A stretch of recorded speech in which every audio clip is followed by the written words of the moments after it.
Good morning, everyone. Welcome to the Standing Committee on Policy and Strategic Priorities, meeting of April 13th, 2022.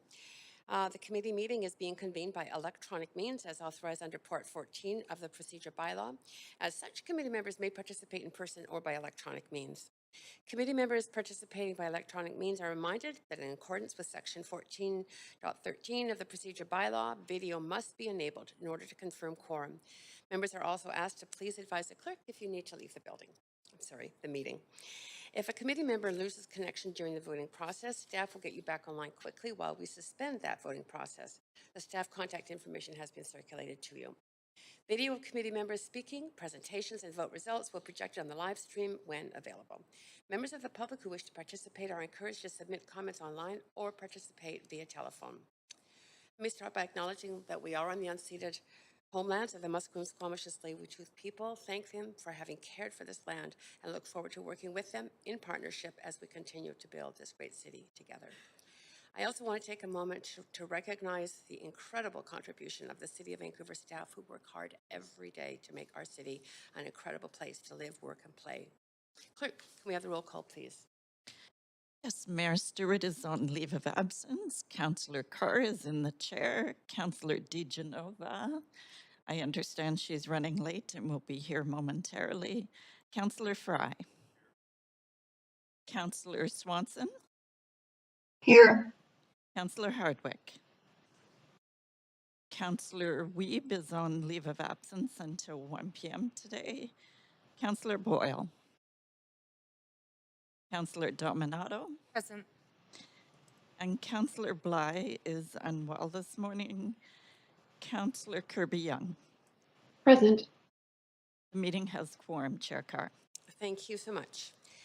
Speakers should follow along on Twitter @VanCityClerk for updates on the progress of the meeting so you don't miss your turn to speak. Any comments on agenda items can be sent to Council using the web form on the city's website, and the link to that form is also going to be tweeted out on @VanCityClerk. I also want to note the City of Vancouver's longstanding commitment to equity, diversity, and inclusion, including utmost respect for all genders. I remind Council that when addressing speakers and staff, please avoid using gendered honorifics and instead refer to the person by first and last name or role or title.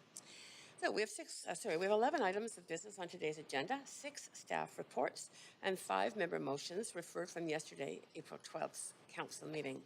We will recess for lunch at noon and convene at 1 p.m. for a special council meeting to approve a motion to convene an in-camera meeting.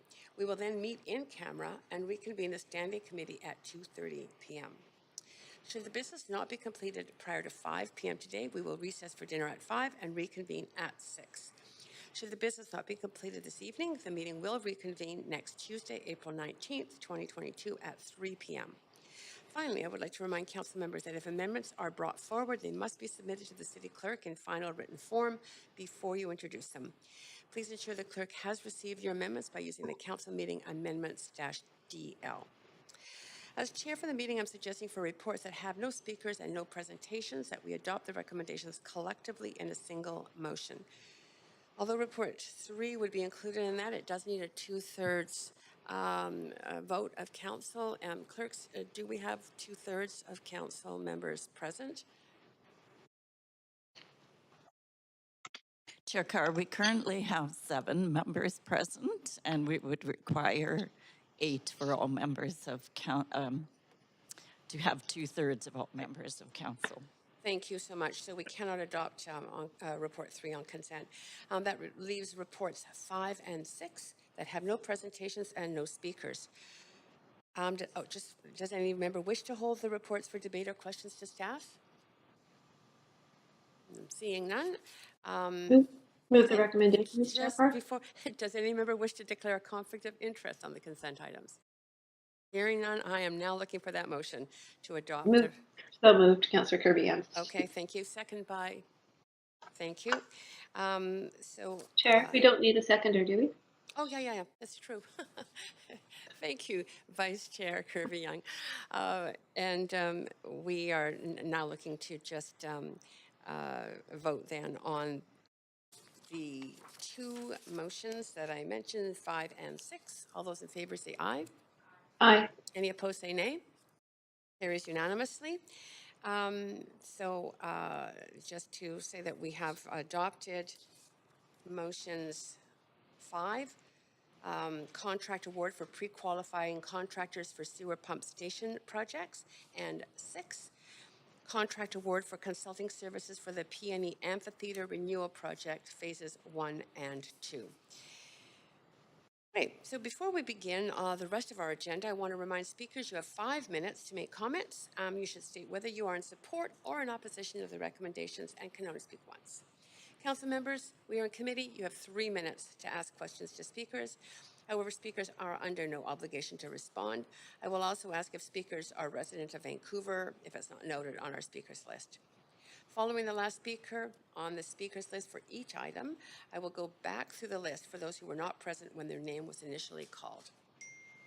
Our first item is Wildlife Regulation Bylaw, and we have staff from Development, Buildings and Licensing available to answer questions. There's no PowerPoint, but Council, you do have up to 5 minutes to ask questions of staff. And I'm looking to, I am not seeing any questions from Council. So in that case, thank you, staff, for being here. On this particular item, we do have a speaker, sorry, I'm looking for my speakers list. No, there's one speaker, but I'm just looking for the, yes. We can just move to speakers then. Thank you so much. At this point, no questions, as I say. So the first speaker is Leslie Fox, Executive Director of the Fur Bearers. Is Leslie Fox on the line? Yes. Great, we can hear you clearly. You have up to 5 minutes to address council. Go ahead. Thank you. I certainly want, before I begin, I want to acknowledge the work of Councillor Fry. Thank you so much for bringing this initiative forward and for hearing our concerns, particularly as it related to what was happening in Stanley Park with coyotes, and also to Council for all your support regarding this initiative. Since 1953, the Fur Bearers has worked to protect fur-bearing animals, and that's been done through conservation, advocacy, research, and education. We have approximately 3,000 supporters who identify as living in the city of Vancouver, and they're very concerned about wildlife and coexisting with wildlife. On behalf of our supporters, we urge Council to adopt the recommendations as proposed as it relates to wildlife feeding, and certainly to protect people and the animals. It's imperative that the City of Vancouver take a stand against the feeding of wildlife for all the reasons that were identified in this staff report. Thank you very much for your consideration and for everything you're doing to make Vancouver a better place for people and animals. Thank you so much. That was very clear. There are no questions for you, but very much appreciate you taking the time in your day to speak to us. Thank you. Thank you. The second speaker we have on this item is Rebecca Breder, a lawyer with Breder Animal Law. Is Rebecca Breder on the line? Yes, I am. Good morning, everyone, Mayor and Council members. I'll be brief on this one. I'll be much longer on the other item dealing with aggressive dogs. I'm an animal law lawyer in Vancouver. I'm not a resident of Vancouver, although I do feel like I live there considering the amount of time I spend there. I am in full support of the recommendations in regards to this no feeding bylaw. I echo what Ms. Fox just said. As well, I simply wanted to add that I do think that the $500 fine is good. I would have loved to have seen a higher amount, like $1,000, but I do think that $500 as a fine is a good deterrent for people. And hats off to Councillor Fry for really working on this. And again, I fully support this. I think it's good for public safety. I think it's good for animal welfare, and we really do need to recognize that we coexist with wildlife in the city. So thank you very much. Thank you very much. Again, that was very clear. There are no questions for you. Very much appreciate you taking the time out of your day to speak to us. That is the end of our speakers list, Council. So we're moving on to, first of all, to a motion. Councillor Fry. Sorry. Thank you. Councillor Fry moving the recommendations. Go ahead. And I have one question for staff, if It's a point of information through me. Go ahead. information. I'm curious how this work will be communicated with Park Board and how we can assist with Park Board getting on this page as well.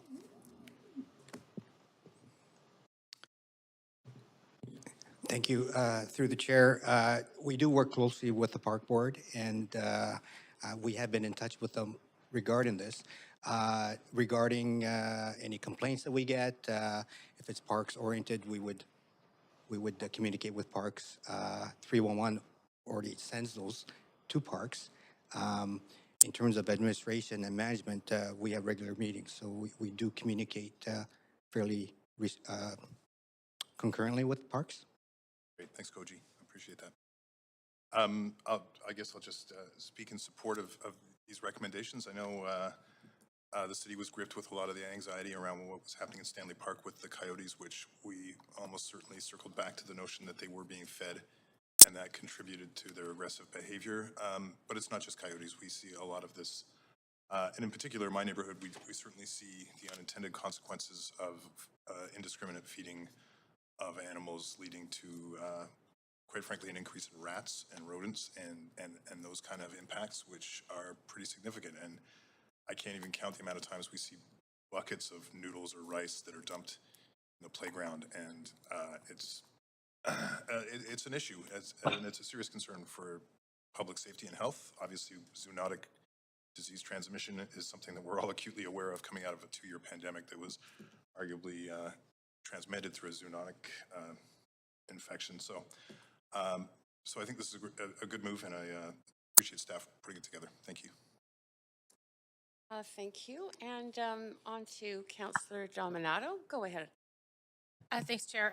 Just in brief, also very supportive of the bylaw presented, and a couple of comments. Just really appreciated the thoroughness in terms of the work and research around this regulation, recognizing that we have some existing bylaws in place that deal with debris and sanitation, but this is more specific to the feeding of wildlife, and as was noted by Councillor Fry, really came to the forefront when we saw the conflict between humans and coyotes in Stanley Park.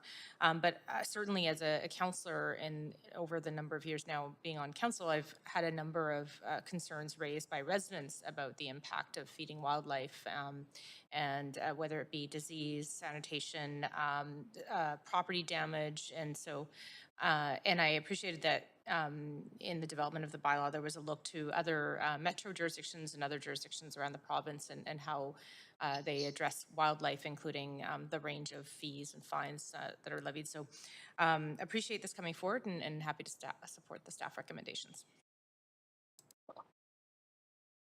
Thank you very much. That's it for speakers on this. So I believe we can be moved to a vote.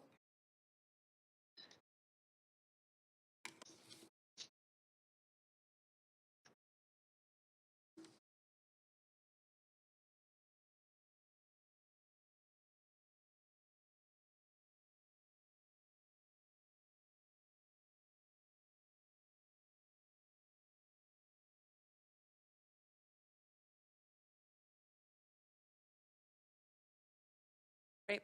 Okay, and that has passed unanimously. Thanks, Council.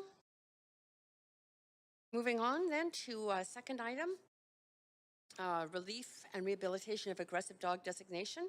We have Matthew Young, policy in the chamber, to provide a presentation. Should you wish to hear it, Council? I'm seeing nods. Yes. Good morning, Chair and Council. Andrea Law, General Manager of DBL. Thank you for the opportunity to present this morning. What you're about to see are staff recommendations for amendments to the Animal Control Bylaw, which will allow for the relief and rehabilitation of aggressive dogs. This is a complex piece of work that was directed by Council in 2020. As mentioned, the presentation will be delivered by Matthew Young, our policy analyst in DBL. We also have a number of staff available to answer questions, including Koji Miyagi, our Deputy Chief License Inspector, John Gray, the city's pound keeper and manager of animal services, Saul Schwebs, our Chief Building Official, Sarah Hicks, Chief License Inspector, as well as Grant Murray from Legal Services. So with that, I will pass it on to Matthew. Thank you.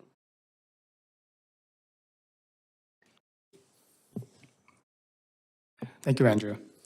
Good morning, Mayor and Council. As previously introduced, my name is Matthew Young, and I'm a licensing policy analyst with DBL. Next slide.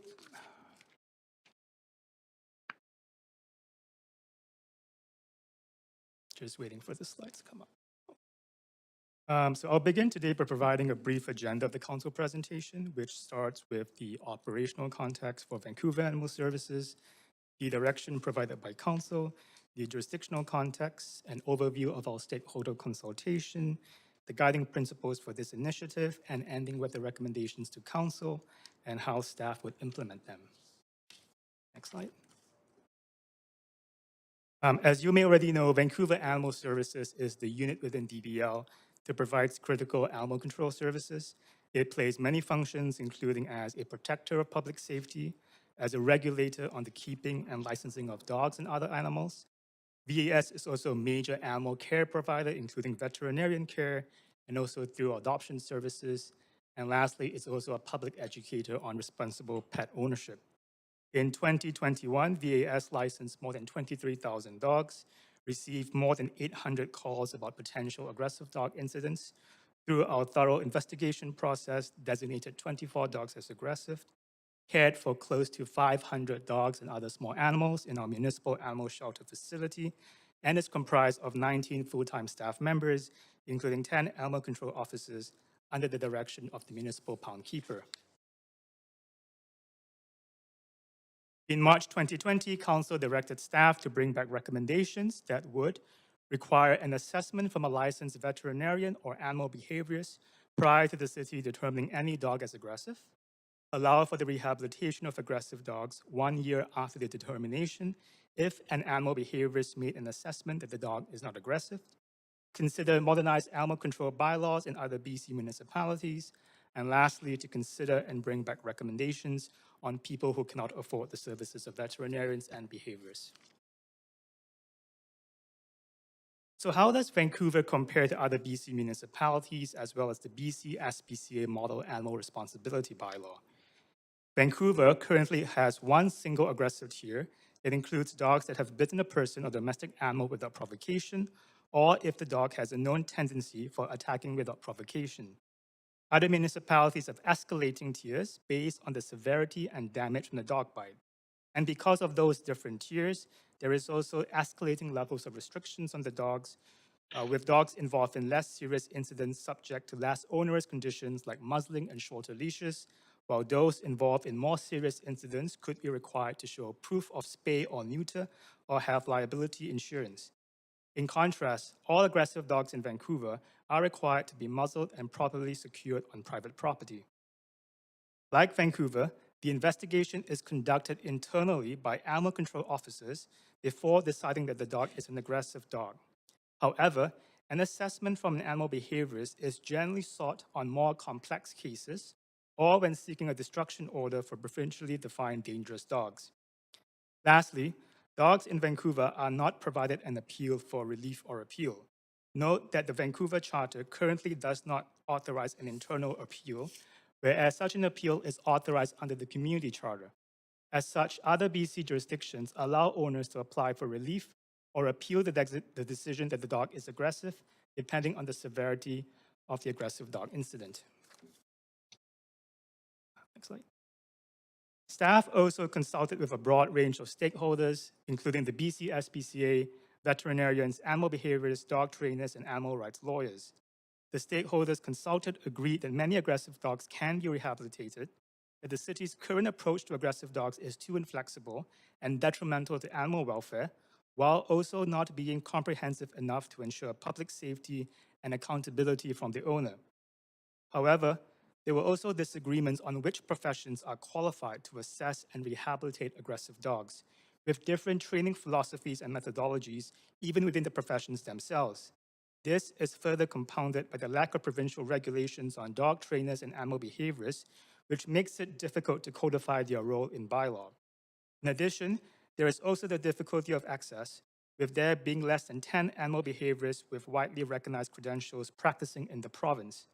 Cost is also a factor, with animal behaviorists tending to charge upwards of $3,000 per session compared to only $100 to $150 for dog trainers, which is more accessible for low-income dog owners.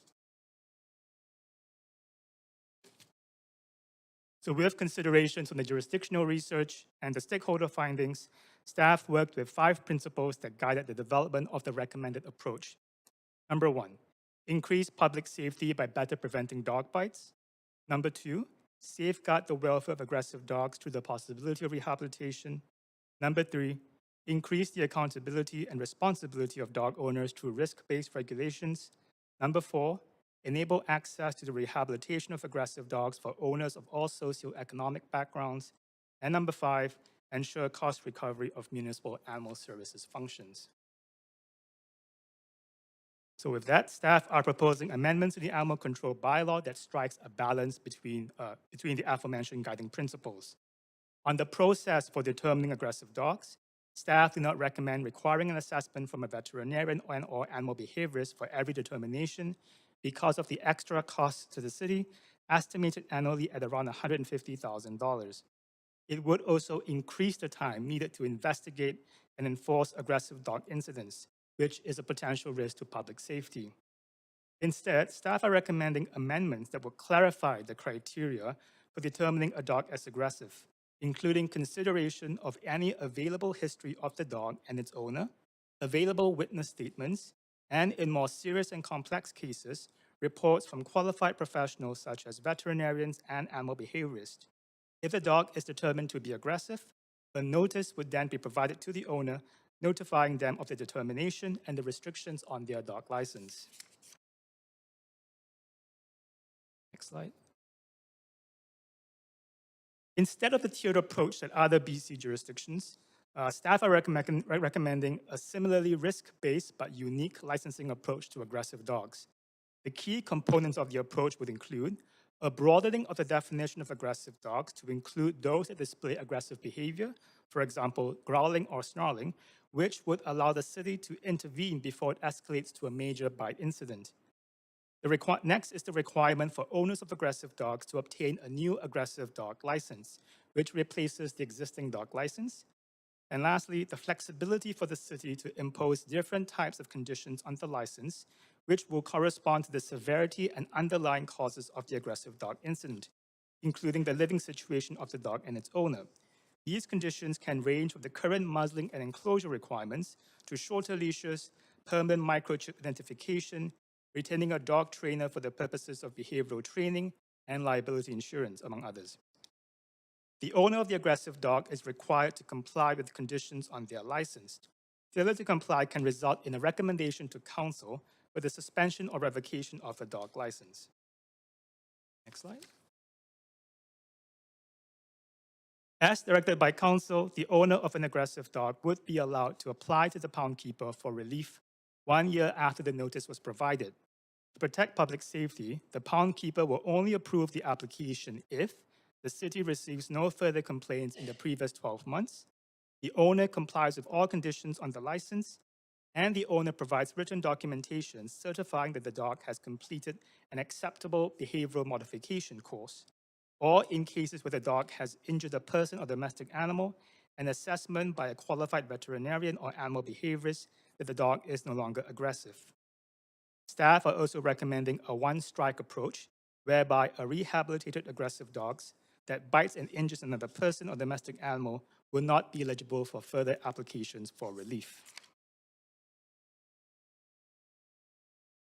Beyond the previously mentioned amendments, staff are also recommending minor changes to the bylaw, including new definitions and prohibitions on the dog owner that align with best practices in the BC SPCA model bylaw. Now, part of council's direction to staff was consideration of people who cannot afford the services of animal behaviorists when applying for relief. As previously stated, staff have put forward a set of recommendations that balances the guiding principles, including equity and public safety. In fact, the high cost of animal behaviorists is one reason for why staff are recommending that completion of an acceptable animal behavioral course, usually from dog trainers, can be accepted for the purposes of applying for relief. Staff understands that this approach may continue to be financially prohibitive for some dog owners. As such, the city can direct owners to available community supports. The Pause for Hope Foundation, which is a local charity, does offer some subsidies for low-income dog owners to pay for training courses that have BC SPCA recommended animal kind certification. Next slide. So in order to implement the recommended approach, staff anticipate that at least one additional bylaw clerk position is required. As VAS currently relies on a very lean staffing model, there is no capacity within the existing operational budget for additional services. Furthermore, the workload to VAS will increase because the recommended approach is likely to result in more aggressive dog determinations and also to process requests for retroactive reviews of past aggressive dog determinations. Additional resources may also be required to update the current online dog licensing system. So revenue from the city's dog license fee and other animal-related charges in the animal control bylaw are utilized to recover the costs of the city's animal control services. Any new services would therefore need to be recovered through new revenue from fees. And some of the preliminary options that staff have identified include incremental review from the projected increase to dog licensing volumes in 2023, which would require no increase to license fees, a new aggressive dog license fee, broad increases to all dog license fees, or a combination of all three. Final slide. So in July, staff will be bringing forward the annual licensing fee report with the recommended increase to all license fees, including dog license fees for the next year. As part of that report, staff will include further information on the total cost of implementation and the recommended fee increases. If Council approves the recommended approach, staff will develop new SOPs and train staff in VAS to ensure consistency and objectivity in how the bylaw is enforced. The bylaw amendments would then come into effect on January 1st, 2023, subject to Council approval of the recommended fee increases. Aggressive dogs would therefore be eligible for relief starting in 2023. And the last slide. So with that, that concludes our presentation. Thank you, Mayor and Council, for your time. We look forward to your questions. Great. Thanks. Yes, you have a number of questions. Starting with Councillor Fry, and again, go ahead, Councillor Fry. In this case, you have 5 minutes to ask questions of staff, Council. It's the speakers that you only have 3 minutes. Go ahead. Thank you. And thanks, Matthew and team. A lot of great work in here. Really appreciate all the work that's gone in and the new sort of direction this is taking. I want to highlight on one of my big concerns here, though, which is the changing definition of aggressive dog. I'm just going to preface it by reading out, just for the benefit of framing this question. The current bylaw defines aggressive dog as a dog with known propensity, tendency, or disposition to attack without provocation other domestic animals or human beings, or a dog which has bitten another domestic animal or human being without provocation. Now that second clause, B, is remaining, but the new definition now defines aggressive behavior, meaning any dog that reasonably threatens a person or domestic animal and includes snarling, growling, or pursuing a person or domestic animal in a hostile manner. That is a very, my concern is that new definition becomes a very subjective interpretation. So for instance, my dog barks at the mailman when the mailman shows up at the door. He's behind a door, but he barks and he seems like a crazy dog. But that is a fairly common reaction. Lots of dogs will react when they're on a leash, but they're controlled under the leash. Similarly, resource guarding, a dog may snap at another dog because he's trying to grab his ball or what have you. So I'm concerned that this new definition is far too broad in scope in interpreting aggressive, and I'm curious where the direction and if that's really inherent to this new work. This new, specifically, I'm highlighting 1.2A, or no, sorry, anyway, the aggressive behavior clause. Thank you for the question. And My apologies, I forgot to introduce myself earlier. My name is Koji Miyagi. I'm the Assistant Director of Community Standards, of which Animal Services is one of the areas that I oversee. I'm also the Deputy Chief License Inspector for the City of Vancouver. And through the chair, thank you for the question. The definition is included as such in our amendment so that we talk about a risk-based approach. And um, and of course, Councillor Fry, you would be correct if we had made the decision solely on one or two actions of that dog, perhaps. However, with that definition, it allows us to investigate, and it allows us to prevent a dog from biting. By including this definition, it allows us to, for the sake of public safety, perhaps intervene on a dog that may bite and cause more serious injury. And so by having a more broader definition of behavior through our work, through the investigation, and we do take fairly careful approaches to when we do determine that a dog is aggressive, it's not done lightly. And so therefore, we look at the circumstances, we look at the cause, we look at things like unprovoked nature, we look at the history of the dog. There's a whole series of work that goes into an investigation of an aggressive dog. And by allowing that definition to be broader, we feel that there is an ability for us to better serve the public on a public safety concept and preventing bites from occurring. So if somebody is just afraid of a dog, for instance, and calls in because the dog looked at them funny or reacted to them or growled at them because they were too close to them, which is a reasonable way of a dog to communicate that you're too close to me, step back, they would then be legitimately investigated because the dog is, quote unquote, displaying aggressive behavior under this new bylaw. And I am very concerned that this is expanding the scope too much. And I think the original definition did allow for a dog attack, not necessarily, and separated out attack from bite, which I think is more nuanced. I guess there's not a question in that. Do you anticipate this broadens the scope of investigation then? And We do anticipate a broadened scope of investigations.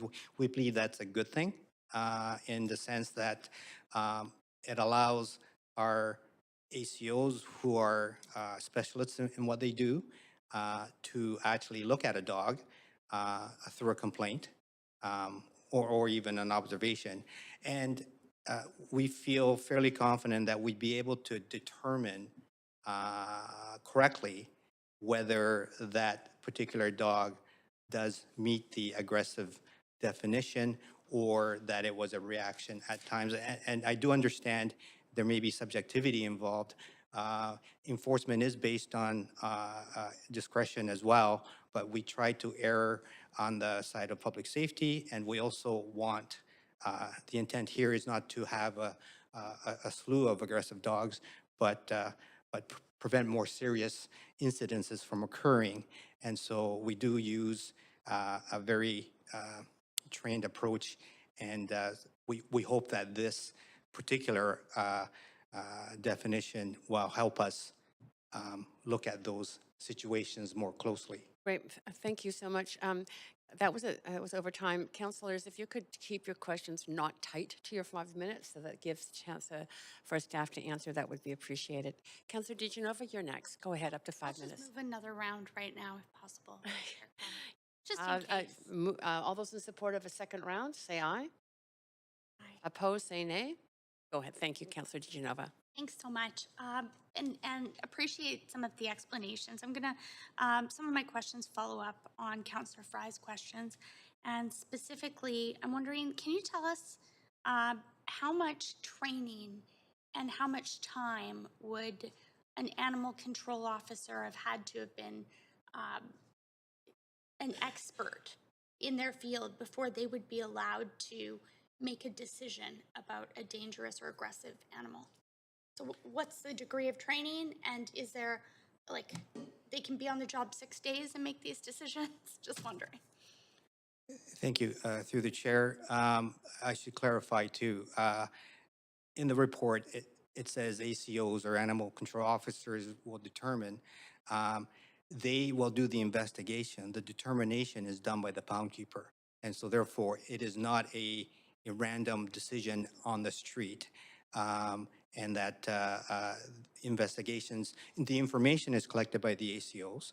And then it is, there's a fairly robust review process that at times involves me as well when we make that determination.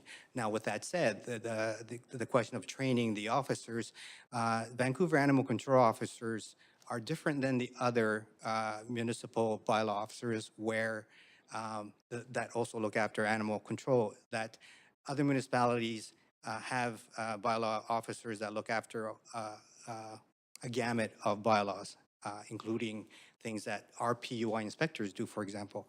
Whereas in Vancouver, animal control officers just do animal control. And so they are, in a sense, specialized, and we are seen in the region as being more if you will, better prepared for dealing with animals because that's all they do. Now, in terms of training,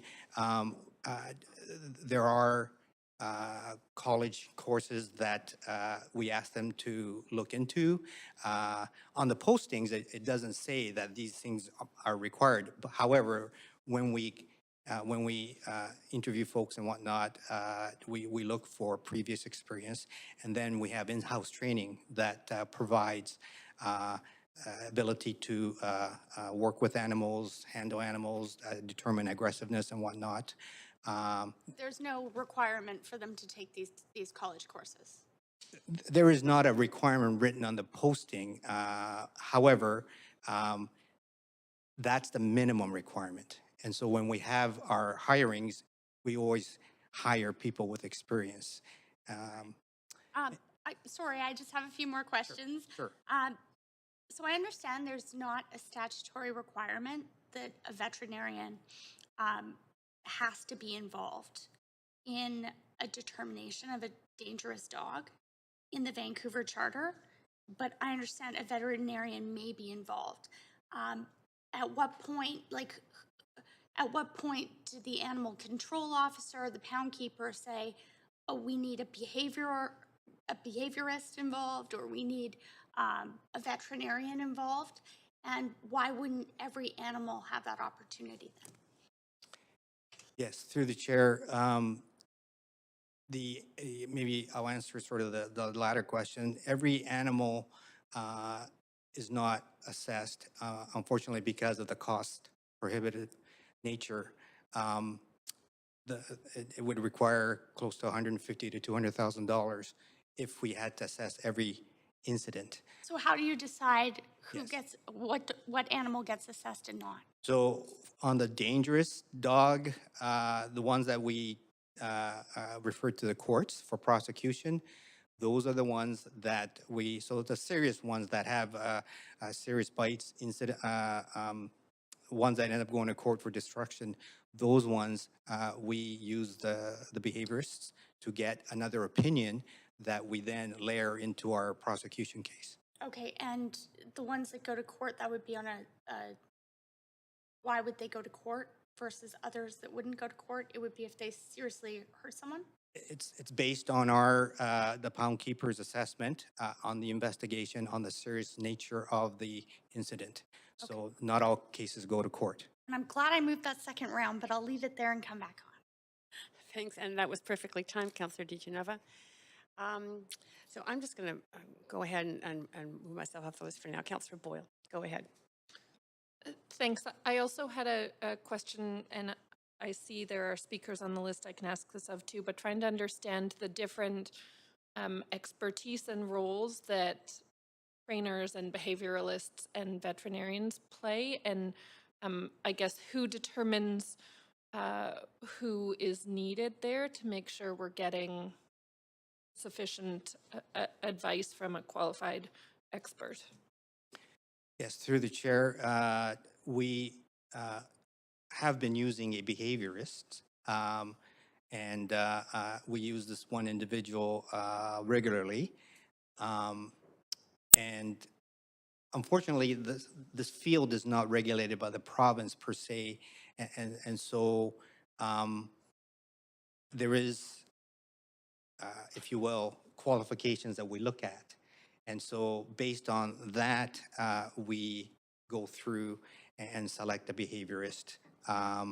Veterinarians could be consulted. We haven't in recent history because we've been having pretty good success with the behaviorist. My understanding, and maybe the speakers can go into a bit more detail, I don't, I'm not clear if veterinarians are all certified to assess behavior. I know they're medically certified, so maybe that's not an area that I can answer. However, we as animal services with the City of Vancouver, our practice right now is to use a particular behaviorist. Okay, if that particular behaviorist was to retire, or what would we, I mean, it makes sense to me. There's one professional who we have a strong working relationship with, but I guess trying to understand, and it sounds like maybe the field is as muddled as it is in my head, what we would do in terms of ensuring adequate training and qualification were this one person not. Through the chair, we would go through the regular city procurement process, and we would list the types of requirements that we would like to see, and then from there select based on an interview and the selection process that warrants the most qualified individual. Okay, so the lack of sort of formal qualifications in that field, in a sense, it doesn't matter as much because in our procurement we have qualifications we're looking for. Okay, that makes some sense to me. I'm also curious, and sorry if you covered this, who is paying, or what percentage of the costs is the city versus an owner paying in terms of assessment and rehabilitation? Through the chair, currently, the ones that we do hire the behaviorists, the city foots the full bill. Okay. Including for rehabilitation? The city doesn't get into rehabilitation requirements, if you will, at this time. So the ones that we do behavior assessments on, those are towards the courts. And so the behaviorists will do a process where they'll identify that, yes, this dog is aggressive or not aggressive, or so on and so forth, provides a report. And that's what we include on the into the prosecution package. Okay. And to Councillor Fry's question, I'm curious if the new staff proposed definition is that much broader. Do we anticipate an increased number of complaints and a need for an increased number of investigations if the sort of lowest bar of behavior is quite a bit lower? Through the chair, we don't anticipate a huge increase from what we have currently. We have 900 plus aggressive dog complaints now, and those are based on similar identifications that Councillor Fry had indicated about this dog is charging or this and that, and we investigate that. We anticipate it'd be a similar number. On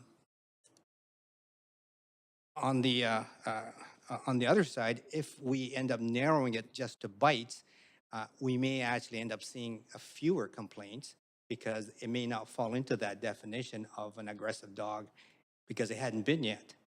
So then we may not be able to go and investigate that particular piece because, once again, it hadn't been yet, but it had charged. So therefore, maybe it was, and our investigations may not lead to something that we could spend time on. Okay, I'm out of time, but appreciate all of that. Thanks. Thank you. Again, thanks. Pretty well timed. Councillor Kirby, go ahead, up to 5. Yeah, thanks. I have 3 questions. And I guess my first one is with respect to funding this. And I know we're being asked to approve in principle, and then you're going to bring back recommendations. But I'm looking at slide 12 that speaks about the options, and it suggest that one new staff position may be needed. And my question is, two-part question is that really the case? Is it more that this is a different process? Because we ended up ultimately, you said, with 24 aggressive dog designations, about 800 complaints. So are we really anticipating more volume, or is this just a different process? I'm curious as to why we would need one more staff, possibly. And then on the cost recovery piece, the second part of the question is, you reference potentially that all dog licenses may go up. I know it also says that it could be cost coming specifically from higher fees for aggressive dog licenses versus all of them, but could this be punitive to all dog owners? So can you speak to that question first, those two pieces? Thank you through the chair. First on regarding the staffing.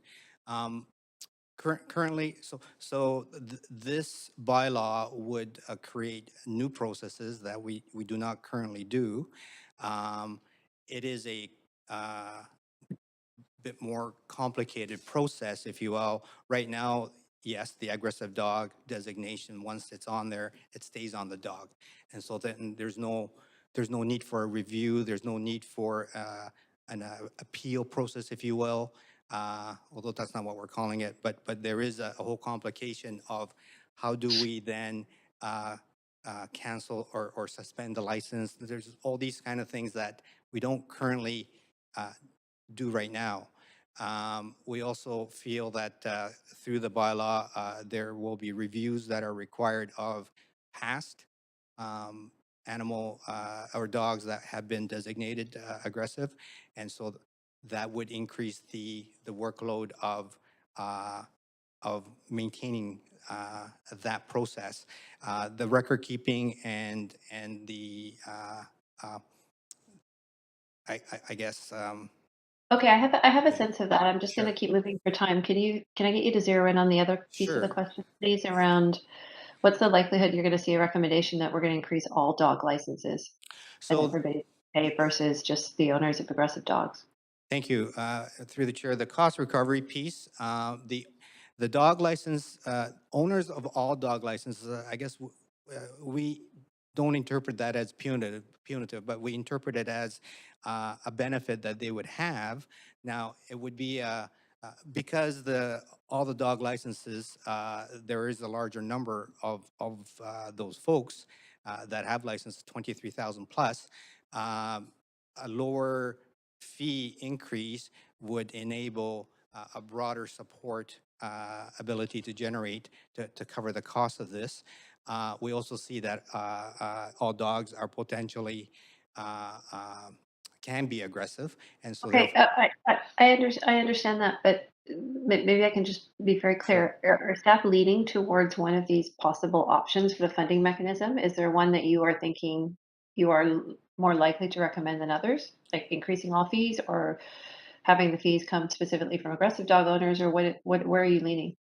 We are leading towards increasing a small increase to all dog licenses is what we recommend, plus Sure. plus an increase on the aggressive dog license holders. The aggressive dog license holders themselves won't generate enough revenue to Got it. offset the Okay, cost. got it. I'm going to get moving for time, if that's okay, because I've got two more questions. The other one is this really better than the status quo that we have right now? And if so, why? We believe so because it gives the ability for us to have the dog not be designated as aggressive. Right now, it's a one-shot deal, and then you're deemed aggressive for the rest of the dog's life. Okay, and then my last question is, I'm wondering in the sequencing of these recommendations, you're asking us to approve in principle amendments to the bylaw, but in Q2, and we're actually in Q2 right now, you're going to bring back in the next 2 months, presumably, recommendations on fees. Why wouldn't you have just brought this all to us together so council could look at this in totality? Through the chair, we wanted to, there is a lot of work involved in trying to generate the costs. And so if council didn't approve this, it would have been a lot of work that perhaps didn't warrant the work. But with council's approval, we would be able to invest the time to be able to do that. And the July timeframe would give us the time to do the financial analysis in a more deeper way. And then the start in January 2023 will enable us to do the procedurals, which we don't currently have of this. Okay, that's my time. I'll go Yes. back home. Thank you. Thank you. And I have put myself on the list, so thank you. And one of my questions is an exact follow-up to Councillor Kirby Young's, which is the license fee increase that you are anticipating. Will that actually cover the $150,000 that you estimate is needed for an additional staff person and some other things? Like, could you just elaborate a bit on that?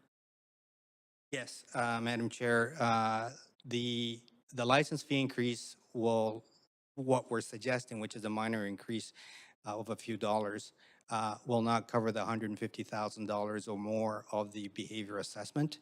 That will just cover, we're anticipating like $90,000 for one clerical position is what we're anticipating, plus any incidentals in terms of hard costs. It would require more, if council desired us to have a pool of money that enabled us to do all assessments, that would require more analysis and probably more money. You don't have an estimate on that yet? Well, if we were to do all the cases, our estimate right now would be about $150,000 to $200,000 in addition to what we're proposing here, if we were to cover all behavior costs of all animal cases. Yeah, I thought that's what I heard you say earlier, about 150 to cover the behavior costs. Okay.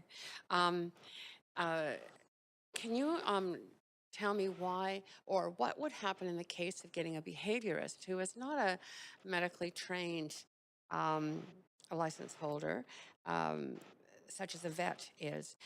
What does a behaviorist do, or how do they handle a situation, or can they even handle a situation if there is something medically wrong with the dog that really only a vet trained in that medical practice could handle? Yes, Madam Chair.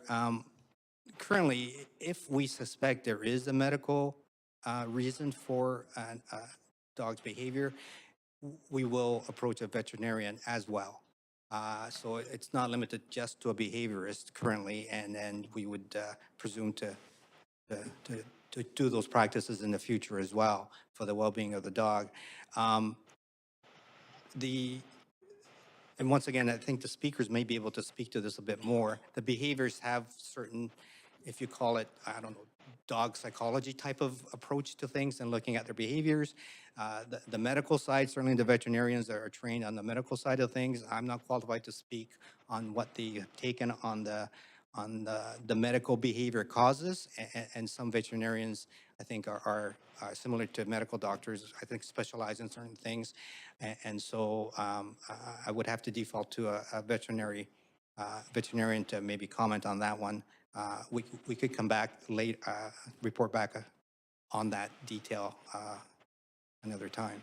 Yeah, okay, I'd be interested in that, especially because animals may, like human beings, be suffering from an unwellness or pain or something that can be diagnosed medically, not necessarily Correct. in any way visible. Yes. Right, okay. Yeah, that's it for my questions. So I'm going to move on to Councillor Swanson. Thank you. Councillor Swanson, up to 5 minutes. Yeah, thank you for the report. It's actually helping to make sense of a lot of the correspondence that we've received on this. So say you're a person on welfare or disability, you don't have much money, but you have a dog. And if your dog, say, runs after somebody barking and growling, but doesn't bite them, but just kind of causes their adrenaline to go a little bit, and someone complains about that, what would the dog owner have to do, and what would they have to pay, and how would it differ between what happens now and what would happen if the recommendations are passed? Thank you. Through the chair, it would be similar to what we do now, where we look at the circumstances case by case. So the investigation is not quick-handed. And so if an individual, low-income individual has a dog, did those things that you've identified, we would send an ACO over to investigate, and then they would do a report. We would get witness statements and all the information that's required in an investigation, fairly thorough investigation, and then we would make an assessment at that time. And based on witness statements, based on individuals' statements on the case, if it was unprovoked and we determined that, nothing would happen to the individual. Of course, we would look at things like, is the dog licensed? And those things are standard. And then also we would look at if is the dog injured? Is it medically challenged? And then we may make a recommendation or suggest that it get medical care, those kind of things for the welfare of the dog. But it would be a very thorough process, and it wouldn't be an abrupt process to determine. And so two other things, how much is a dog license, and are there different rates depending on what your income is? And if it was determined that it was an aggressive dog, would a low-income person be able to pay for this process to train the dog to become more socially responsible? Through the chair, the dog license fee for a regular dog is $45. For an aggressive dog, we haven't determined that yet, but we suspect it'd be $200 or somewhere around there. Now, unfortunately, we do not have currently a concession fee program, a license fee for different individual cases. So therefore, it is one fee. The different costs, as identified in the presentation, we would suggest some supports from other agencies, perhaps. But those are the mechanisms that exist currently. Okay. What happens if you get a complaint and you don't have a license? If we get a complaint and the dog's not licensed, we do request that it become licensed, and we do an education approach, and we're very not lenient. We ask for it to be licensed, but we go through a very educational approach before, and we usually do not resort to a ticket. Because we understand they're economically challenged, so therefore we try to get them to just comply. Okay, so if a homeless person doesn't have a dog license, you're not going to really take it out on them. No, and we will work with them it is for the best of the animal as well, and so therefore we will work, and we have been working with individuals on a case-by-case basis to ensure that the dogs are licensed, even if it takes time to do that. Okay, thank you. Thanks, Councillor Swanson. On to second round. Go ahead, Councillor Fry. Yeah, and just on Councillor Swanson's last comment, as a dog person and living in the downtown east side, I know that staff are incredibly discretionary with folks who have limited resources and dogs, and super supportive. And I do want to commend staff on that. Animal Control do a great job that way. Thank you.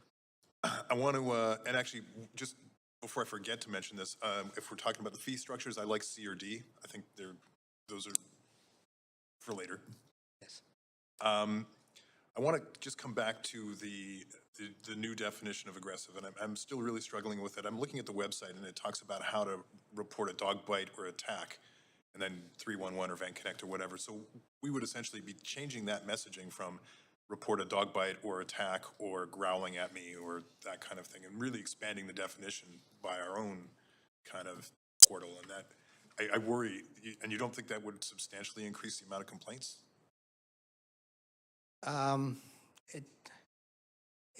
Through the chair, it could.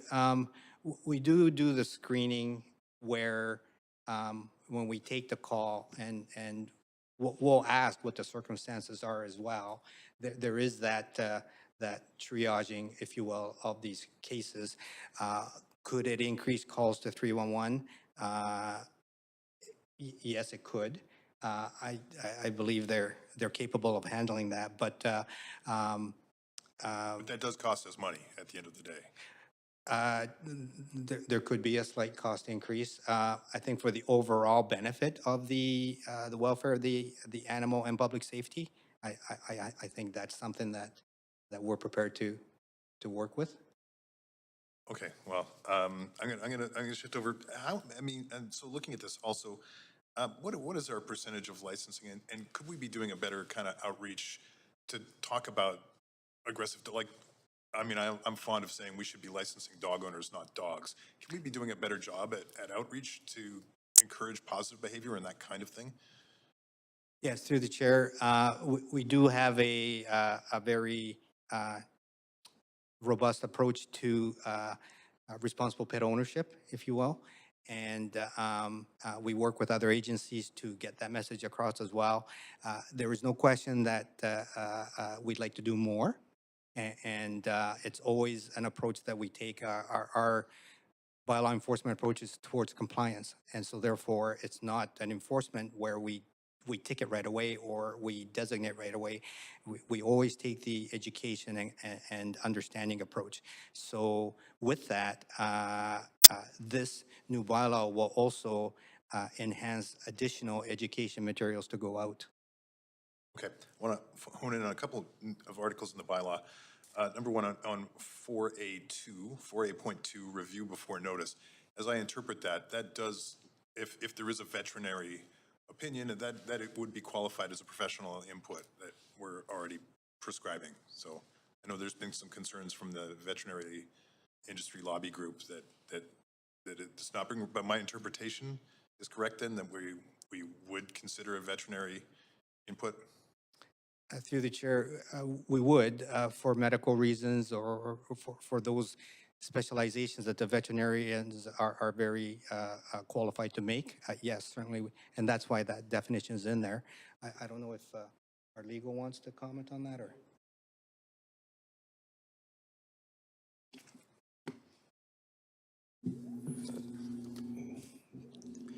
Thank you. It's Grant Murray with Legal Services. Our understanding is that a veterinarian would be a qualified professional within the meaning of 4A2, and if there were available reports from them, that would be considered prior to a determination that the dog is, in fact, meets the definition of aggressive. If I may, just for a second, to touch on a couple of points that you've raised earlier, the definitions also do say that it still has to be without provocation to be an aggressive dog, and that it also has to reasonably affect somebody. Sorry, give me a second. Aggressive behavior means any action that by a dog that reasonably threatens a person. I think if they were unreasonably threatened, that wouldn't qualify.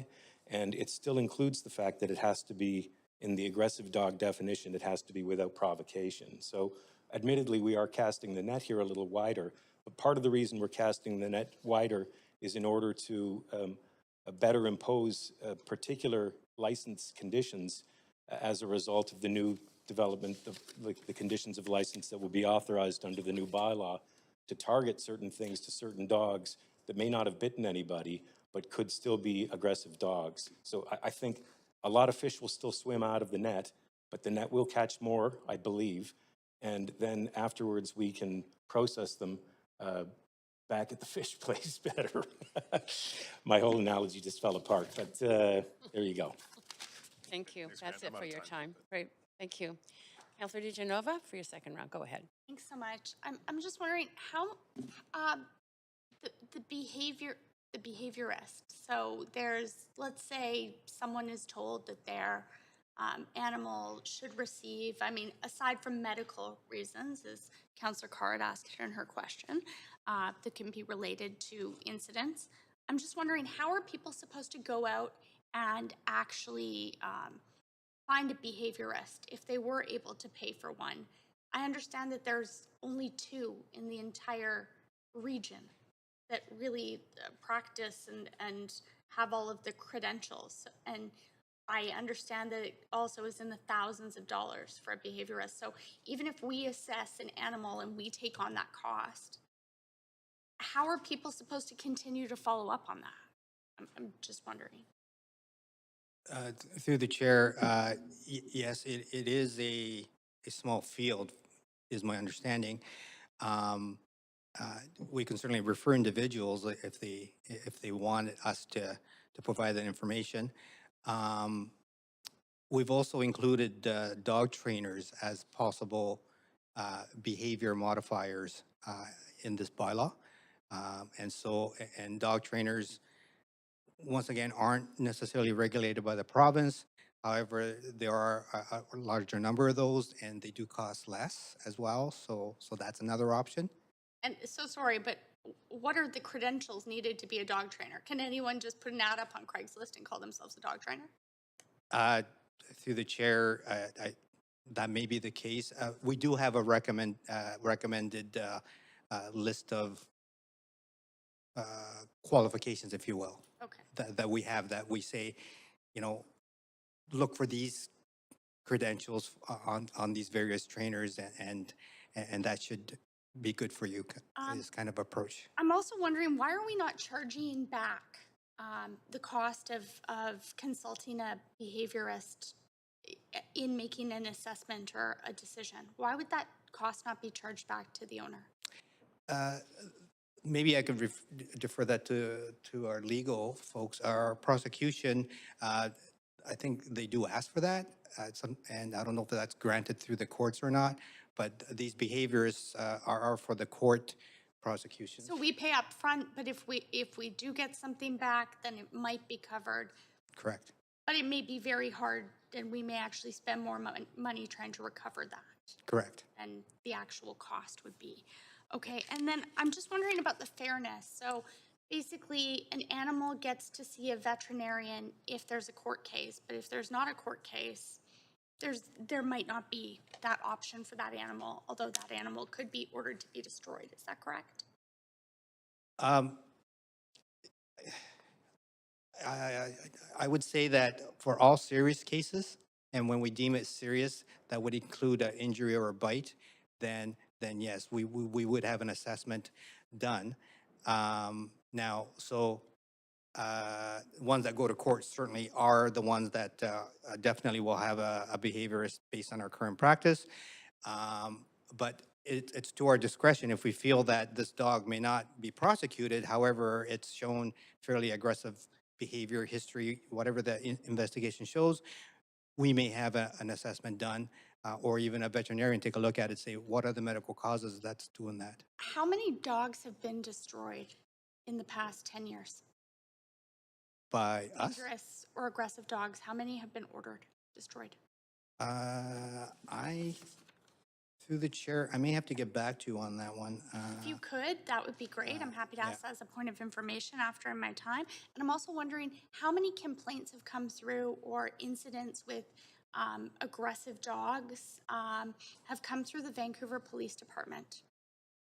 I mean, if there's an issue and the police are called, do we have numbers on that? And can you get those numbers for us? Yes, I don't have those numbers, but yeah, I can definitely get those numbers. We do get referrals from the police on a number of occasions. But even if it's not a referral, I'd love to know how many police calls there are that involve biting dogs. I'm not talking about police dogs. I'm talking about, I'm talking about, a complaint, even if it doesn't come to us as an aggressive dog. I'd love to know that number before making a decision here today, if possible. And I have 10 seconds left, so I'll leave it there. Thank you, Councillor DeGenova. Okay, Councillor, we're not going to move. Thank you so much for answering all those questions. Very much appreciated. We're now going to move to hear from speakers. We have one speaker. Is Rebecca Breder on the line? Yes, hello, I am on the line. Great. Go ahead. You have to have up to 5 minutes to speak to council. Great. Thank you very much, Mayor and Council. Again, my name is Rebecca Breder. I'm an animal lawyer in Vancouver. I'm not a resident of Vancouver. Thank you very much for this opportunity, and thank you very much to Councillor Fry, who has worked really hard on trying to make more progressive bylaws in the city. I do have a lot to say. I hope I could indulge in maybe a couple more minutes, but I do want to say that you have 5 minutes, but I'm going to anticipate that you will get questions, and during that time you could add other points you don't get to. Go ahead. Thank you. I'll do my best. I do support the intent that the council is trying to do and staff to balance the protection of public and dog welfare together with cost to the city. But I do have some concerns that I outlined in my 6-page letter to Mayor and Council last night. I'm sure that you didn't have a chance to read through all of it, so I'll do my best to summarize some of my key concerns over the next few minutes. And I hope you can take my comments coming from me as someone who has defended hundreds of dogs accused of being aggressive or dangerous in this province since 2005, including successfully litigating all of the death row cases. And I've represented both clients with what some would consider higher incomes and people with lower income as well. My first major concern is with the definition of aggressive dog. And there are a number of concerns there.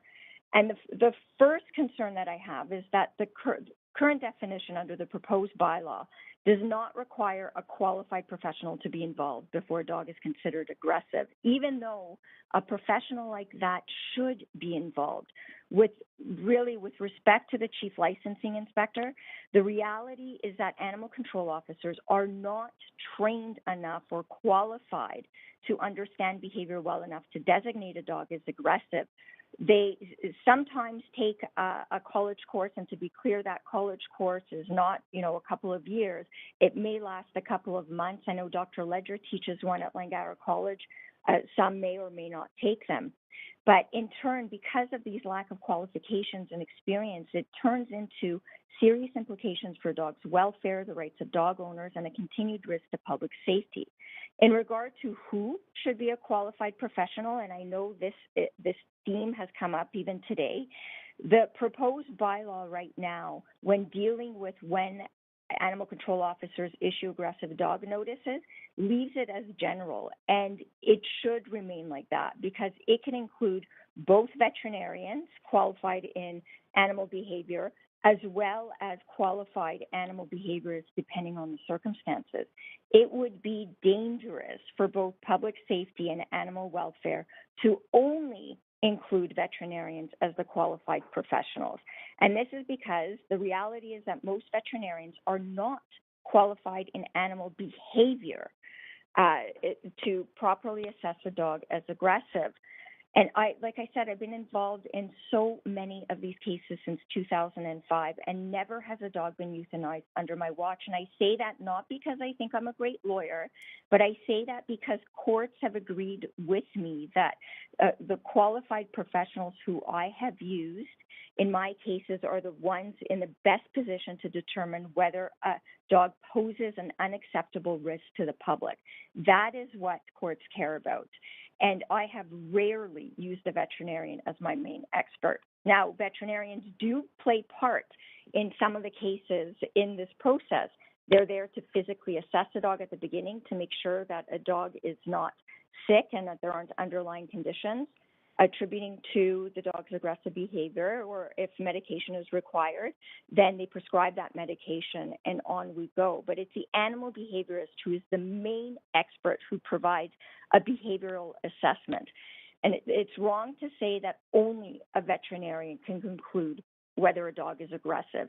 And that is because saying that a dog is aggressive is a conclusion that a dog is aggressive. What I mean is it's simply an interpretation about a dog's motivation to growl, lunge, bite, etc.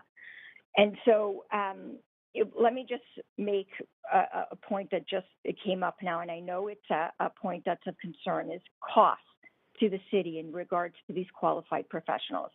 To clarify, I think it's wrong to say that the city bears the entire cost of these professionals. They don't. And I certainly know, speaking from experience in my cases, where an animal behaviorist is involved, the city bears the cost usually for the assessment of the dog, but the dog owner also bears the cost for, first of all, sometimes we split those costs, but when it comes to putting together a management plan that the behaviorist does, that is cost that is almost always borne by the dog owner, not the city.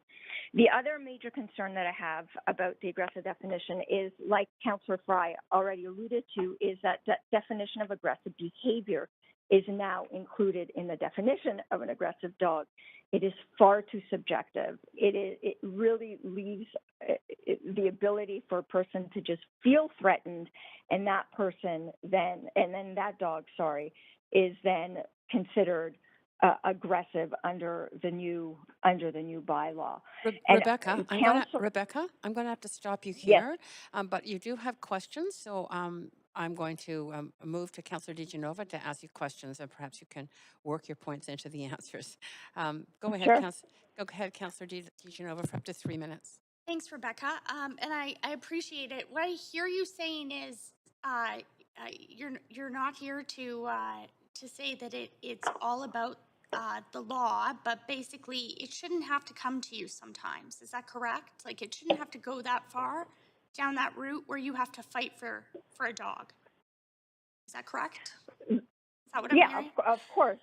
Yes, of course, that would be ideal. But the reality now is with the expansion of the aggressive behavior definition as part of the aggressive dog definition, I expect, and this goes to Councillor Boyle's and Councillor Fry's questions before, I do expect that not only will there be more investigation, but there will be more complaints. I mean, they go hand in hand. There's a complaint, then there's an investigation. Because right now, there are already people who call in. I mean, I get calls like this a lot where dog owners call me and they're like, well, my neighbor doesn't like my pit bull. My neighbor doesn't like my dog who they think is aggressive, but they're not.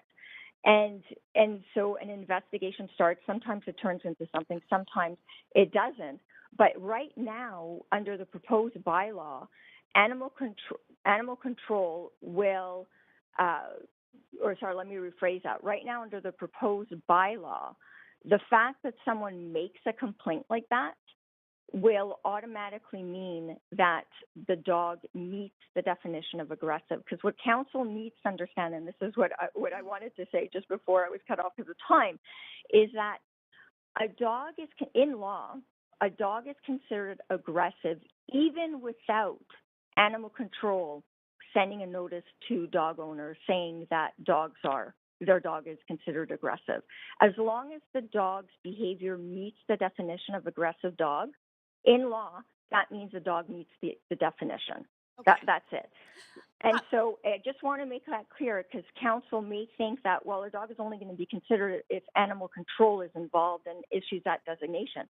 That's not true. I've had this conversation many times with city prosecutors, and while I would like it to be that dogs are only aggressive only if they receive notice from animal control, in law, that may be incorrect.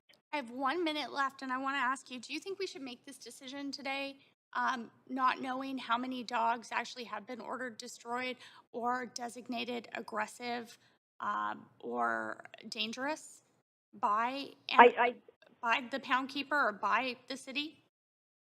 Yes, I don't think knowing the exact number of dogs for all of those concerns needs to be known today. I mean, I appreciate why you would want to know because I think costs may come into that and other factors, but I think you have enough. And what I didn't have a chance to say is that the concerns that I have now with the definition being too broad and other concerns that I outlined, that could so easily be met with a very simple amendment to the proposed definition of aggressive.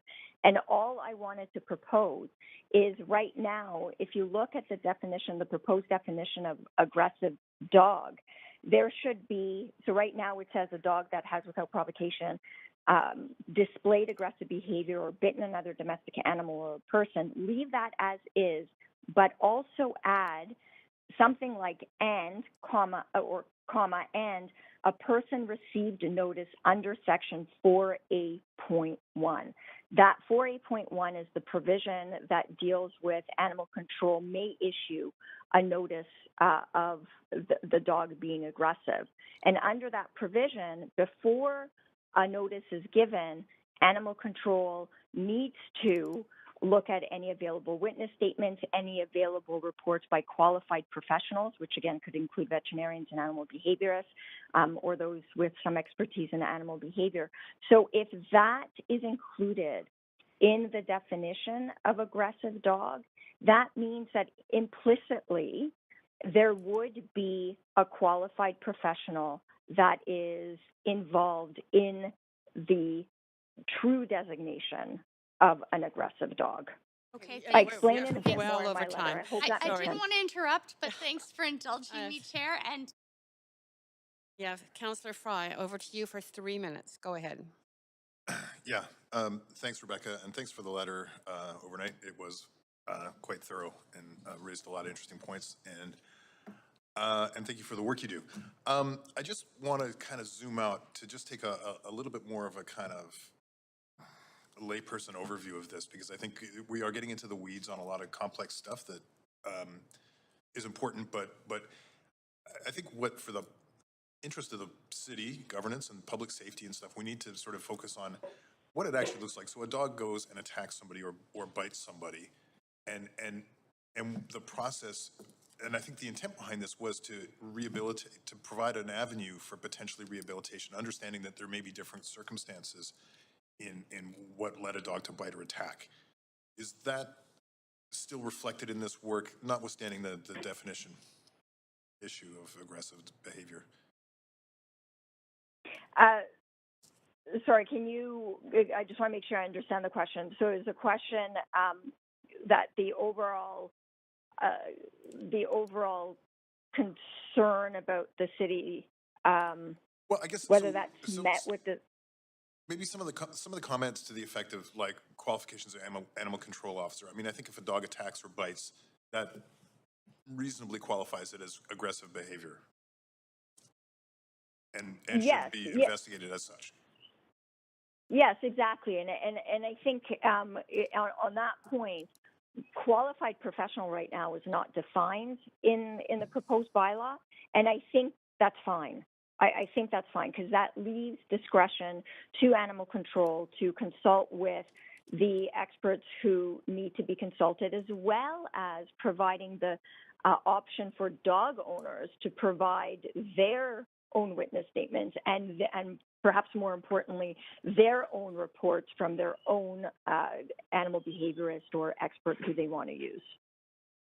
And this also leaves the option open, so in the case that it was a poorly trained dog or the irresponsible owner, that they can work to remedy that situation. Does that leave this opportunity open still? Yes, absolutely. That's how I read these proposed bylaws, and I think that's the true intent behind the bylaw. Okay, and that is, in your opinion and your professional sort of experience, that is an avenue that would yield results? Yes, it would. I mean, the important thing is that the two main important things is, one is that a qualified professional is involved in this process, and two, that dog owners have a reasonable opportunity to be able to properly defend themselves. And right now, I think with a little bit of tweaking, the animal control bylaw would do that. I'm out of time. Thanks, Rebecca. And that's it. And that is it for your questions, but I think all of council very much appreciated the expertise and experience you bring to us. So thank you very much for both sending the letter and for speaking to us today. Okay, council. We are now at the point of a motion and debate. What? Oh, sorry. I have one speaker.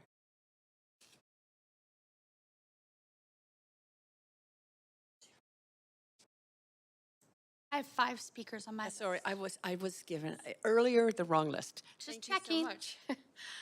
Okay, so we is Corey Van Taff here? Yes, I'm here. Can you hear me? We can hear you clearly. You have up to 5 minutes to address council. Go ahead. Thank you. My name is Corey Van Haff, and I'm the Executive Director of the Society of Veterinarians and the editor of West Coast Veterinarian Magazine.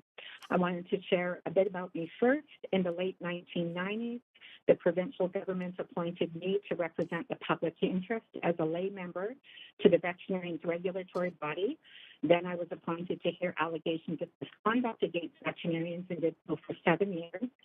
In 2012, the province revised the Prevention of Cruelty to Animals Act It created a new appeal function to hear appeals from SPCA animal seizures, and I was appointed to hear these appeals.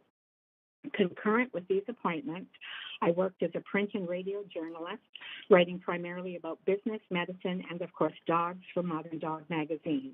And I'm here this morning on behalf of the Society of BC Veterinarians to ask you to reconsider the report to include veterinarians as a vital and mandatory component before you make any designation of a dangerous or aggressive dog. During our recent consultation with the city, one of our key messages has been that veterinarians must be a mandatory participant in the declaration of a dog as dangerous or aggressive. The draft language before the standing committee excludes veterinarians, and the exclusion of veterinarians will not meet the city's guiding principle of safeguarding the welfare of aggressive dogs, nor will it be necessarily enabling the access to rehabilitation, as successful rehabilitation often requires prescription medicines, which only a veterinarian can prescribe. In fact, veterinarians are legally the only profession authorized to diagnose and treat an animal. Anyone other than a veterinarian, regardless of their professional credentials, is committing unauthorized practice if they are deemed to be practicing veterinary medicine. The College of Veterinarians in BC is the provincial regulator, and veterinarians do have a regulator, and they've previously taken the issue of unauthorized practice to court. And it's the courts that have determined that veterinary medicine is the art and science of veterinary medicine, dentistry, and surgery, and includes, whether or not for consideration, the diagnosis and treatment of animals for the prevention, alleviation, or correction of disease, injury, pain, defect, disorder, or other similar condition.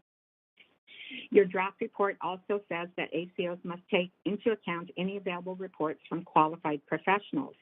Legally, there is only one qualified professional who can diagnose a dog. This is not simply our opinion, but it's what the law requires and what the courts have determined in prior unauthorized cases. Yesterday, Dr. Karen Mason, a Saskatchewan veterinarian, a resident in animal behavior, and PhD, said that in her practice, 70% of aggressive dogs she sees have a pain component, and the presence of pain changes decision making. This requires a veterinarian, not a behaviorist, not a PhD, and not a trainer. A destruction order made in the absence of a complete physical and behavioral assessment and diagnosis by a veterinarian does not serve the public nor the animal. It is the city's decision if the dog is designated dangerous or aggressive. A veterinarian's report can help them by providing a diagnosis and treatment. My directives asked me to ensure that you knew that it is not legal for anyone to assess and diagnose problems in dogs and recommend a treatment or course of action other than a veterinarian, because the Veterinarians Act of BC says so. And also, we have sufficient and ample numbers of Vancouver veterinarians who are willing and able to do both medical and behavioral examinations to rule in or rule out medical problems as a factor in a dog's aggression. Veterinarians are qualified professionals to do both medical and behavioral examinations, regardless of what any other speaker says. And we also have an offer for you. When the province of BC wanted to be able to access BC veterinarians who are able to provide veterinary care for honeybees, we developed and maintained the list for them.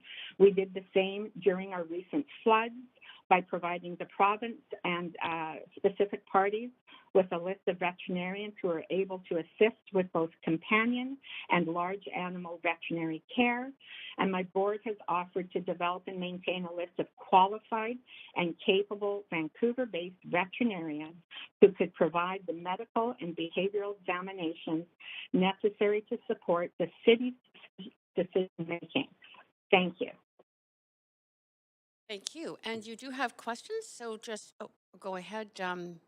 Councillor Boyle, up to 3 minutes. Thanks, and really appreciate you helping speak through this. I guess I'm still trying to understand, and maybe you can clarify, are all veterinarians qualified to address behavior issues, or that's a sort of one aspect of veterinary training, and you're saying some vets in Vancouver have that particular expertise and could be drawn upon? Many, many, many of the province's 1,800 veterinarians are both qualified and comfortable in dealing with the behavioral aspect as well as the medical. Veterinarians do several hours every year of additional continuing education. I can tell you we did 4 hours on Sunday of cat behavior. We have 4 hours coming up for BC veterinarians on dog behavior and dangerous dogs. The veterinarians who feel very comfortable and confident were qualified to deal with behavioral assessments for dogs. Okay, and I understand the field of training and behaviorists is less regulated than veterinarians, but it sounds to me from staff as though there are additional qualifications that staff look for in behavioral. So I guess it sounds to me like a bit of a spectrum, and I'm trying to understand if there are folks along that spectrum who you think also bring the range of qualifications that allow them to be able to fulfill this role well. Absolutely, thank you. I can help you with that. There is not a range, there's absolutely no regulation in dog training, no provincial regulation, and the same with behaviorists who are not veterinarians. There are board-certified veterinarians who have a specialty designation in behavior. There are 2 of them in British Columbia. There may be a third soon. One of them may have already retired, I'm not sure. So those are not in sufficient number. And I do understand, I do know who the City of Vancouver uses because my behaviorist for my German Shepherd, and she's excellent, but her involvement comes after a veterinarian. When I went to see my veterinarian about my dog's issues, her anxiety, after a thorough exam and exploring diagnostics, my veterinarian consulted that behaviorist who came to my home and did a full assessment of the dog and who went back to the veterinarian and made some recommendations, including for a prescription, which the veterinarian can accept or reject or alter. Veterinarians who then prescribe medication for my dog. So there is no regulation. So how you're defining a behaviorist is really it's really unreliable unless you define every single criteria that you could possibly think of.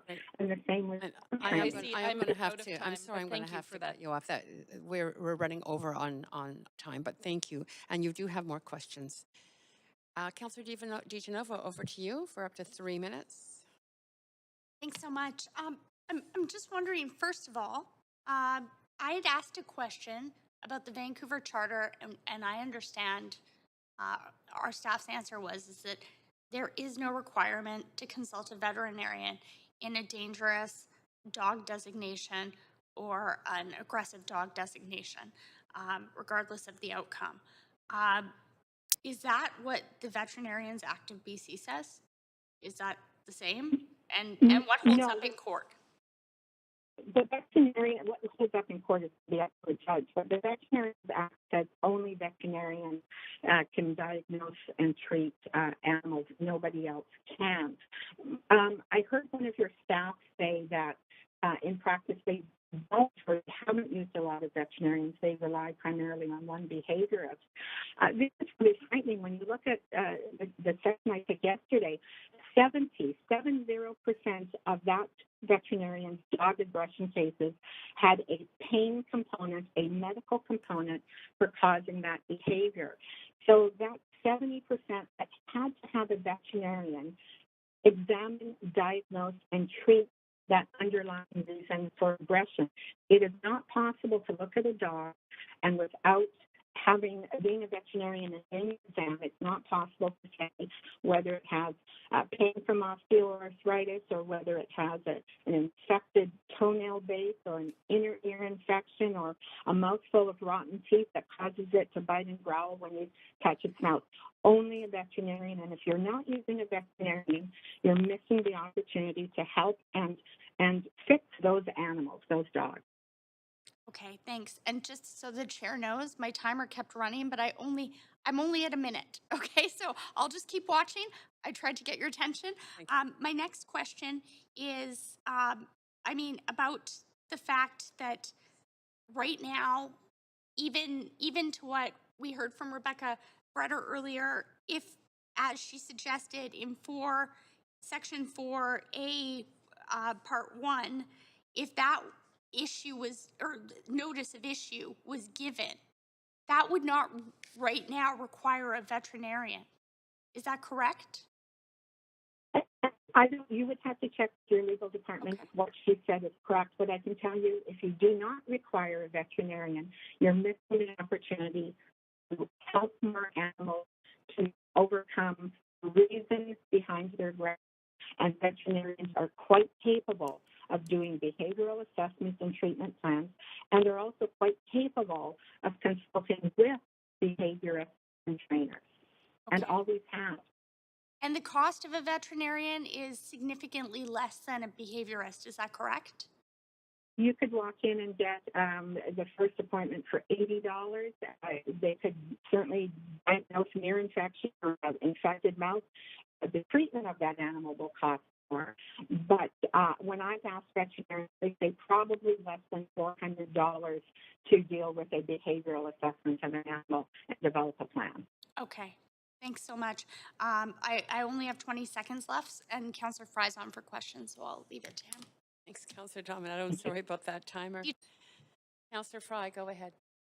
Yeah, thanks. And I just want to, just off the top, qualify that you're not a veterinarian and you're not speaking on behalf of the Certified Medical Board, the College of Veterinarians. You're speaking on the industry group. You're not a vet? Speaking on the member service group, I am not a veterinarian. Okay. So, because I'm struggling with the notion that aggressive behavior would be a medical diagnosis, where in fact aggressive behavior would be an interpretation of the motivation behind a dog, which may or may not be a medical condition at all. Would that be fair to say that not all incidents of aggression would be a medical issue? It could be a lack of training, for instance. It could be resource guarding. Would that be a fair assessment? I think the fairest assessment is what Dr. Mason said. 70% of her aggression cases all have medical base for the behavior that was aggressive. Yeah, that's an interesting statistic. I'm sure that there's other statistics that might suggest otherwise. I know when I had a behavioral issue with a previous dog, my vet actually sent me to a trainer, said it wasn't a medical issue. So I'm very curious to see sort of a backup of that 70%. That seems, to be honest with you, me quite high. So would you then agree that a veterinary assessment is not necessary in every instance, even if we were to believe the 70% was the accurate reflection of aggressive behavior being medical induced? I guess my question back would be, why wouldn't you do a veterinary assessment to know for sure? Why would you guess whether a dog had an infected ear that caused it to bite when somebody touched it, or had been in generalized pain for days? Why would you not get that certainty from the only person really offered to do it in the province for $80?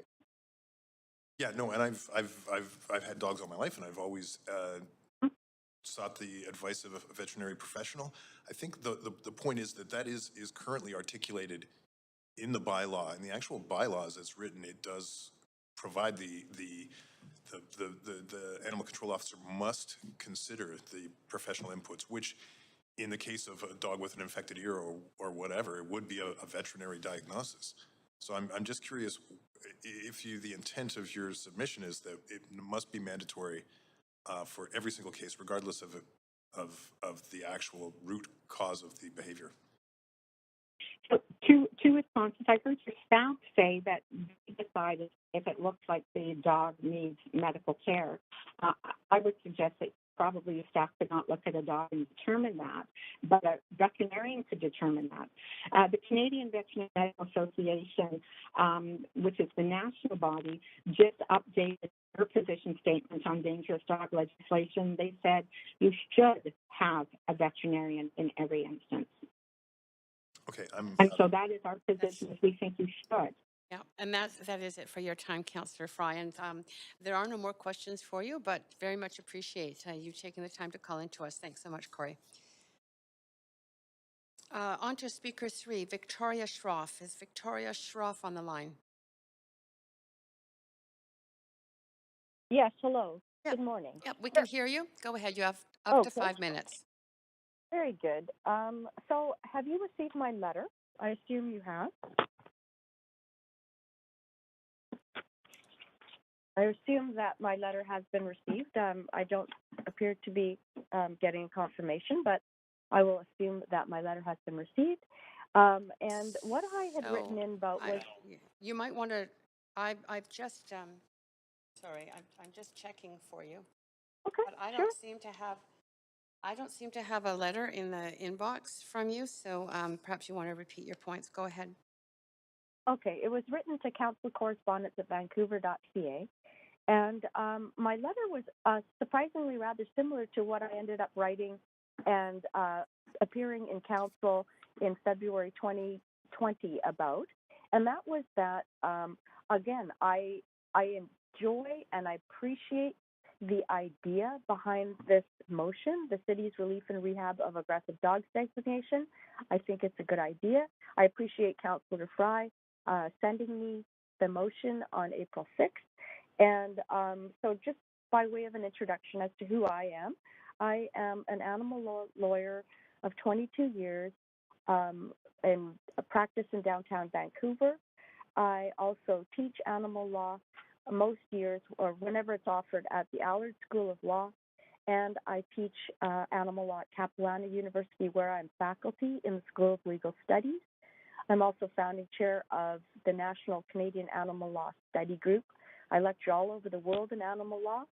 I'm frequently called upon by media to share my views on animals and the law, and most recently I am author of a textbook called Canadian Animal Law, published by LexisNexis in 2021. So just to be very clear, I am not representing any group, nor am I providing legal advice to the city by speaking today. I'm here to speak up for dogs. So as I said, when I came to council to talk to this motion in February 2020, I made it clear that to have only qualified animal behaviorists with master's or PhD level education designates as assessors was untenable for dogs and for people. It would provide an access to justice choke point. And so I have written this in my letter last night. But as your current report notes, there are only, a handful of individuals in the province with this rarefied level designation, and they are hard to book. They are costly. So that's part of the access to justice issue that I'm talking about. On the other hand, there are, as you know, some 1,700 veterinarians in the province of BC. I noticed that from the detailed discussions your consultant had with me, that was raised some months ago. And I repeat that veterinarians ought to be examining a dog suspected of being aggressive or dangerous before the designation goes into place. I think this would be a good step for the city to take because it would, if you see the difference between that and a qualified animal behaviorist, it makes sense. I don't understand the question and the issue that people are taking with veterinarians because all vets are qualified to also do animal behavior. That's my understanding from speaking to vets. And so it's important to know that aggressive behavior may be part of a medical issue, but you cannot guess at that if you're an animal behaviorist. You have to be a vet to opine on that. That makes sense. So I think it's a good first step to have an vet involved in these cases. And, you know, I can tell you from my cases, I routinely hire veterinarians in dog cases to ascertain if there's a medical reason for the subject negative canine behavior, whether that ends up being aggression or, quote, dangerousness. You know, this is something, whether or not a dog could potentially have their life ended with a certain type of designation, or to be directed toward a rehabilitative stream, should involve a consultation with the veterinarian. And it's not to say that trainers and behaviors can't play a part. I think they can, but clearly they cannot provide medical input that could in fact be the root cause of the problem. So that's sort of the gist of my letter, which apparently hasn't been received, and I'm happy to resend if I'm provided with another address for where to send it. It said that it was received. I got a receipt for it, but I will send it where I need to. Yes. So those are my points. It's And, you know, and you are at fairly the end of straightforward. your time. However, you do have questions. And just to answer your question, Yeah. you sent that to council correspondence Yeah. at Vancouver.ca. Yeah, that Yeah. stream is actually compiled differently. It doesn't come into the inboxes of councillors, and then staff forward us a summary of that correspondence received. So we did not get that summary. It doesn't happen on a daily basis. So Oh, send it to individual councillors and the mayor. So each one of our names, and you can find that on the website. Each one of our names at Vancouver.ca. That would be direct to us in our inboxes. And so right now, where will this letter have gone then? it goes to a staff group, a correspondence group, who read all of them and summarize the bulk of all of the correspondence that has come in a set period of time, how many letters on what subjects, and we get links then, but it doesn't come in daily. Yeah, I see. Okay, thank well, you. you know it's there. You know it's there, and Yes. I've spoken to what was in it. Mm-hmm. Great, thank you. But please stay on the line for questions. Councillor Fry, Will up do. to 3 minutes. I just had a point of procedure. Oh, sorry, just before Councillor Fry, you go ahead. Point Yes. of procedure. I was just wondering how we as council could perhaps ask staff, point of procedure, to possibly find this correspondence for us while we're hearing from the rest of speakers, and send this to all of us in case the letter doesn't get to us. I'm going to have to defer to the clerk as to whether or not that's possible, or to the city manager.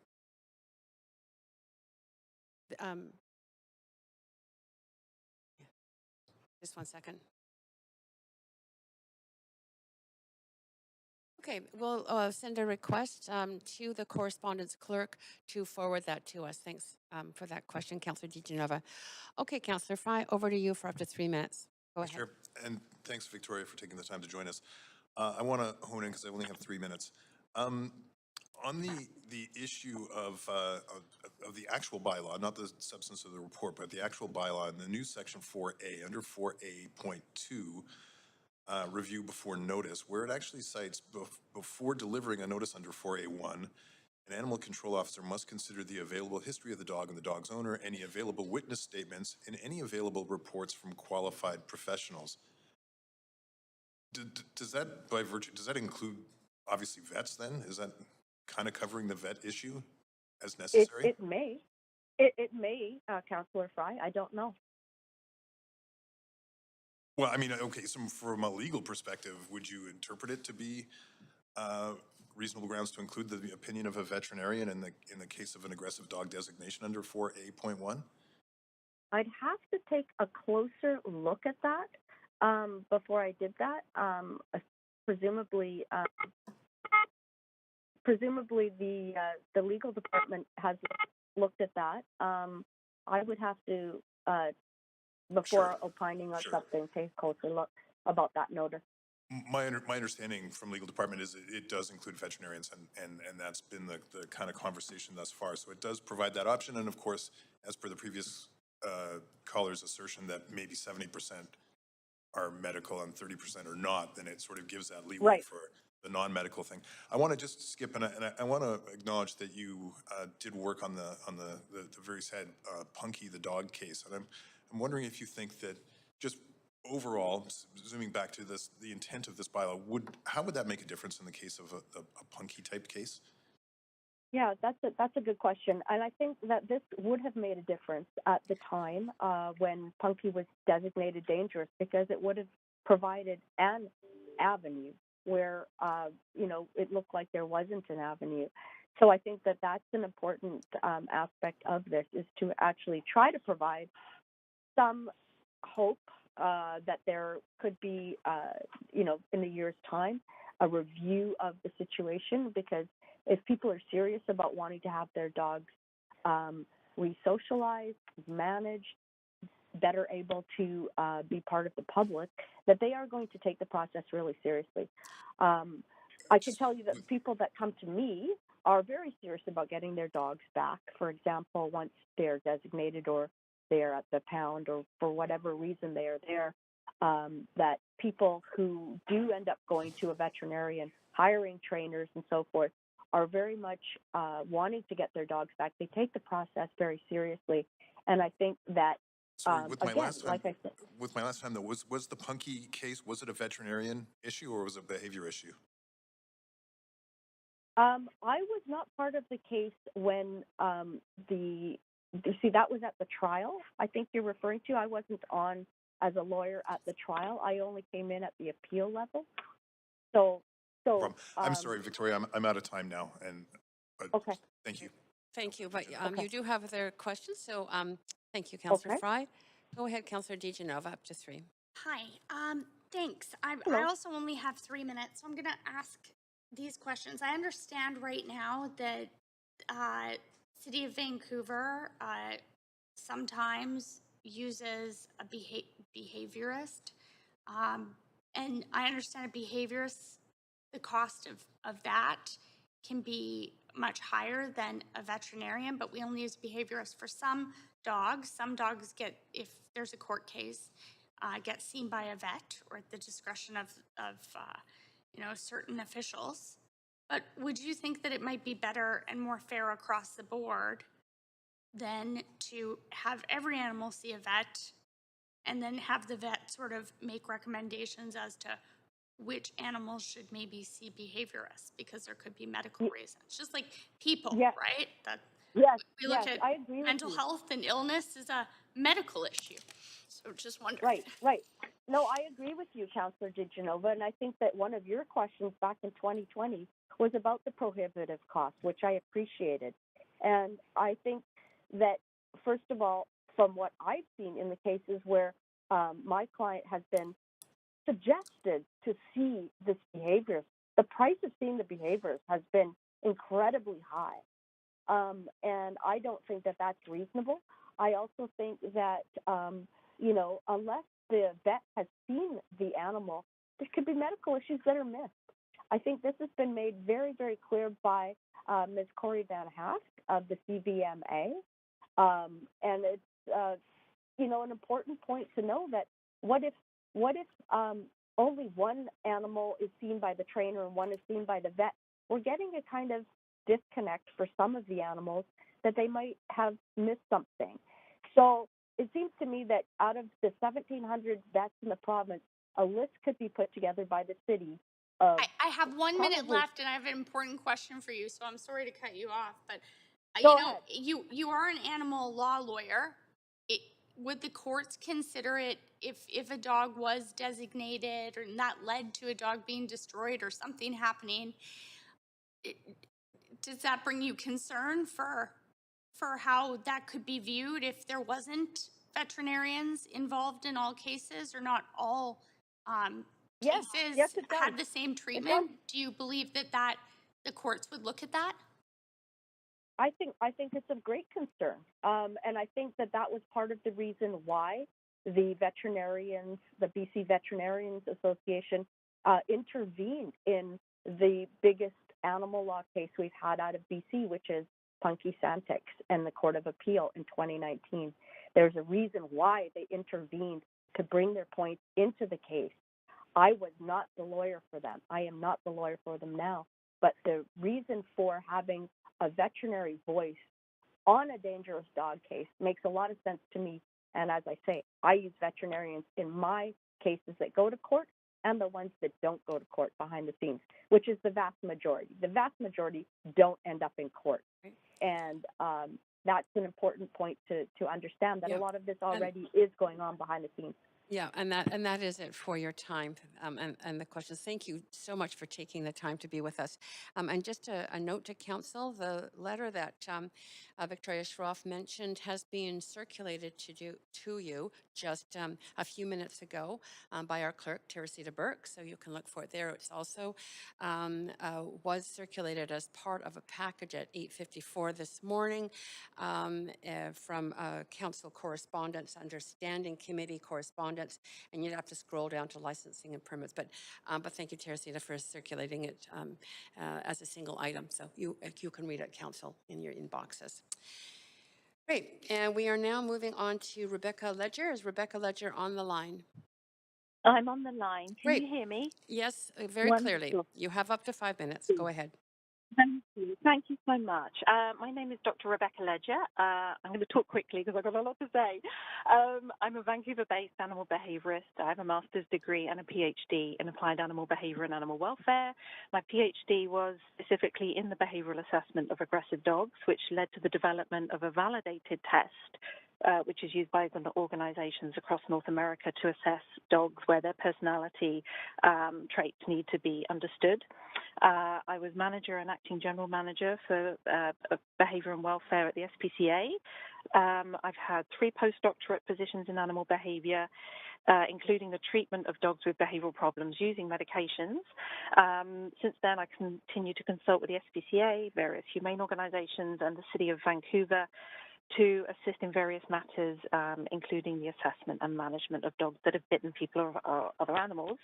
And I've provided my expert opinion in more than 170 legal cases. While I support the report and the proposal that dogs should be given a second chance and redeemed if they go through successful rehabilitation following an aggressive designation, I also urge the Council not to be sidetracked by some of the stakeholder comments. And that's what I'm going to focus my talk on right now.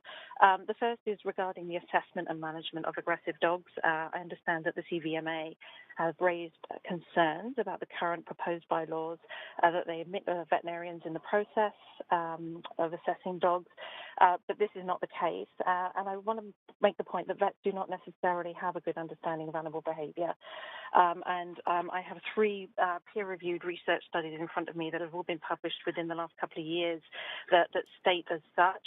One published in the Irish Veterinary Journal in 2017, where qualified vets were given behaviour vignettes, and in a third of those cases, less than half of the vets were able to provide the correct diagnosis and treatment advice.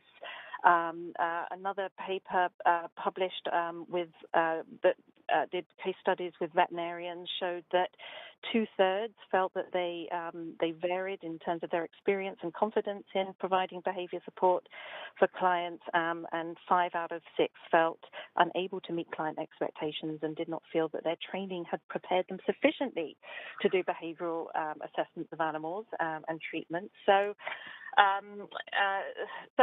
that's my first point. The second is that while it's true that only vets can diagnose and treat disorders, this should not apply to the assessment of dogs for municipalities, in my opinion. There is no DSM for dogs. That's the Diagnostic and Statistical Manual that is used to assess psychiatric disorders in people. There is no version of that for dogs.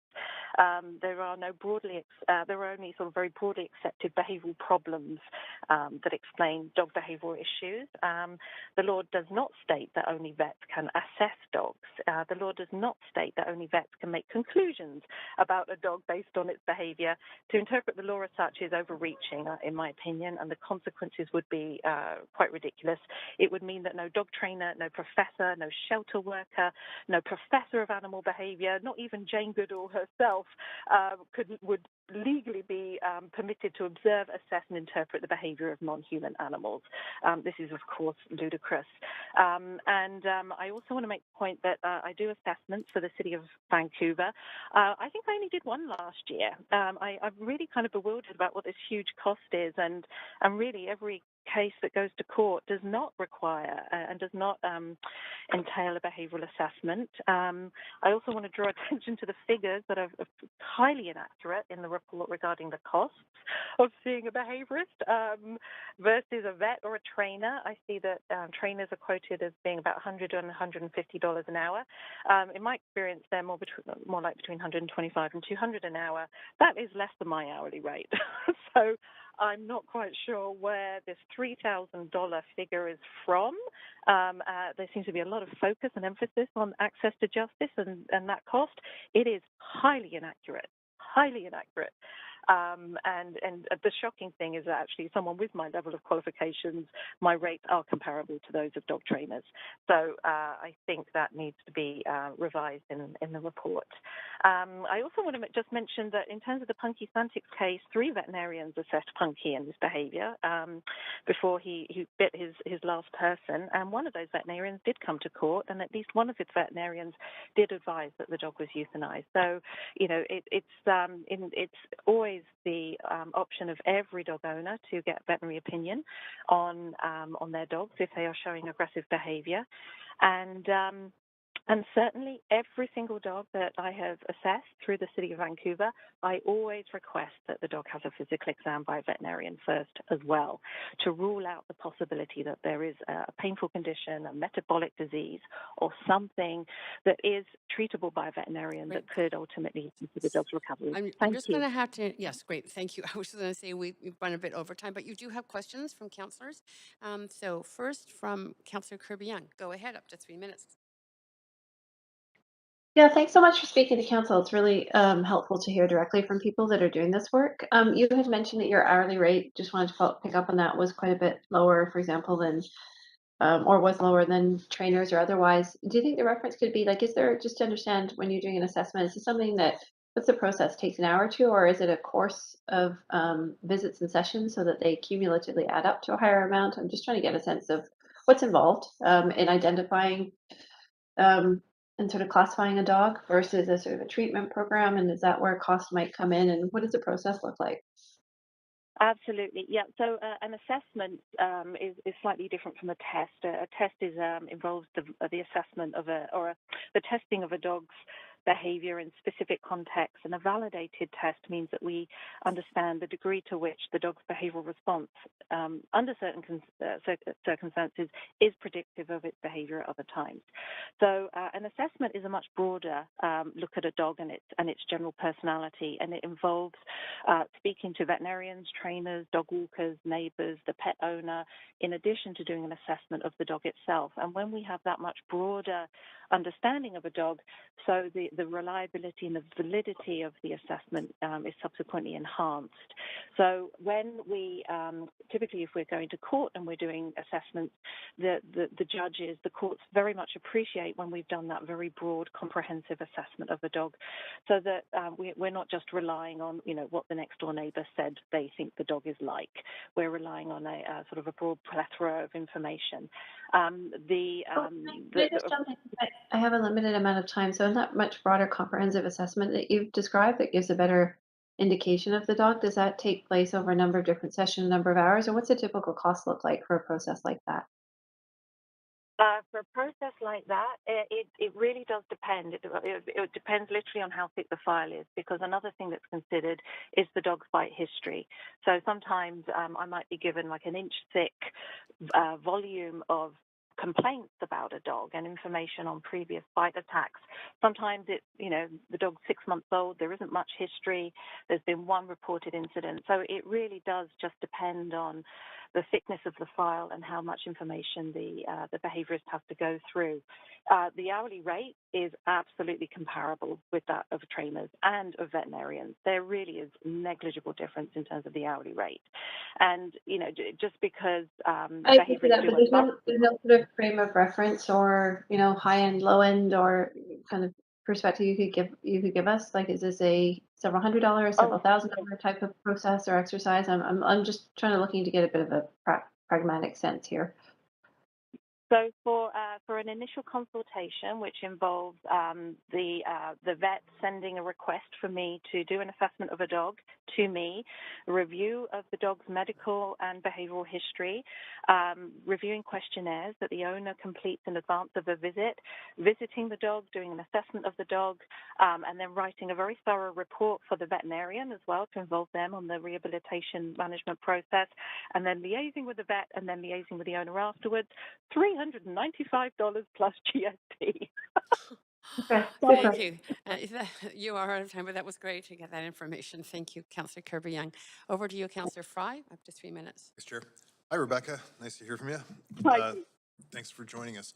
I want to just kind of zoom out a bit because I know we're getting into a lot of the weeds around costs and stuff like that.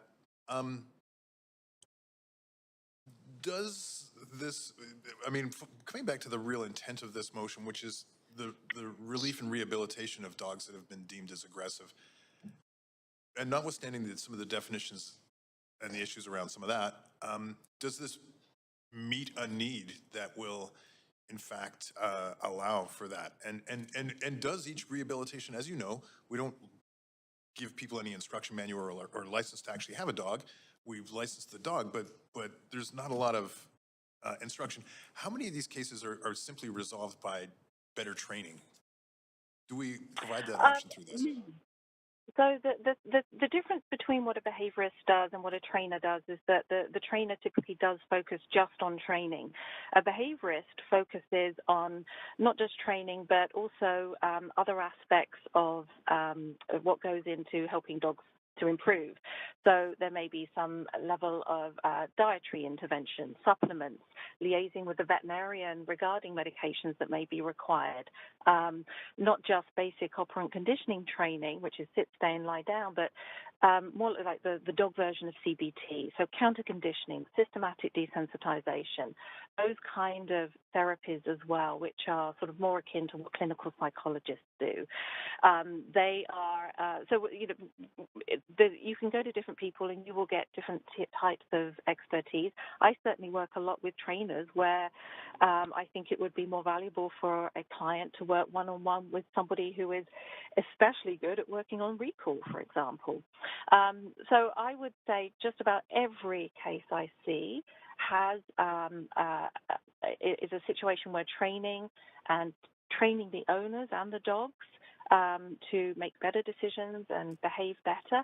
I'd say that's the case in 99.9% of cases. It may absolutely be the case that there are underlying painful conditions in a proportion of these cases, but they are the minority, especially by the time the vet's already done a physical exam on the animal, ruled out any underlying physical problems, and then feels very confident that a behaviorist or a trainer is able to take it from there. Fantastic. So the ultimate outcome and sort of the pivot here to the exploring opportunities for relief and rehabilitation ultimately is, in your opinion, going to yield better, worse outcomes? Definitely better outcomes, but I think you know, the city are going to be in an interesting situation because they potentially could be getting reports from all sorts of people with all sorts of different levels of expertise, and they have to decide whether or not the dog is successfully rehabilitated to the point that it no longer needs to be leashed and muzzled at all times in public places, for example. It's at the end of the day, if the dog is rehabilitated and it can walk in public and not lunge and growl at people, if it passes some kind of assessment post rehabilitation that indicates that it is a better behaved dog, as long as that process was done humanely and in an evidence-based way, and the dog is now less reactive, less aggressive, I think it's a great thing. But, you know, the way we get there is going to vary depending on the dog and the motivation it had for biting in the first place. Okay. Where it is an underlying issue, a vet will be required. Where it's a training issue, a trainer will be required. Yeah, I'm so sorry, but we're running a bit over time on answers to and questions. So, and we do have some very strict guidelines about that. Thank you about that. So I will turn to the next councillor, but just before, because you have more questions, just before I do that, council, we are running up against the clock in terms of our 12 noon Motion to stop. extend? Yeah, may I suggest we have one speaker left, and that speaker is on the line. Would you extend to hear from the last speaker? To move that motion to Thank hear you. from the last speaker and any questions of councillors to the speaker. For that speaker. And then to break for an hour if possible. Yes. Thank you. Okay, Council, you're aware of what that motion is. All those in favor say aye. Aye. Any opposed say nay. Great, thanks so much. Okay, now over to you, Councillor DeGenova, with questions to the speaker. Thanks Go so ahead. much. This is such an important issue too. And I really appreciate what you're saying, and I see the value in behaviorists. I'm just wondering how many behaviorists that have your qualifications are out there in the city of Vancouver? Because obviously you can't see every single animal, but I'm just wondering, how accessible is this to people who aren't listening today, aren't in this council chamber, aren't reading this report? How accessible are professionals such as yourself, Rebecca? I think there's enough people out there who can help the dogs that need to be helped in the way they need to be helped. So there are a lot of dogs out there that just need to be trained. There are plenty of trainers. There are some dogs that need medications, and many veterinarians, either independently or in consultation with another expert, can prescribe medications. And people like me, I just did a quick lineup. I think there's at least 6 or maybe even 7 people in the Lower Mainland who have doctorates or master's degrees in companion animal behavior. So I'm by no means the only one. And people don't have to wait to see me for more than 3 weeks. I'm not cost prohibitive compared with what trainers charge or anybody else. This access to help, I really don't know where this concern is coming from. And I'm not questioning the cost. I just want to make sure that people who don't know about you specifically, that they can or they want to hire a trainer, that they're getting a qualified trainer, not just someone who thinks they're really good at what they do, so they put an ad on Craigslist.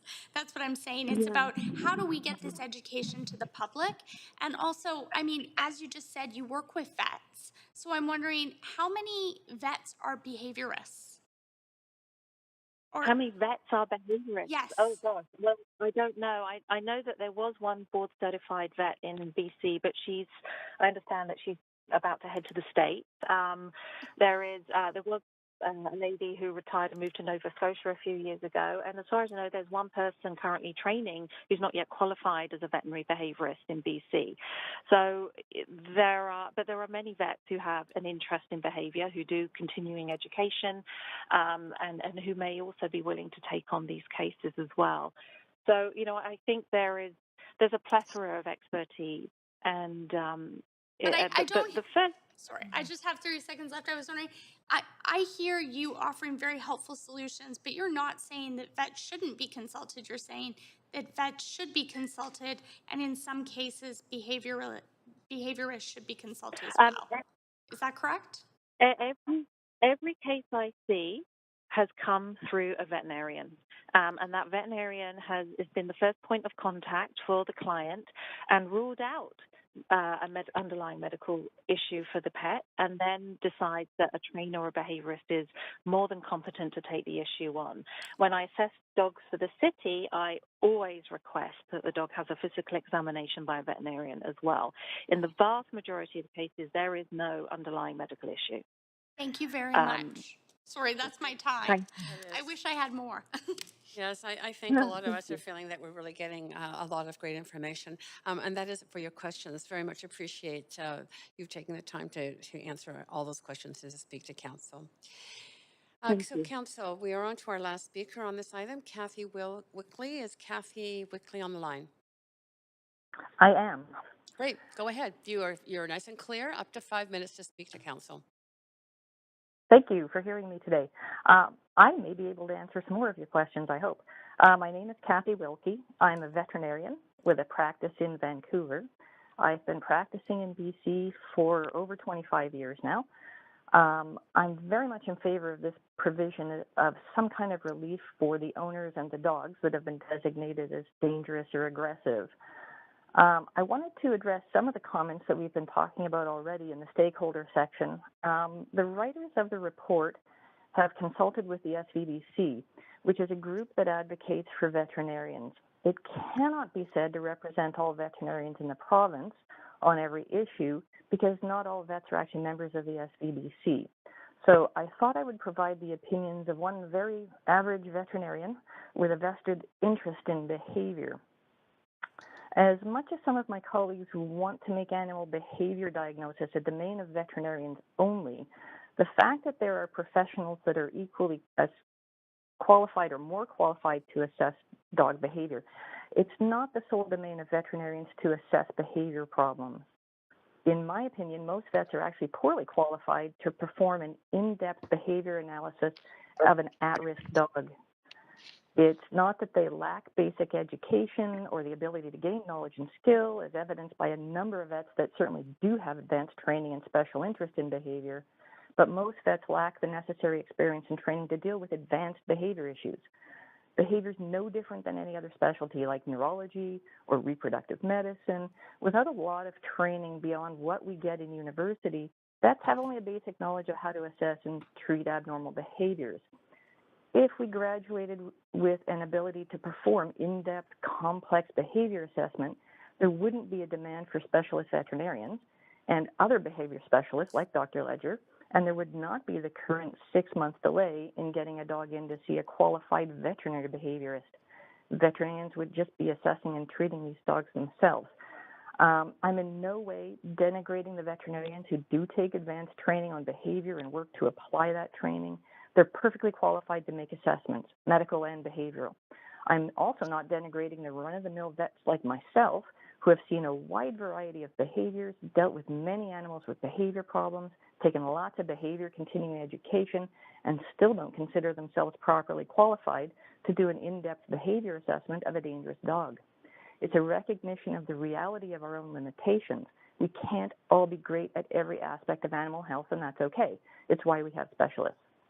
I am saying that there are other people who are just as qualified as the majority of veterinarians in this province in making behavior assessments. Those would include qualified behaviorists, such as those with master's and PhD degrees, as well as possibly some dog trainers with advanced education and many years of experience, maybe. After hearing from the SVBC, I think we also have to differentiate between an assessment of behavior and a diagnosis of a disease. Medical diagnoses are certainly the domain of the veterinarian, but as much as we may want to rope in behavior assessments into that field and claim that only vets can diagnose behavior problems, I think that's a real stretch of the definitions in the Veterinary Act. There are medical problems that can cause behavior issues. This is not a behavior problem, though. It's a physical one causing a behavior problem. The dog owner should be entitled to have a physical assessment of the dog by a vet as part of an assessment for a designation of being aggressive or dangerous. An owner should be encouraged to seek a veterinary exam and opinion as a matter of course and provide the medical record. But I don't know if that onus is on the city or on the veterinarian. That's above my pay grade, or on the owner. Assessments could and should be done by anyone with adequate qualifications and training, and the recognition and non-medical treatment of problem behavior should not be exclusively in the veterinary domain. If it was, we would have to conclude that all dog trainers who are dealing with fear-biting puppies or dog-reactive dogs are actually practicing veterinary medicine, which just isn't the way things go. I would encourage Council to adopt guidelines that are inclusive rather than exclusive, allowing for flexibility of application when considering who should be allowed to assess problem dogs. I believe that the recommendations in this report as written actually serve this function fairly well. And that's the end of my comments. Great. Thank you very much. Really appreciate your comments. I see no questions from Council at this point, but you were very clear, and again, really appreciate you taking the time to speak to us on this issue. You're welcome. Okay, Council, that does actually take us to our lunch break, and so we are going to. Let's see, 12:02. We'll get back at 1:02. Oh, sorry. I'm sorry. We do. We have in camera from 1 to 2:30, I believe, and then so we'll return at 2:30. Great. Thank you so much. Enjoy your lunch.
Start that.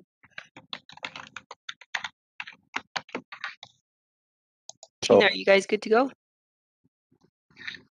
Yes, we're good to go. Okay. Welcome to the special council meeting of Wednesday, April 13th, 2022. This special meeting is being held under sections 2.5A and 14.5 of the procedure bylaw for the purpose of convening a meeting which is closed to the public. The special council meeting is being convened by electronic means as authorized under Part 14 of the procedure bylaw, and as such, council members may participate in person or by electronic means, but actually our closed meetings are all now by electronic means as we work through that. Council members are reminded that in accordance with section 14.13 of the procedure bylaw, members must enable their video to confirm quorum. As always, we acknowledge we're in the unceded homelands, the Musqueam, Squamish, and Tsleil-Waututh people, and thanks to staff. Move to a roll call, please, clerks. Yes, Mayor Stewart in the chair, Councillor Carr. Here. Councillor DiGenova. Present. Councillor Fry. Here. Councillor Swanson. Here. Councillor Hardwick.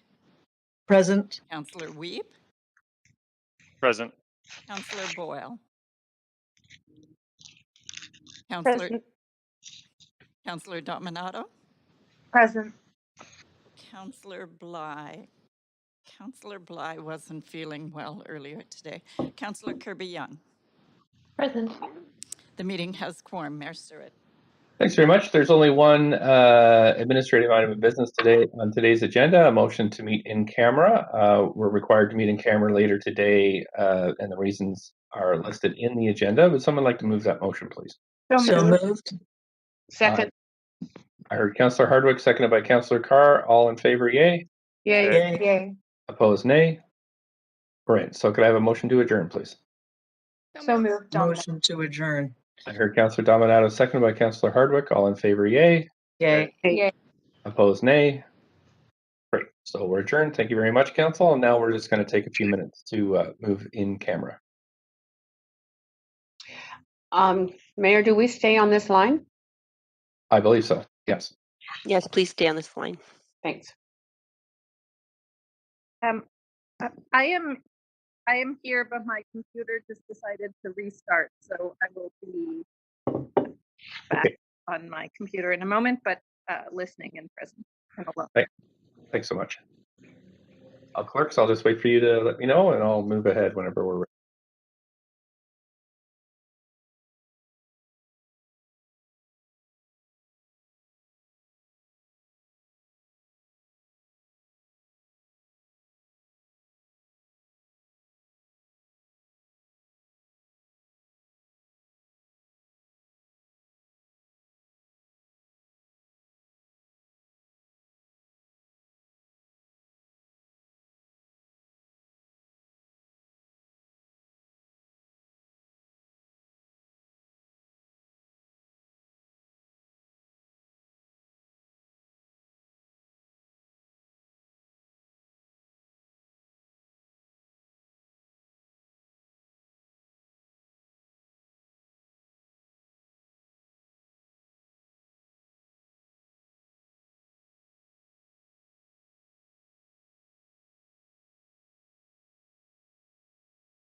Hey, Kirsty, can you hear me?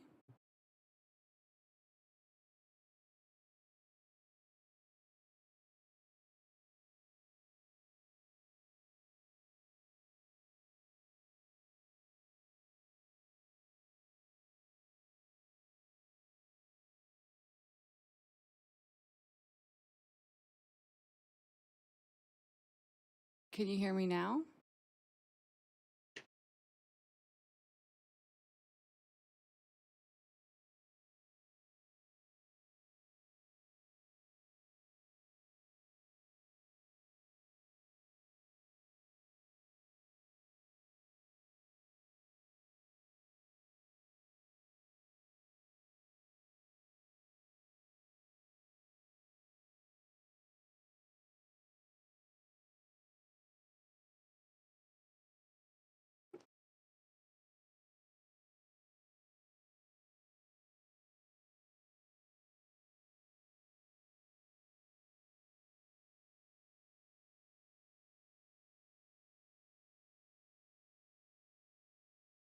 Welcome to TELUS Conferencing. To join the conference,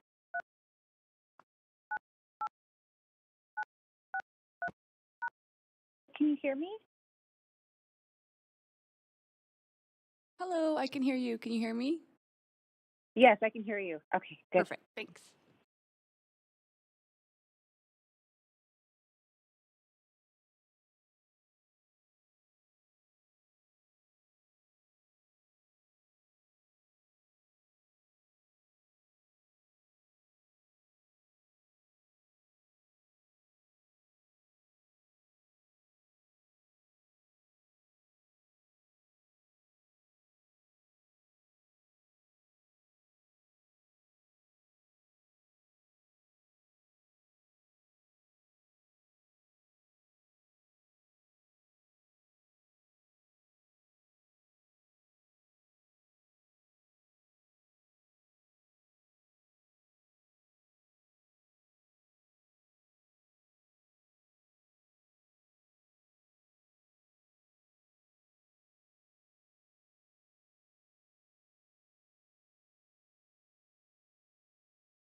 Welcome back, Council and public.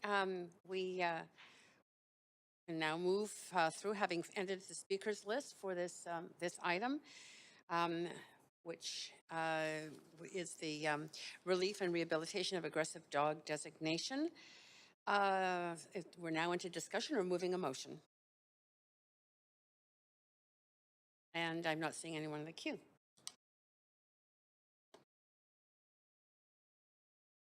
I see nobody.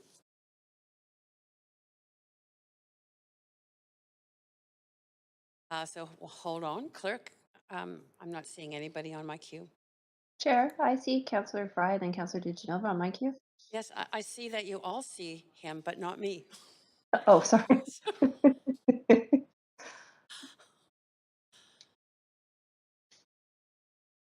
No, I am. Sorry, there's a bit of technical difficulty at my station, at the chair station. We just have to get IT so that I can actually see your names. One sec.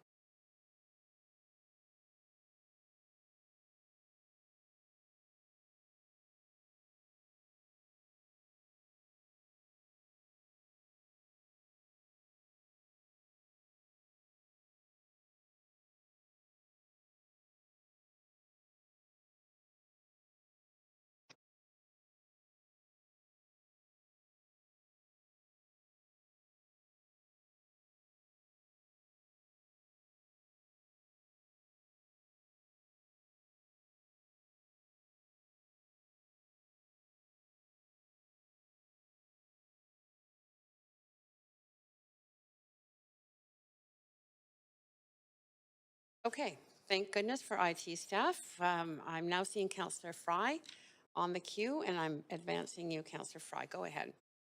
We're in the main queue, so this would be for discussion or moving a motion, so you have 5 minutes now. Yeah, well, I am prepared to move the recommendations.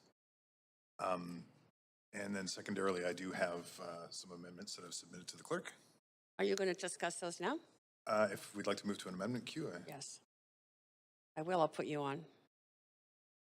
Appreciate the robust discussion that we've had today. And very much also appreciate the assistance of Grant Murray and the city manager in helping to massage some of the language with this amendment that I've submitted. It really highlights a couple of pieces. So it does follow the outline here, but it adds a couple of definitional pieces to it and reflects that in the language. Number one is replacing the definition of aggressive behavior to mean any hostile attack by a dog or person or domestic animal, including pursuit of a person or domestic animal in a hostile manner. This is to reflect that some of the earlier iteration talked about growling and behavior that really was too broad a scope and definition. The second is replacing the proposed section 4A.8 to give it a little bit more substance, because the original language would have suggested that any complaint on a dog would have within a year would have automatically derailed the rehabilitation and relief portion. And this focuses the complaint to be investigated and verified by an animal control officer.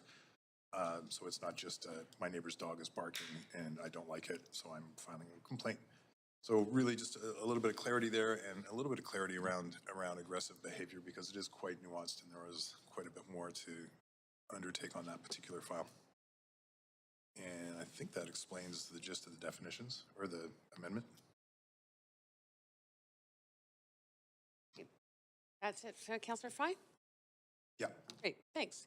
Councillor DeGenova to the motion. Thanks. You We're mean in the an amendment? Yes. I have a question through the chair as a point of information to Councillor Fry on his amendment. Yes, go ahead. Councillor Fry, in your amendment, you're replacing this to say means any hostile attack by a dog on a person or domestic animal, including pursuing a person or domestic animal in a hostile manner. But you haven't used the word unprovoked. I'm wondering why you haven't used the word unprovoked. Because if a dog is being abused or someone comes up and kicks it, if something happens and it's provoked, then would that be fair? And let's say, I understand that you have the caveat, I just want to say this of the 12 months, but a dog could be provoked twice in 12 months.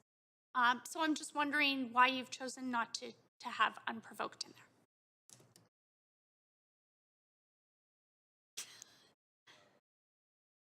Your mic's not on, so I'll. If you put, sorry, I'll just, mic on, go ahead. There was a fair amount of back and forth on this. And it involves multiple definitions. So if you see in the bylaw page, Appendix A, page 1 of 5, it defines aggressive dog means a dog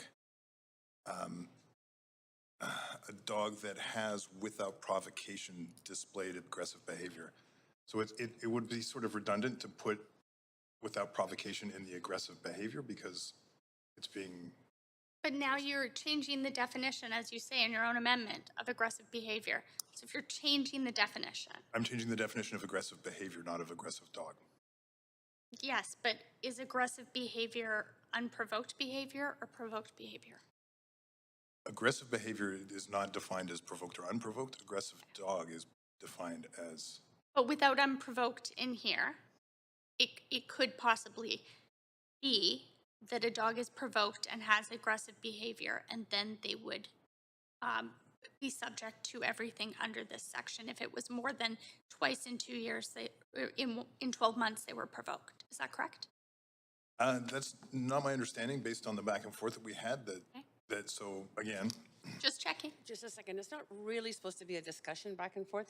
There was a question that you've posed. Councillor DiGenova, go ahead and answer it. Councillor Fry. Well, I might defer to Grant Murray, who could better explain it because he. I'm happy to ask a point of information through Grant Murray. You can do actually a question straight to staff, as not through Well, me. it has to be a point of information through you because we're in debate on an amendment. Oh yeah, we are in debate. Okay, go ahead. Yes. Go ahead and ask your question. Capture that question. I believe so. I agree with both of you, but I think that it may be better to clarify this. Aggressive dog includes the without provocation, so a dog wouldn't become an aggressive dog under the bylaw for displaying aggressive behavior unless it was without provocation. But the other section that's being amended is, that would be affected is 414A, and it says display aggressive behavior. And it could also include an amendment to that to say unprovoked aggressive behavior, and that would resolve the issue as far as I understand it. So it would include a further amendment to 414A to say display unprovoked aggressive behavior. And I think that would deal with both issues. That was helpful, and I'm looking to councillors to pursue. I'm on the queue with time. Oh, you're still on. Go ahead, If Councillor I may, DiGenova. and see no one else on the queue, I'd just like to ask for a short recess. In doing so, I'd be happy if Councillor Fry wanted to move this to his own amendment, hoping it's friendly here. But in 5 minutes, would that do? taking legal's advice, want to make sure the language is sound. Yes, 5 minutes would be great. Great. A 5-minute break to follow that suggestion of legal staff. Thank you. 5 minutes, everyone.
Okay, everyone, 5 minutes done. I see Councillor Fry on the list. Go ahead, Councillor Fry, speaking in the amendment queue. Great, thanks. And just adding an amendment to that amendment.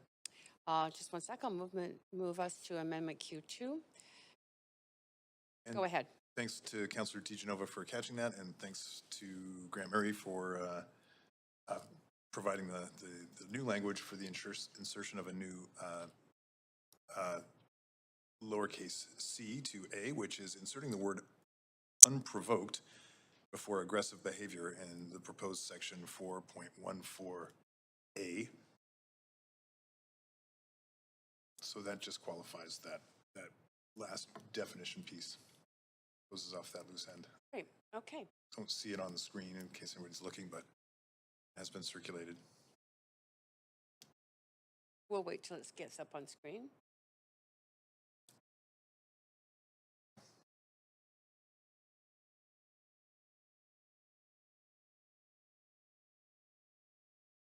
So just waiting to see it.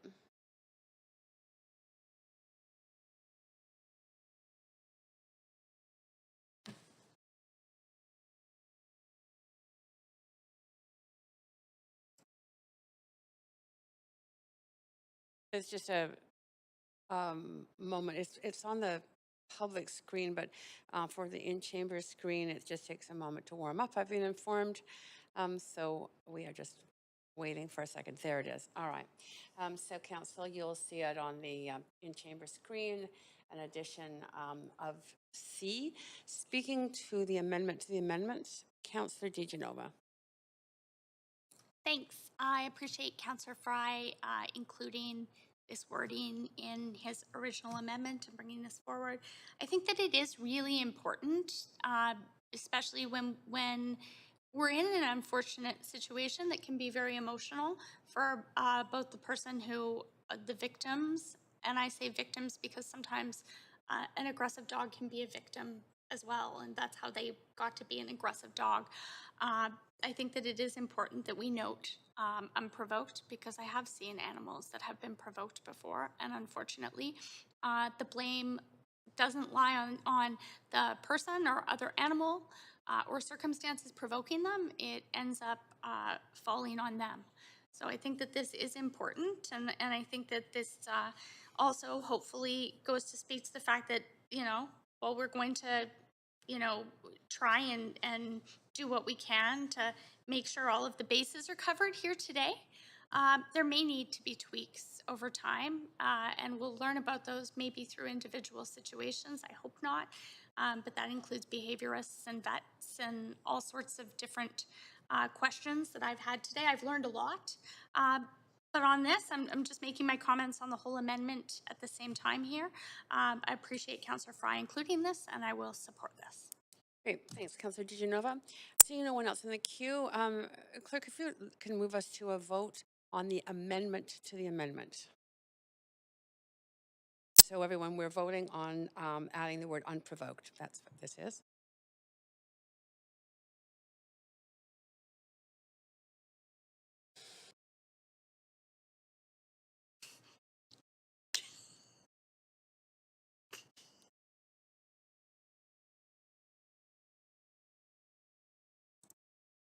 Okay, that passes unanimously. Thanks very much. I'll move us back to the amendment queue. Speaking, Councillor Fry, you have the floor, speaking to the amended amendment now. Did we pass the amendment, or We have passed the amendment to the amendment, right, so, adding in the word unprovoked. And with that, I'm submitting the amendment as amended. You're speaking to that now. You've already submitted it. Yeah. Great. Yeah. Okay. Nothing more to say? Great. And I see no one else on the queue. So, Clerk, if you could move us to a vote on the amended amendment.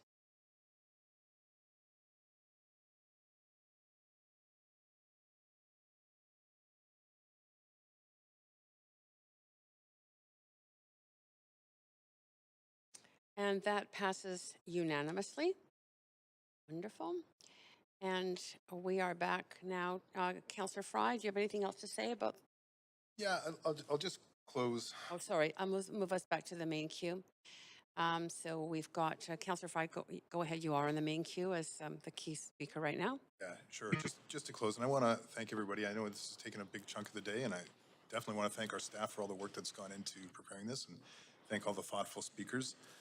I do want to just quickly reflect on some of the concerns around that we heard from the Veterinary Association, and just to remind that we do have within this new bylaw, section 4A.2, the review before notice, that before delivering a notice, an aggressive dog notice, an animal control officer must consider the available history of the dog and the dog's owner, any available witness statements, and any available reports from qualified professionals, which I think adequately covers veterinarians, behavioralists, whoever we need would be submitted under this, and certainly separating out that not all these cases will necessarily be a medical case.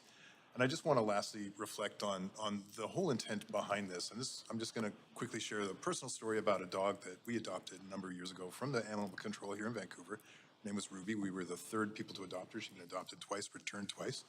She came with a lot of baggage, and she had reactive aggression issues that it was really horrible for us at the time. We didn't know how to deal with it. Under the advice of our vet, actually, we met with a trainer who explained that she wasn't aggressive, she was reactive.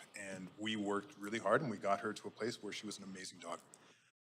But had we not had an opportunity, and thankfully we weren't put in a position where she was labeled as an aggressive dog because nobody had reported her to animal control because we took a responsibility for her actions.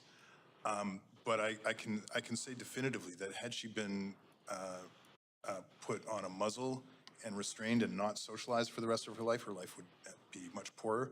Our life would have been much poorer. And she turned out to be an amazing dog once we worked on it, once we realized that there was an opportunity to rehabilitate her. And I hope that for every person who has a dog and their family here in Vancouver and runs into an unfortunate situation, because as we're learning now, especially through the pandemic, lots of folks are adopting dogs. Lots of folks don't know how to train a dog or keep a dog. And a lot of people are adopting dogs that are coming from bad places, that have baggage that needs to be worked through. And it's not always a medical condition. Often it's an emotional condition or it's an abused past. And I think this really offers an opportunity to get it right for the dog guardians and for the dog. And I really want to thank our staff, and I really want to thank the folks who came and spoke to this. And yay, thank you. Thanks, Councillor Fry. Councillor Swanson to the amended motion. Yeah, through you, can I ask a point of information to staff? Yes, you absolutely may. Go ahead. So I was Googling and it found where it said 716 dog bites in Vancouver between 2016 and 2019. Does that sound about right? 716.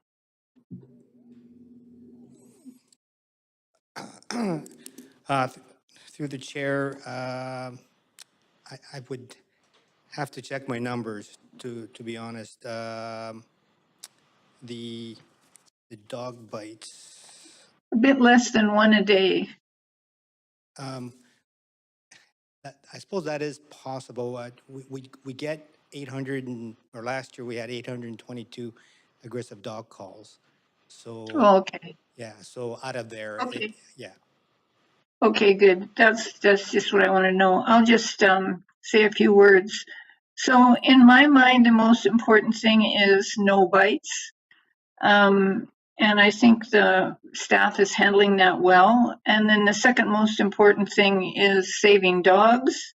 And this looks like we're not making, with this report, we're not making dog bites any more likely. And we may be saving dogs, especially if they have owners who are wealthy enough to pay for vets, training, and lawyers. And I guess that's better than not saving any, so I'm going to go for it. And I appreciate the staff being willing to work with people who are homeless around dog licenses. That's pretty good.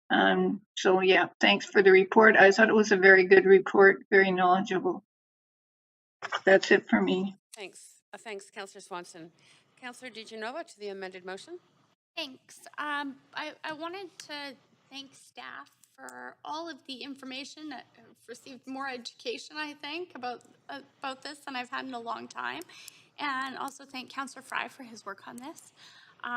I mean, I've been on both sides of it. I've had a dog that I wouldn't call aggressive, but I knew wasn't good with children.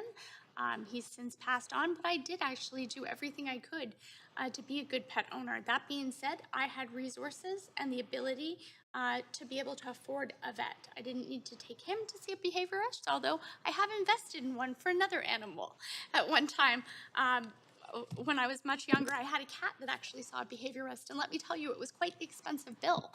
That being said, I see the value in both, but especially in looking at making sure, just as we would with a person, we'd rule out any medical conditions, and what we consider medical conditions are important. And I think it is important that we continue this conversation, especially to make sure that all animals that are going to be deemed aggressive or dangerous, especially if there's consideration, to end their lives, that they have those options, that they have, in fairness, that it's not just, okay, the ones who see the behaviorist because the city of Vancouver's decided that we'll pay for it and that's what we'll do and it's going to court, then the behaviorist has said that they will call a vet. But I think that it's important that, there's fairness there for all animals, and each of them receive the same evaluation. So I'm a little bit hesitant about this. That being said, I think it's a lot better than what we have currently, and as much as I love and understand that side of it, that it can be hard when you have an animal and that they're not good. I mean, I just, as Councillor Fry said, I took responsibility and I didn't let my dog around. I didn't have a child at the time, but didn't let my dog around children and took a responsibility for his actions. That being said, I also, when I was 3 years old, had the entire side of my face bitten off by a dog who provoked me unattacked. And I was really fortunate that I wasn't far from Children's Hospital at the time, and there was a plastic surgeon actually in the emergency room who was able to work on me. But I have to say, being on both sides of that, I really commend our staff for this what you're doing to look at the checks and balances, the fairness, what we should be doing, talking to qualified professionals. And I'm looking forward to seeing what will come back from our staff in a few months. I understand that this is the first piece, and we will be seeing more on this. It's not easy. It can be emotional, especially when many people do see their animals as family. Also, when people don't have the access to the funds that they need, and vet care or even having a behavioralist or a trainer can be expensive. So I empathize with that as well, but I think that this is a step in the right direction, and looking forward to seeing the work that will be coming forward from staff on this also. So we'll be supporting this. Thank you. Thanks, Councillor DiGenova. Councillor Boyle, to the amended motion. Thanks. I'll be brief, but just to say I came into this conversation with a number of questions about the role of different professionals in this process and the expertise that they bring between trainers and behavioralists and veterinarians. Having only owned dogs for a short period of my life, I didn't have a deep understanding of those different professions, and have appreciated the answers we've had from speakers and from staff in clarifying that there are roles for each of those professionals, and the recognizing that health impact, that health piece that's so often connected to behavior is a part of the process. So thank you for that. And also just to say this isn't an area of my expertise, and I really appreciate Councillor Fry's leadership on it, and being able to learn from staff and the public as we work on moving this forward. Happy to support it. Thanks, Councillor Boyle. Okay, no one on the list. So clerk, if you could move us to a vote on this. This is an amended motion.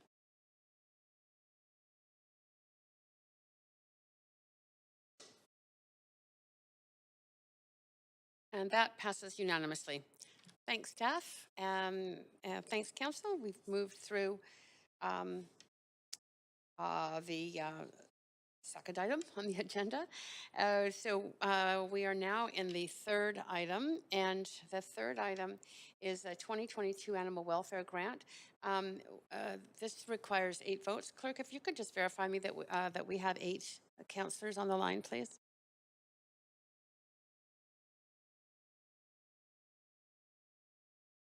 Great. Okay. Happy to move this.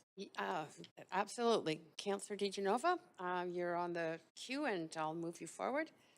I'm just happy to speak in support of this. I see animal control, but that also includes welfare as a core service in our city. And I don't think it needs much more explanation than that. So I will be supporting this, and I hope others will too.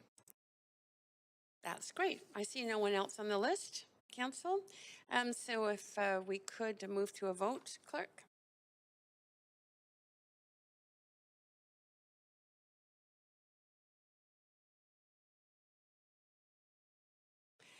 That has passed unanimously as well, concluding our 3rd item. And we are now on our 4th item, which is a city wharf bylaw. And I believe that there is either a presentation of some slides and staff here to present those and answer any questions. First, we have Lon. Go ahead, Leclerc. Just a second, your mic's not, there it is. Go ahead. Hi, Lon Leclerc, General Manager of Engineering Services. We do have a presentation should council want to see it. The anchoring, the report before you is a bylaw to control docking around our wharfs. Separate from that, we are actually pursuing the other issue, which is anchoring in Falls Creek on a separate vein. But happy to provide the presentation if council chooses to see it. I'm seeing some councillors on the speakers queue, so let me just find out if they are interested in the presentation. Councillor Hardwick? Yes, please, to the presentation. Great. Go ahead, staff. Thank you. Okay, I'll pass it over to Patrick Coate.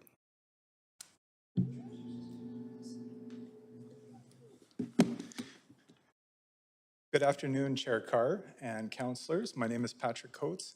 I'm a Senior Project Manager in the Engineering Department, and I am going to be presenting to you in just a second our proposed wharf bylaw this afternoon. Can everybody hear me okay? You're good. Awesome. Nice and clear. Thank you. And I'm just going to share the presentation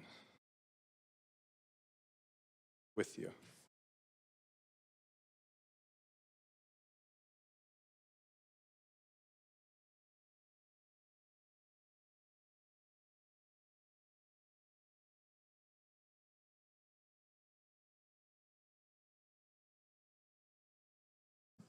All right, just waiting for it to come up.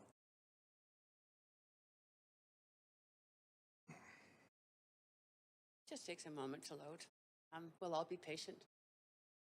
There it is. Go ahead. Perfect. Thank you. Everybody can see it. So as I mentioned, we're here today to present the wharf bylaw on behalf of engineering. And as Lon mentioned, that focuses on regulations at city wharves, docks, and waterfront facilities. It includes an enforcement framework in terms of marine towing and ticketing that would be carried out by the Vancouver Police Department Marine Unit, as well as parking enforcement officers. And it is distinct in terms of a bylaw separate from topics such as anchoring and derelict boats. And these are topics that staff plan to come back to brief council on in April. Or sorry, not April, in the spring, I should say. Thank you.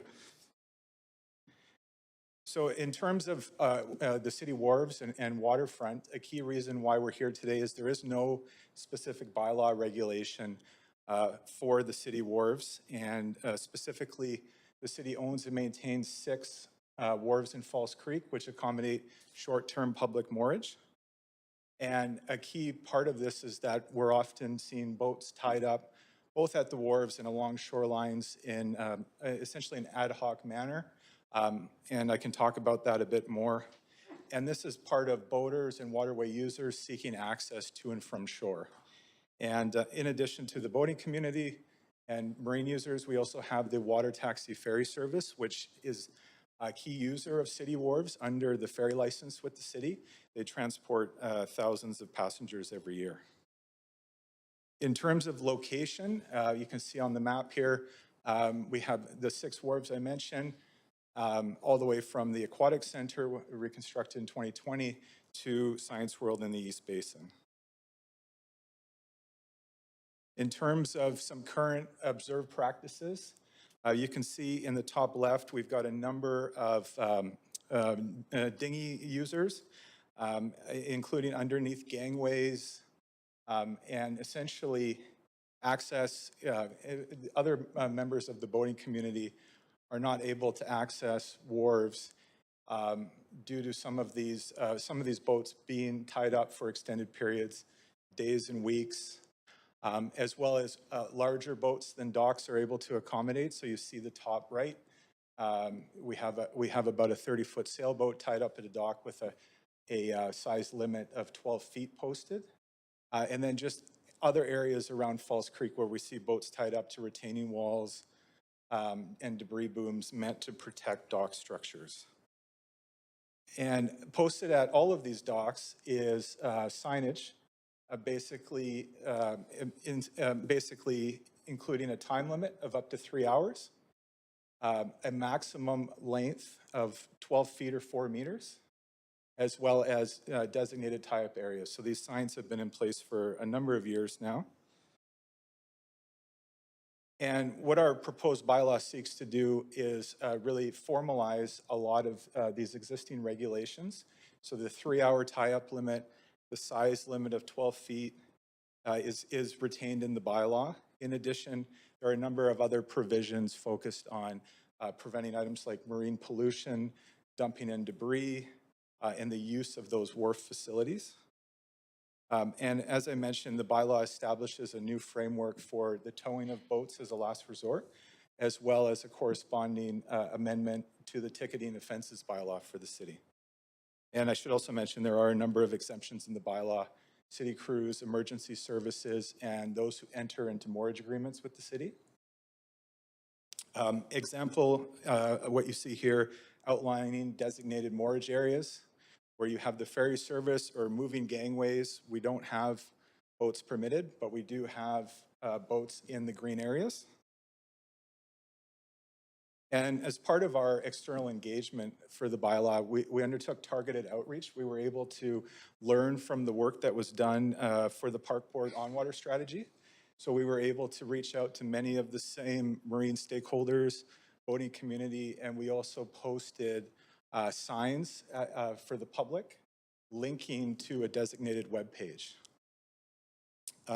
We received a number of messages or responses in support of the bylaw. We did not receive responses against the bylaw, but we did receive a number of responses for other marine-related topics, anchoring derelict boats, that I'll be talking about a bit more. In terms of potential implementation, should the bylaw be approved, we have a signage renewal program. We would upgrade the signage at the city wharves to reflect the new bylaw. We would be working with a towing contractor, and we would continue our ongoing information sharing with Park Board staff. They have similar challenges with similar facilities. So in terms of the proposal today, we are proposing this under Section 301 of the Vancouver Charter, and it's specifically focused on the city shoreline. That is separate from the ongoing work we're also doing with Transport Canada on the federally regulated anchoring in Falls Creek, as well as derelict boats. And as I mentioned, we plan to come back to brief council on that as well. So thank you. I'd be happy to answer any questions. Okay, you do have questions.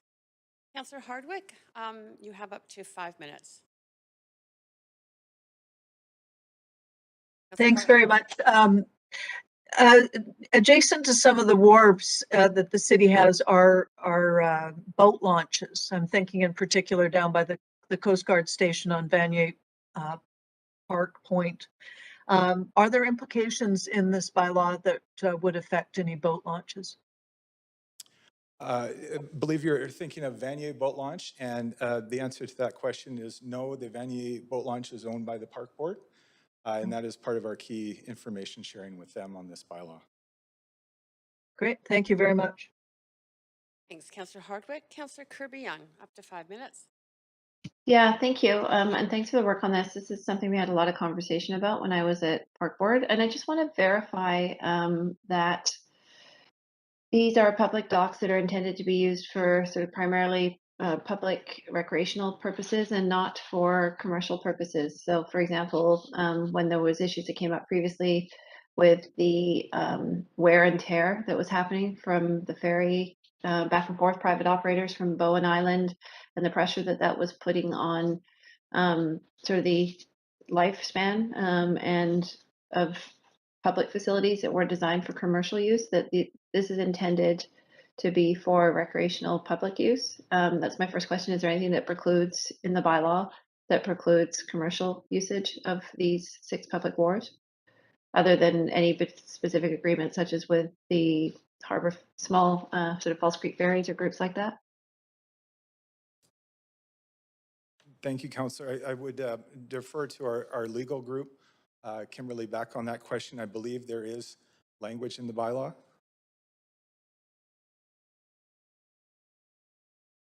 But the intent is primarily that these are public use, sort of short term, and not to be used for commercial operations. That's the guts of what I'm getting at. Is that correct? That's correct, yes.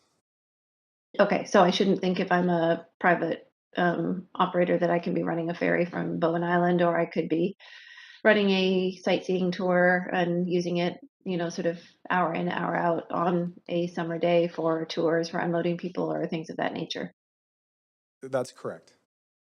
Okay, and then can I get just confirmation that the bylaw actually has language sufficient to guard against that?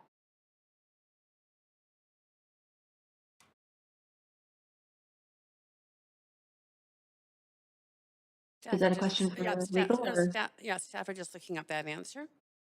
Okay. I'll stop your timer.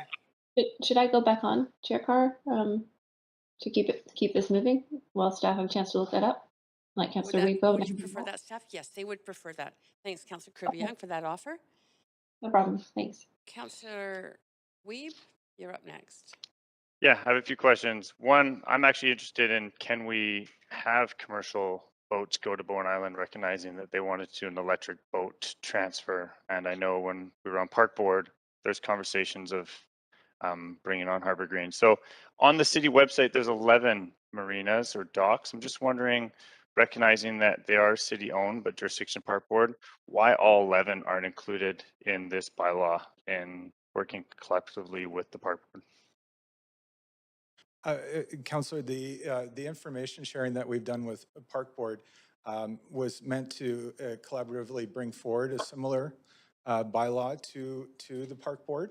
My understanding is that has not been done yet, but the facilities such as Harbor Green Dock, Burrard Civic Marina, those are Park Board facilities. And we have been working closely with them. Unfortunately, because they're not city-owned facilities, they wouldn't be covered under this bylaw. Are they not city-owned, but under the jurisdiction of the Park Board? In the case of Heather Civic Marina, that's correct. But my understanding is Burrard Civic Marina and Harbor Green Dock are Park Board facilities.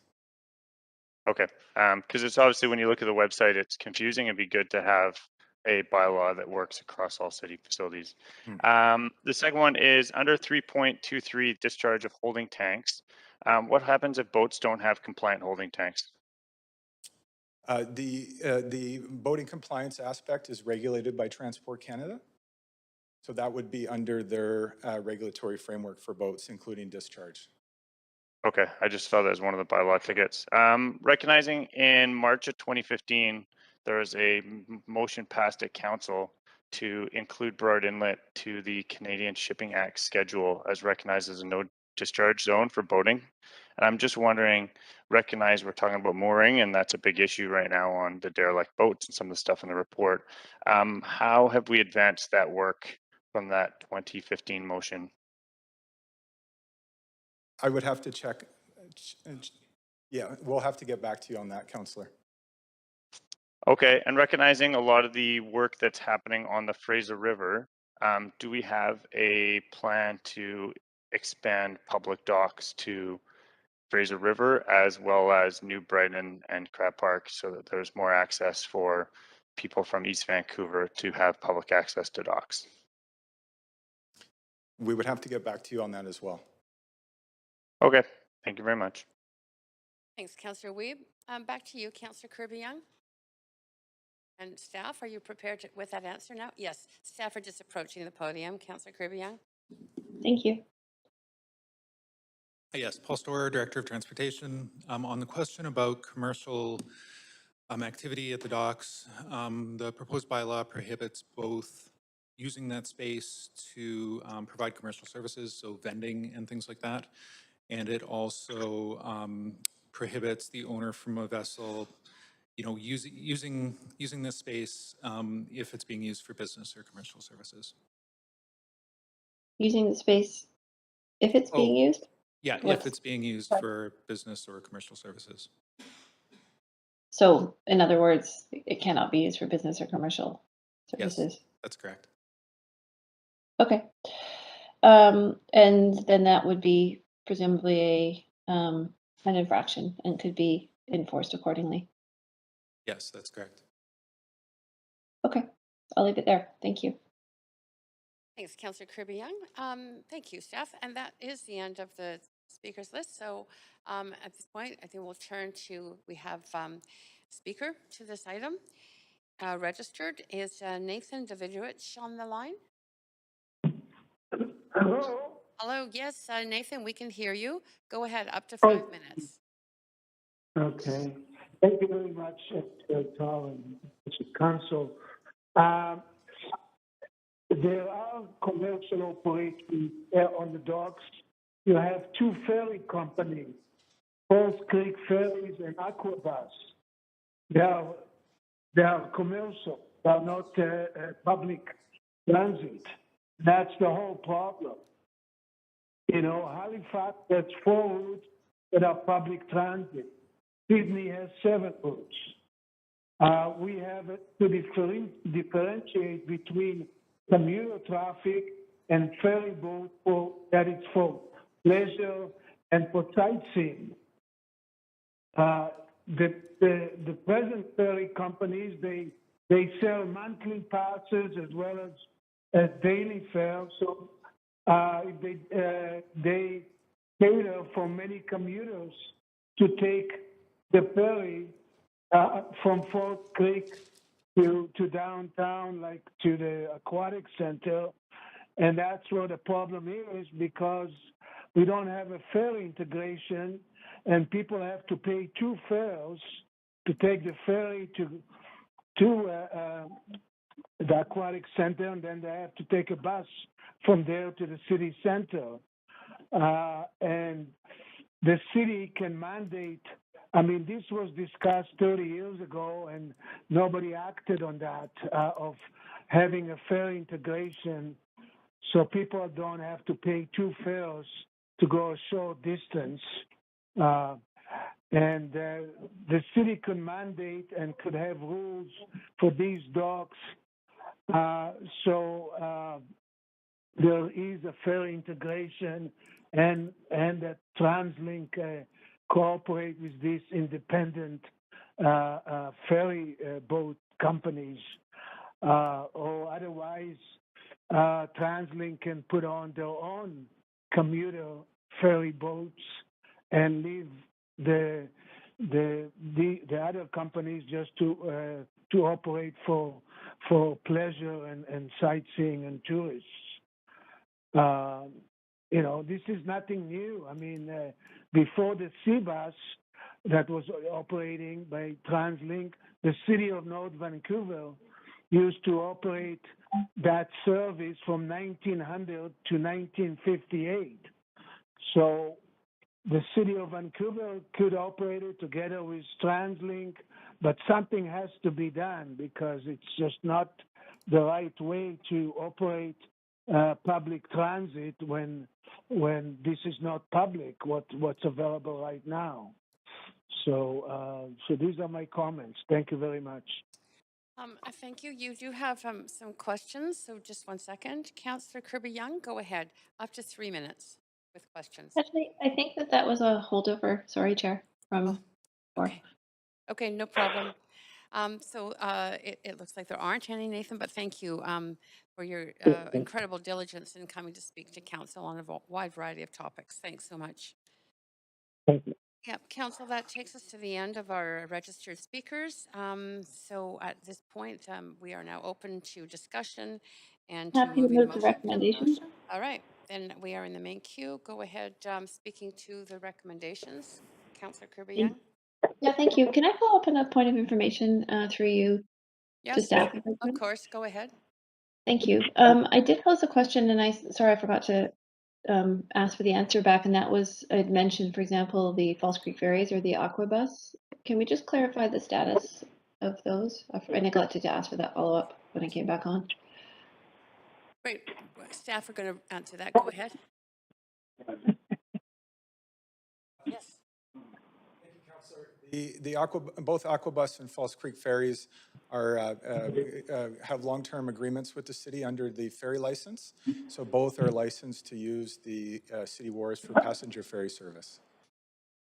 Okay, so I know that they are. So how does that work in terms of the bylaw that prohibits commercial activity? Is that conflictual with the bylaw? Is that considered an exception? Does the bylaw allow for an exception to be made like that? I'm just trying to square those things together because obviously I think that provides a valuable service. I mean, Vancouver's a water city and people love taking them and it sort of augments the transportation options. But can you just square that for me in terms of that is a commercial activity, albeit one that is a city making one? So how does that square with the bylaw prohibiting commercial activity?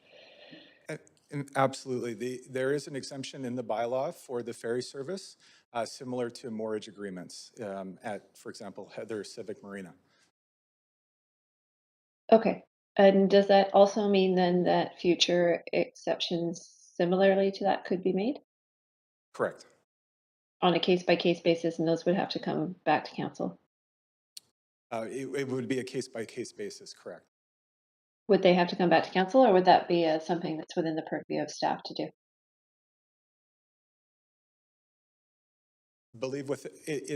We believe it's within the purview of staff in terms of the exemption. Okay, and legal agrees?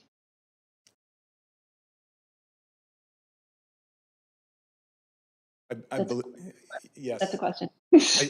I believe so. The legal works with us closely on the bylaw and those exemptions.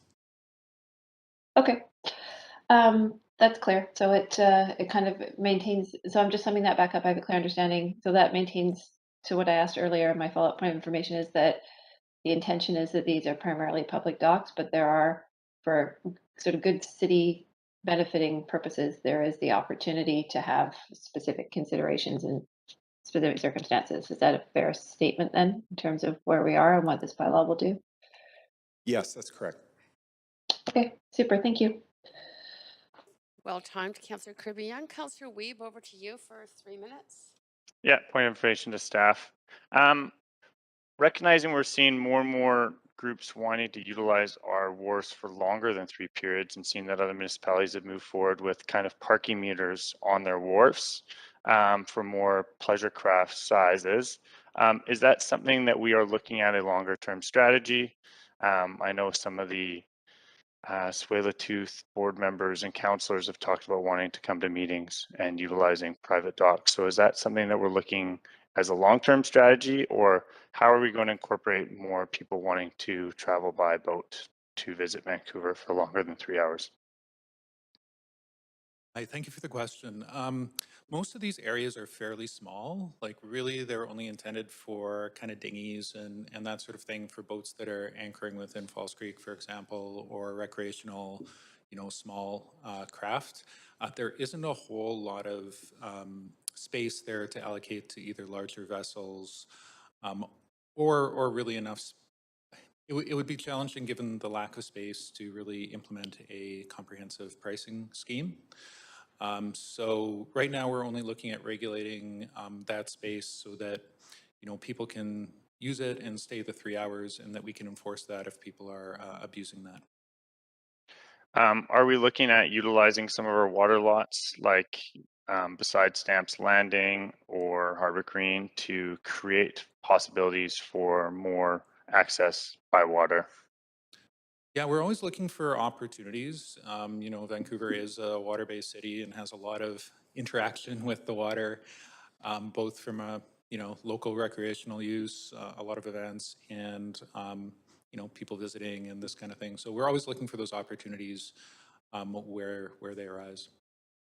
Okay, and are we going to do a formalized structure for anchoring buoys to ensure that we have a better understanding and anchoring program to ensure that events can happen in False Creek, because we can have understanding exactly where the boats are, make sure they're meeting the limitation of how many days are allowed per month in the False Creek? Are we moving towards that, and do we have a timeline?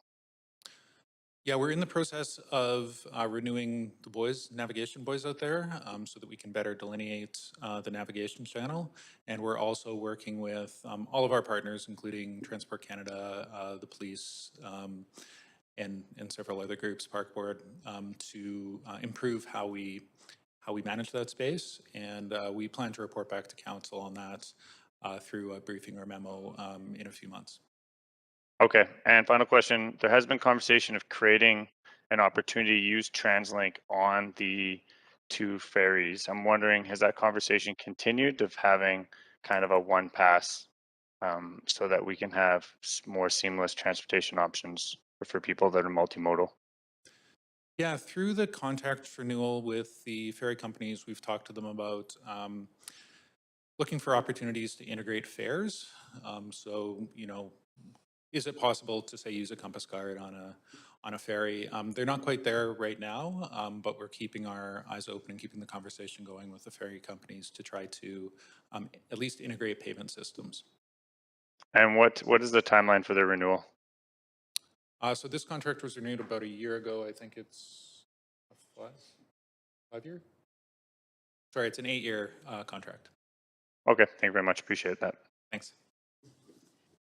Okay, and that takes us to the end of speakers to this. So most of you have asked questions. We need a mover for the recommendations before we can vote. Thank you, I Councillor. moved it earlier, Councillor Carr. Councillor Kirby, yeah. Okay, sorry, I didn't make a note of that. Thank you, Councillor Kirby Young. So to the actual recommendations as moved, I'm not seeing any other speakers, so I believe we can move to a vote.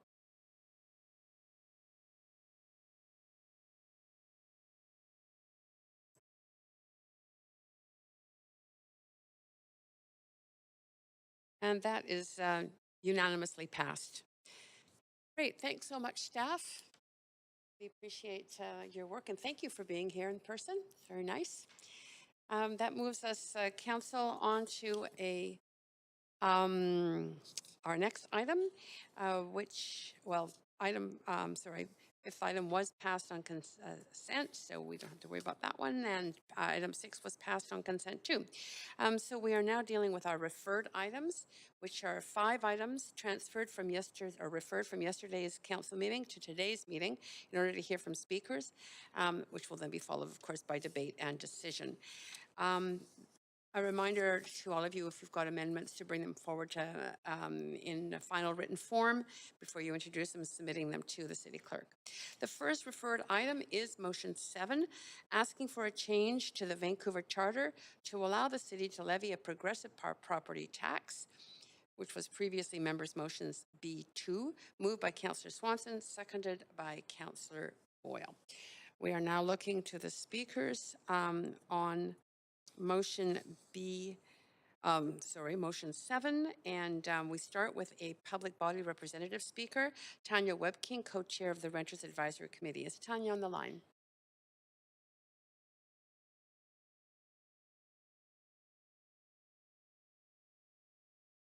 Chair Carr, I'm just waiting to hear. We have one speaker on the line, and we have our 2 in-person speakers here.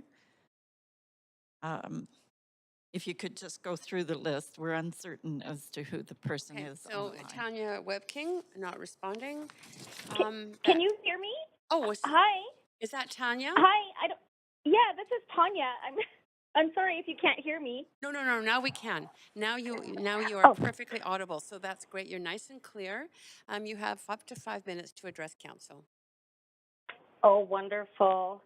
Good afternoon, Mayor and Council. I appreciate this opportunity to speak in support of this motion. The Renters Advisory Committee unanimously support this motion.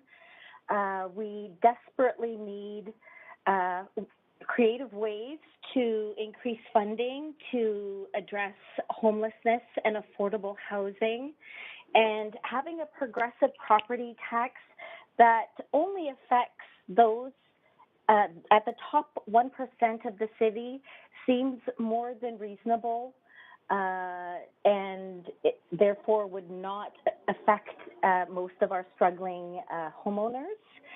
A progressive property tax would affect less than 5,000 homes, and that could raise $225 million a year to end homelessness, go towards affordable housing, hitting some of those green energy targets. I am also the Indigenous Health Promotion Case Manager at AIDS Vancouver. So I am out in the community, in the SROs, in the downtown east side, and every day that I'm on outreach, I'm working with people that are unhoused. Every day on outreach, I have people that are living in unsafe housing that is BC housing, and I can't find them anywhere else to live. It's a real crisis, and we need aggressive and assertive measures.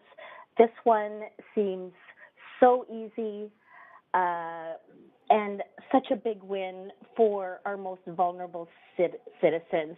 As the eviction capital of Canada, we need to do something about it. I just heard that we had the highest home sales in Vancouver in 2021, meaning that we have a lot of people that are buying homes with liquid assets.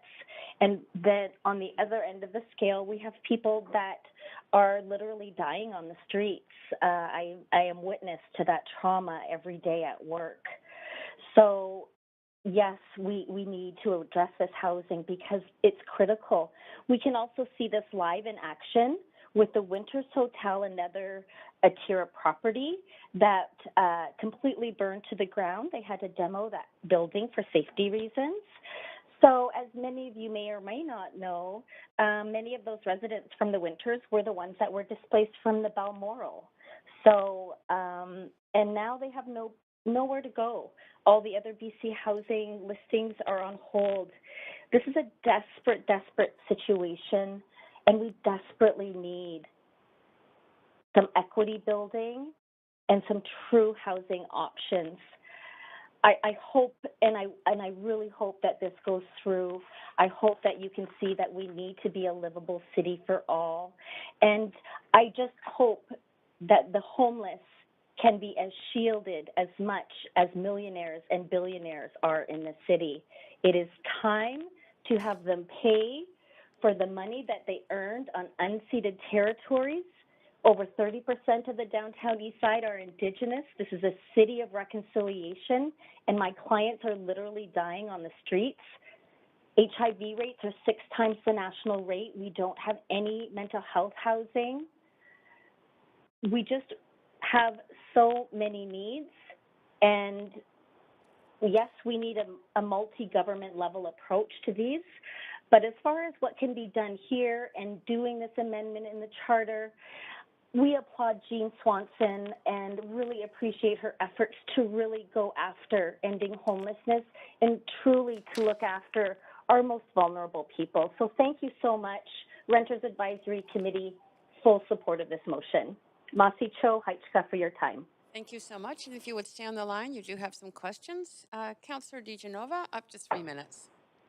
Thanks so much. My first question is, are you concerned with, what this comes out to is there isn't a threshold proposed in this motion, But if there is a progressive property tax and you have this done in a way where property taxes are increased, some of those properties that are being rented, are you concerned with how this will affect the rents and those who might be housed right now but barely hanging on and are in danger of homelessness or not being able to afford to live in their modest rental accommodations? Well, unfortunately, that already is still the problem. That problem exists currently, even with the 1.5% annual increase. If you're going from lease to lease, that prices out 22,000 residents a year because they get priced out with that. So we are already in that position. That's why measures like vacancy control and rent control are things that need to follow. But as far as going after this money, this definitely, this is going to create the housing that they need. So it just has to be done. It's the chicken or the egg conversation. But who needs? Would this create housing for low income people, but not people who met the threshold of homeless or in grave danger for homelessness, like as in, they're on income assistance? I'm just wondering what happens to those people who are just barely struggling to hang on in a basement suite. Right, and that's why affordable housing is part of this motion. It's not just for social housing, it is also for affordable housing. We have a great need for our middle to low market income earners. A lot of people are on that. Sorry, I have one more question, and I'm just wondering, do you feel that the amount of the progressive property tax increased would be passed down to renters in some way or form? Well, if they're going lease to lease, they can only do the 1.5% as is the current rate. But they can kick someone out for, I know it's a rent eviction, but we see it all the time, right? Or, Right, and of course, if we had the RTA dealing with those accordingly, maybe we would get less of those. But this will affect less than 5,000 homes. So the likelihood of it having a ton of basement suites, I don't think that is going to be the pervasive issue here, and the good definitely outweighs the loss there. Thanks. That's all from me. Great. Thank you. Thank you so much for your questions. And you have more questions. Councillor Swanson, go ahead. Up to 3 minutes. Yeah, thanks so much for phoning in, Tanya, and thanks so much to your committee for endorsing this resolution. So the resolution has two parts. One is to ask for the ability to levy a progressive property tax, and the other is to have staff look at various options for implementing it. Do you think it would be okay if one of those options was to exempt rental housing from having to pay the extra tax if the building was, if a building passed some sort of threshold? Yeah, I think the way that you would want to measure that is to have that be an application process, obviously, to leave the onus on the owner, and B, that they would have to demonstrate that they have low income units in their properties currently. So if they don't have those, if they've already increased the rent to such a degree that they don't fall under affordable housing, then they won't apply for it. So I think that just seems pretty straightforward there. Okay, thanks. So staff could come up with some sort of way of getting around that. So the second question I have is... Sorry. The second question is, some people say that the city should just do, pay for traditional city services like, sewer, water, streets, and not pay for other things that are downloaded onto the city by the province and the feds, like homelessness, insufficient supports for mental health, things like that. Do you agree with that, or do you think the city should try and fund those if the province isn't going to do it? You know, I think as city council, you have a fiduciary responsibility to all of the residents in Vancouver. So, you know, to play governments against each other as opponents in this instead of as a team is part of the problem. It will take multi-level, and we absolutely need the city to be at the forefront of this work. And if there's assistance that they need from the province or from the federal government, they should have it clearly lined out what they need and what areas they need that on. These are the residents of this city. And these are the residents that need the support. We are on unceded territories, and the city rallies around considering itself a city of reconciliation. When we have outrageous numbers of Indigenous homeless people, you need to follow that up with action, not reconciliation, reconciliation. Okay, thank you so That's much, my dear. one. I just came up with that, Jean. I hope you like it. Yeah, and that is it for your questions. Thank you so much for taking the time to come to speak to us. And I appreciate this. Thank you so much for your time, everyone. Great, thank you.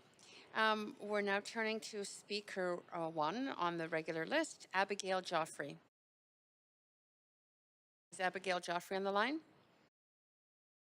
No, the speaker is not on the line. Okay. Bal Johal, speaker two. Again, no.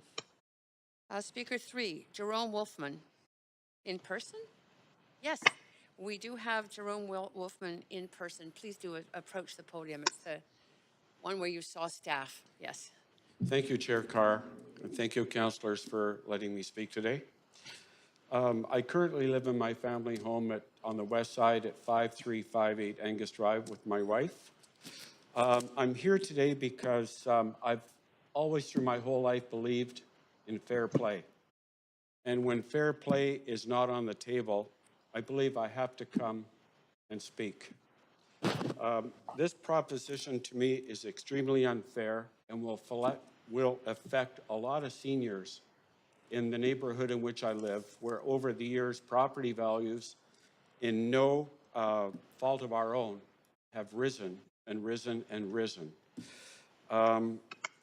If this amendment goes through, the property tax that I will pay will be greater than, I'm retired, and the property tax that I would have to pay will be greater than my net annual income. I just don't see the fairness in that. I think there's a better way to approach this on a broader scale. I worked over 40 years, 2 jobs, to bring us to live in this home that was dilapidated and required a lot of repair and time, effort, energy, money to bring it to where it is today. It's our family home in which I raised our 2 children. Sorry, get emotional. It's our family home that's the epicenter to our immediate and extended family. It's a sanctuary to us. It's where we escape from the stresses and other stresses of the world. The new proposed tax would be a stressful burden to us and other seniors who live in our neighborhood. I just want to live there with my wife. It's not an investment property, it's our family home. I'm not looking for financial gain. It's our family home. Please don't burden us with this unfair tax, which would go beyond the mill rate that exists and force me to pay more debt to the government. I really have nothing further to say. Okay, if you just want to stay there, you do have questions from councillors? Yes, please. Okay. Councillor Swanson, are you still on the floor for questions? Yeah, I could ask a question. Okay, go ahead. Do you know about deferring property tax? I certainly do, and I've had to do that already. And I am overly concerned that deferring this would quite possibly force me into selling my home. Because of, again, I tell you that with this added to the existing school tax and property tax that I pay would be greater than my annual net income. But if your house is worth, say, $6 or $7 million, you could defer for quite a while before you use all that up. But I You don't, could probably defer it for 20 or 30 more years, right? well, I'm 72. I'm not sure I'll live that long, but I So still, you'd probably have some left for your heirs. well, to be determined. Hopefully they're healthy and lively when I pass. But in the interim, I still don't believe that the tax that I pay should be greater than my income. I don't see how that is fair play. Do you pay more property tax than your income? Is my I question to don't, you. but I don't have an asset that's worth that much. Well, I don't think we'll see eye to eye on that, Councillor, with all due respect. It's probably true. Take care. Thank you. Great, thank you. You do have more questions. Councillor Kirby Young, over to you. Go ahead, up to 3 minutes.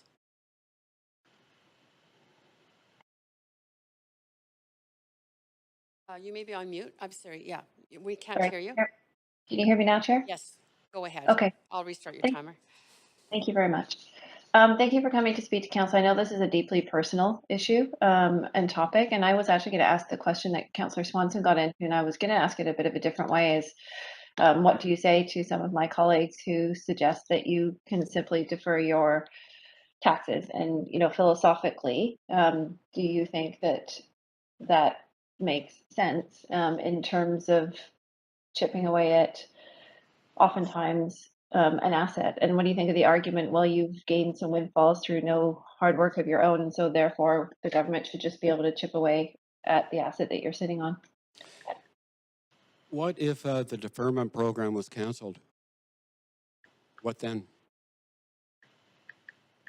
What about in a situation too, because we've heard from a lot of different folks that you're in a situation where you're retired, you may have more equity in your home, and I'm not asking for you to disclose specifics, but what about in a situation where somebody has barely levered themselves into a home and they may owe a significant amount of money on that house that they haven't yet paid off? Well, that was my circumstance for many, many years. And that is why I worked 2 jobs and sacrificed a lot of personal pleasures in order to be able to make ends meet. I incurred a massive mortgage. I had a lot of debt to the people that renovated my home, but I sacrificed and I found a way to overcome the burden of debt. And I feel that today, because of the sacrifices that I made and the work and ethics and money and time that I put into it, the sweat and tears, the struggle, the endless days of work, why should I have to be burdened with this massive amount of tax that could be maybe approached in a different way and spread out over a much broader scope, rather than just leave it on a few hundred homes to bear the burden of this whole tax burden? And Jerome, I have a limited amount of time, so I just want to ask you one more question if I could, and that is, we've also received letters from other people that feel that this is a starting point, that the proposal or the motion notionally suggests starting at 5 million, but this would be a starting point, and over time it would be 4, or it would be 3, and the threshold would get lower. Do you feel that that's a real possibility? As I said, I do believe that it should be on a maybe on a prorated basis, shared by every homeowner in the city, and should also be based upon not only property value, but maybe income of the individual who owns the property. I also did some research, and I found that no city in the United States at this point in time, or Canada for that matter, has such a tax.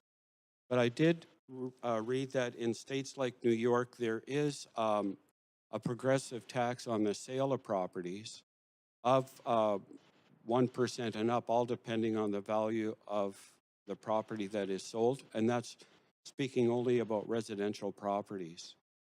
But I really honestly don't believe that this tax, as the way it's proposed, should pass. Okay, that's it for your questions, Councillor Kirby Young. You spent over time. Councillor Swanson, you have up to 3 minutes to ask questions. I'm good, thanks. Thank you. Councillor Hardwick, up to 3 minutes. Thank you. How many years have you been in your home? I moved into this home in 1994. And presumably when you bought the house, you took something like a 25-year mortgage? I did. Right, so you've been invested in it all that time, and you mentioned that you have raised your children in that home. Yes, Is there any intention of trying to keep the property in the family? My son lives abroad, and my daughter also lives out of the country. So probably, I really can't say for sure. Maybe yes, maybe no. I have a 33-year-old son living in southern China, and I have a 30-year-old daughter just graduated with a master's degree living in New York, working in an art gallery. So do they ever want to come back? I hope they do. I don't know if they will. But it's not part of your estate planning that you would be trying to hold on to the house for future generations. So I'm just interested in that selfishly because it's, I'm dealing with a not dissimilar situation. Well, could you talk I'd like to, if I may interrupt, I'd like to leave it as a legacy to them. I would hope that maybe one of them would live. My parents' home, which is on Tisdall and Oak Ridge, my mother and father built that in 1961 when they purchased some land from the CNR in the Oak Ridge area. When my mom passed away, my brother moved into the family home and has lived there ever since. So I would maybe hope that one of my children would take it upon themselves to move into our family home and keep it as a legacy property. Kind of emotional about that. I really wish that would be the case. And maybe they'd bring some grandchildren along with them. I hear that. Thank you very. I relate to this, and I'm concerned about the kids that everybody's being forced out of town, and it's a consideration when you're looking at intergenerational relationships and intergenerational relationships to place. So thank you very much. I feel this has a double whammy. With property taxes being targeted on a specific area, not only is it going to put a significant burden on the retired homeowner who's on limited income, it's also going to potentially lower property values. So it's a conundrum that is being hit, would potentially be hit by the property value and by the tax burden that the individual homeowner would have to bear. Thank you very much. That's the end of Councillor Hardwick's time, but thank you You're welcome, for being here and taking the time to speak You're to us welcome, and Chair answer Carr. questions. Thank you. Thank you, councillors. Great. We are now on to speaker 4, David Lee. Is David Lee on the line? No. Ilana Mabrito in person, I believe. Yes. Ilana is here, so I'll just wait for her to get to the podium.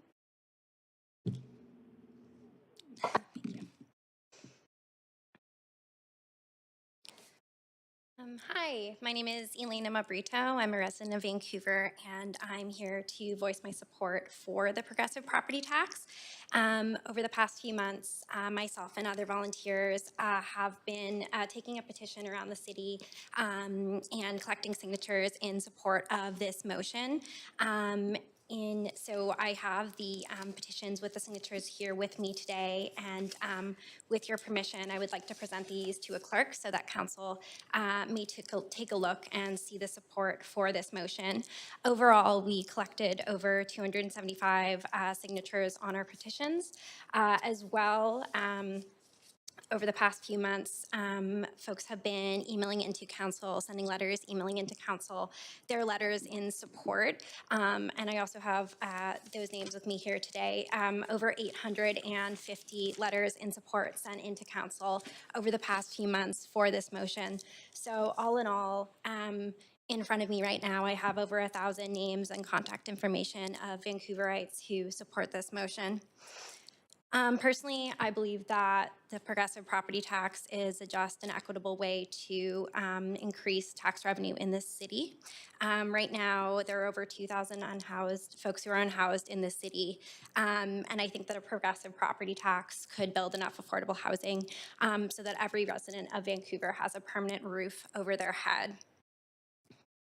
I believe there's enough money in the city to build affordable housing for all, and many Vancouverites, including the over 1,000 folks whose contact info I have in front of me today, believe that ultra-wealthy property owners should be paying their fair share. We already have progressive taxation in place for income. We recently implemented the school tax for properties over a certain value. And we did this because we know that the ultra-wealthy can pay a bigger percentage without feeling squeezed. So yeah, I think I'll conclude by saying that I think the proposal that I've seen is humane in that there are a lot of exemptions in place and more could be put in place. I absolutely understand that properties have appreciated exponentially over the past 20 to 30 years. And I'm here before you today, not because I think folks who bought their properties 30 years ago and, make a modest income should have an increased tax, but because I think that ultra wealthy folks in the city who live in these homes should be paying their fair share. Thank you for your time. And thank you for your time. There are no questions for you, but really appreciate Point of privilege. Yes. Sorry, Swanson here. I just lost my Creston panel. Could you put me on to ask a question? Absolutely, Councillor Swanson. We do have questions. Councillor Swanson, go ahead, up to 3 minutes.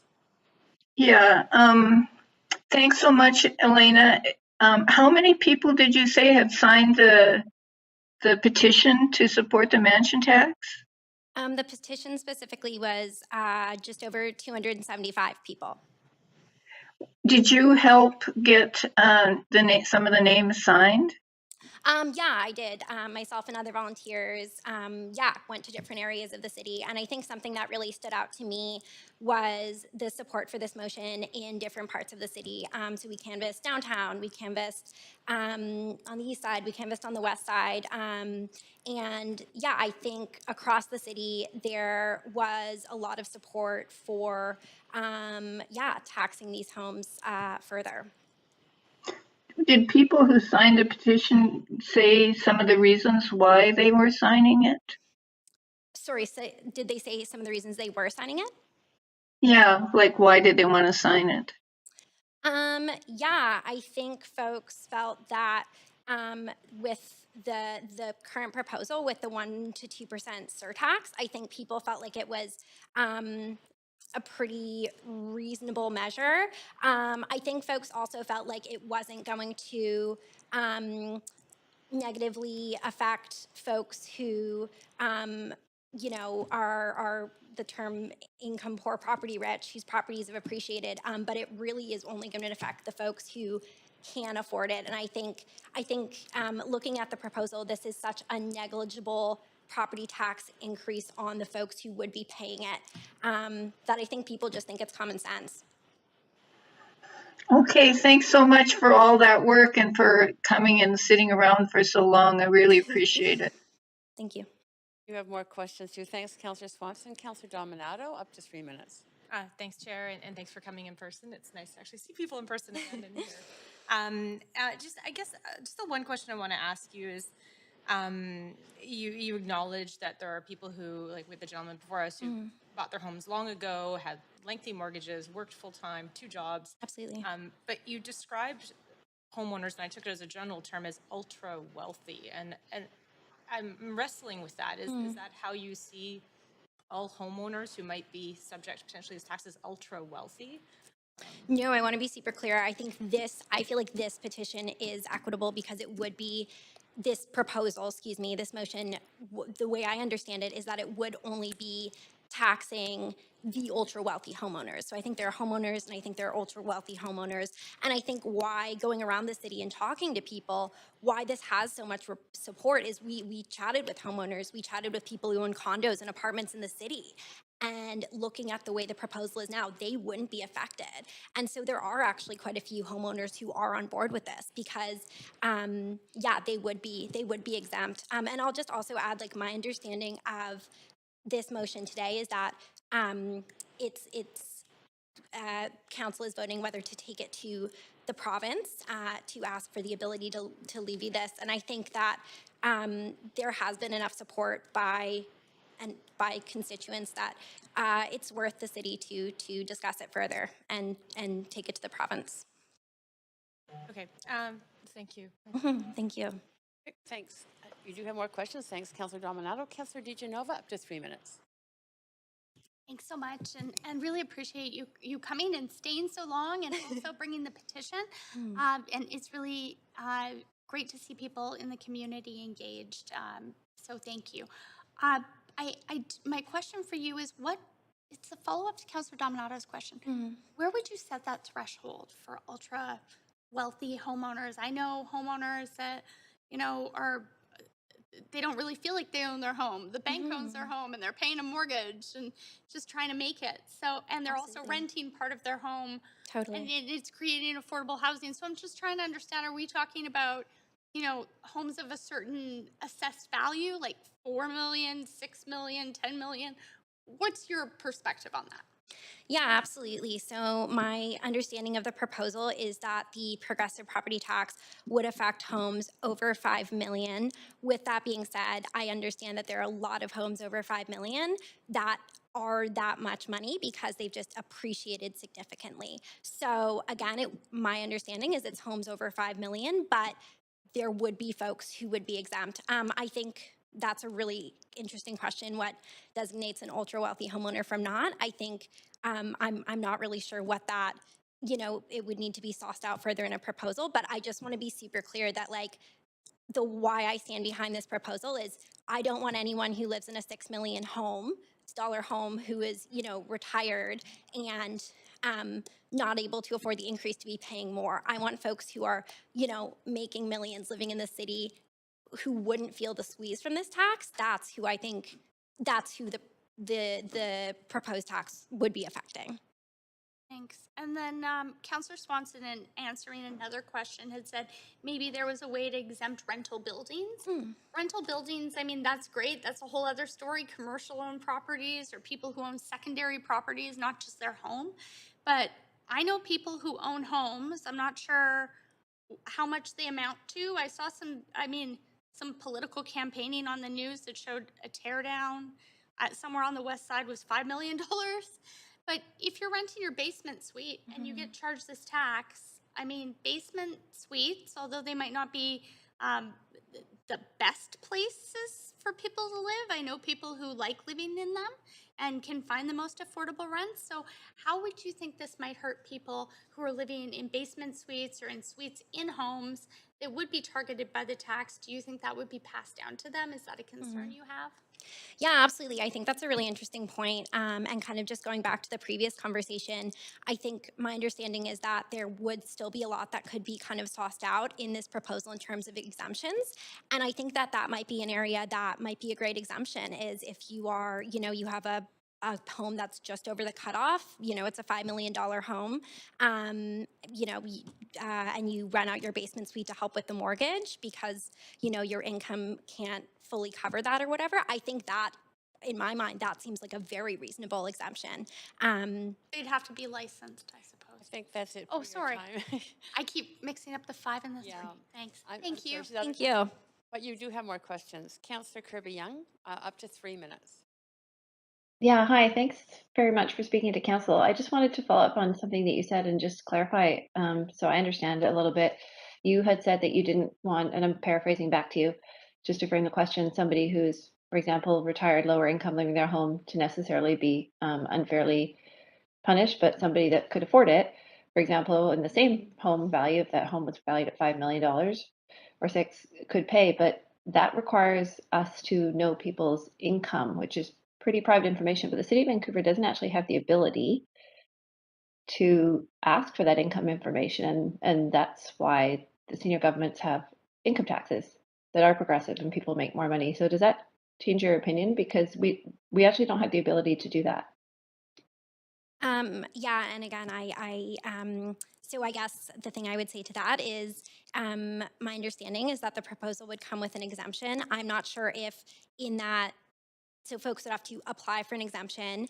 I'm not sure if this is possible, but Yeah, no, that's actually not possible. It's not in here. Let me ask you another question, and I'm just keeping going just because they give us a limited amount of time. And that is that, you know, you talked about exemptions are not necessarily applying to rental, but the way that this motion is written, it only says based on the value of the property. It doesn't exempt, for example, rental buildings. And I worry that that could impact the provision of affordable rental because most rental buildings in multi-unit are going to be definitely valued over 5 million. It doesn't impact commercial buildings, for example. So think of all those small businesses that are already struggling because they're paying taxes on unrealized development. So does that worry you in terms of an impact on small business or losing the little affordable rental that we have? yeah, so this proposal, my understanding, would not affect commercial or residential units. It would simply affect private property. Yeah, obviously, I don't want to lose rental buildings. I don't want to lose affordable commercial property. But my understanding is that this proposal would not do that. Yeah, I share that sentiment. I don't want to lose them either, but that's not the way the motion's written. Unfortunately, it just talks only about the value of a property. It doesn't make any exemptions at this point. Okay, thank you. Appreciate it. And you have more questions. Councillor Swanson, go ahead. Councillor Swanson, I think you have, yes, you have a bit of time. 1 minute. No, we can't hear you. Councillor Swanson. Sorry.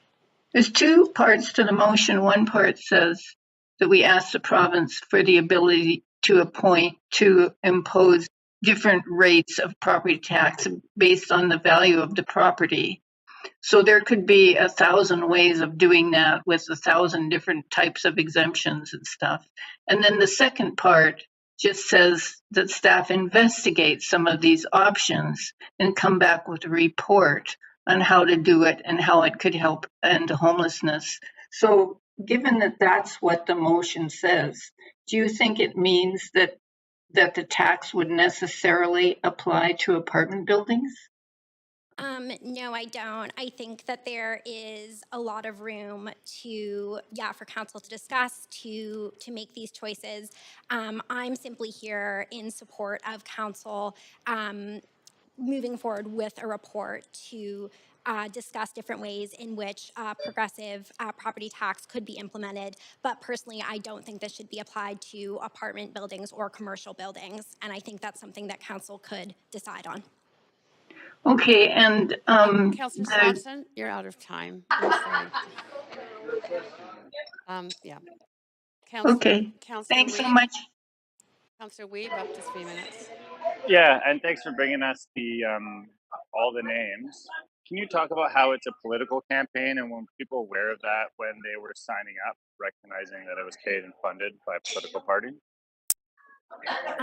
Yeah, so I'm a volunteer, so I support COPE, but I'm not a paid staffer, and the majority of folks going around were volunteers as well, just doing this on their free time.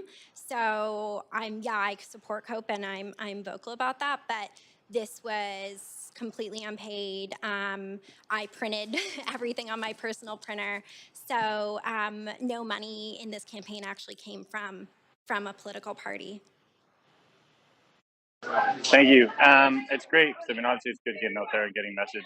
The second one, what's written on the campaign compared to the therefore be it result. Can you talk about how you, when you met with people to sign, could talk about the difference between what is actually being voted on and kind of the idea of the mansion tax and the 1% over 5 million? Because there seems to be a bit of a disconnect on what we're actually voting on and a lot of the stuff that was in the mansion tax kind of reporting or the kind of wording you used to get people to sign.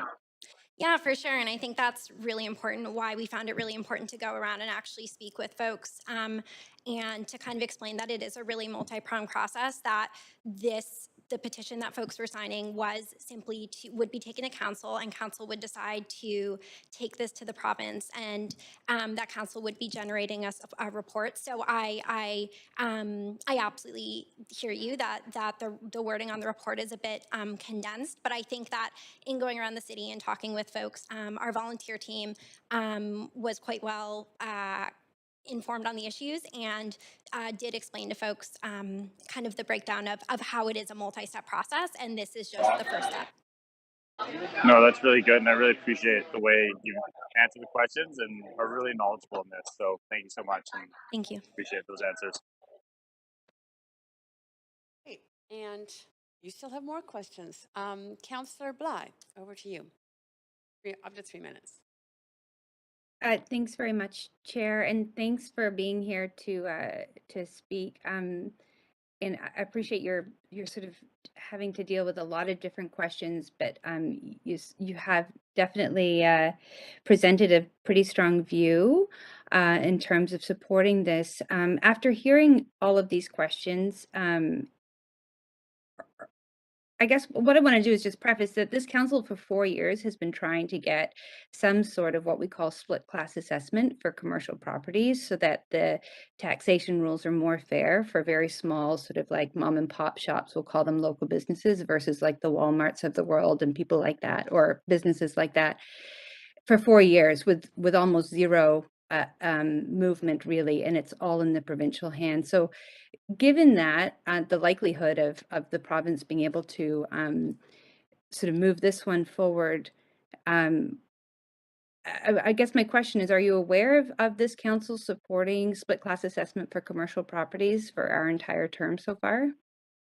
Yes, I am. I think, yeah, like honestly, that's like part of the reason that I was thinking that this is something that this council might be open to. And I understand that it's, yeah, like a nuanced issue in that it would need to go through the province. But I'm here So because just I think it's worth trying. Right. So I guess what I want to say is that if the province says we cannot separate out rental buildings, for example, as another councillor pointed out, from this, would you suggest that we press pause and sort of be more cautious around passing something that is right now called a mansion tax, but is very much not necessarily going to apply to mansions at all? It's going to apply to affordable rental. Would your position change on whether or not we should be moving this forward if the province says no, that we cannot do that? So sorry, you're saying that like if we are not able to break rental housing out from Exactly. Like basically what the province has told us about commercial businesses is going to quite likely happen with residential. Does it change your position, recognizing this would actually affect homes that are not at all mansions or have ultra rich owners? Yeah, that's a really tough question. I mean, I think I'd have to think about that more. Well, yeah. You have 1,000 signatures, and do you think that they've been asked that question before signing your petition?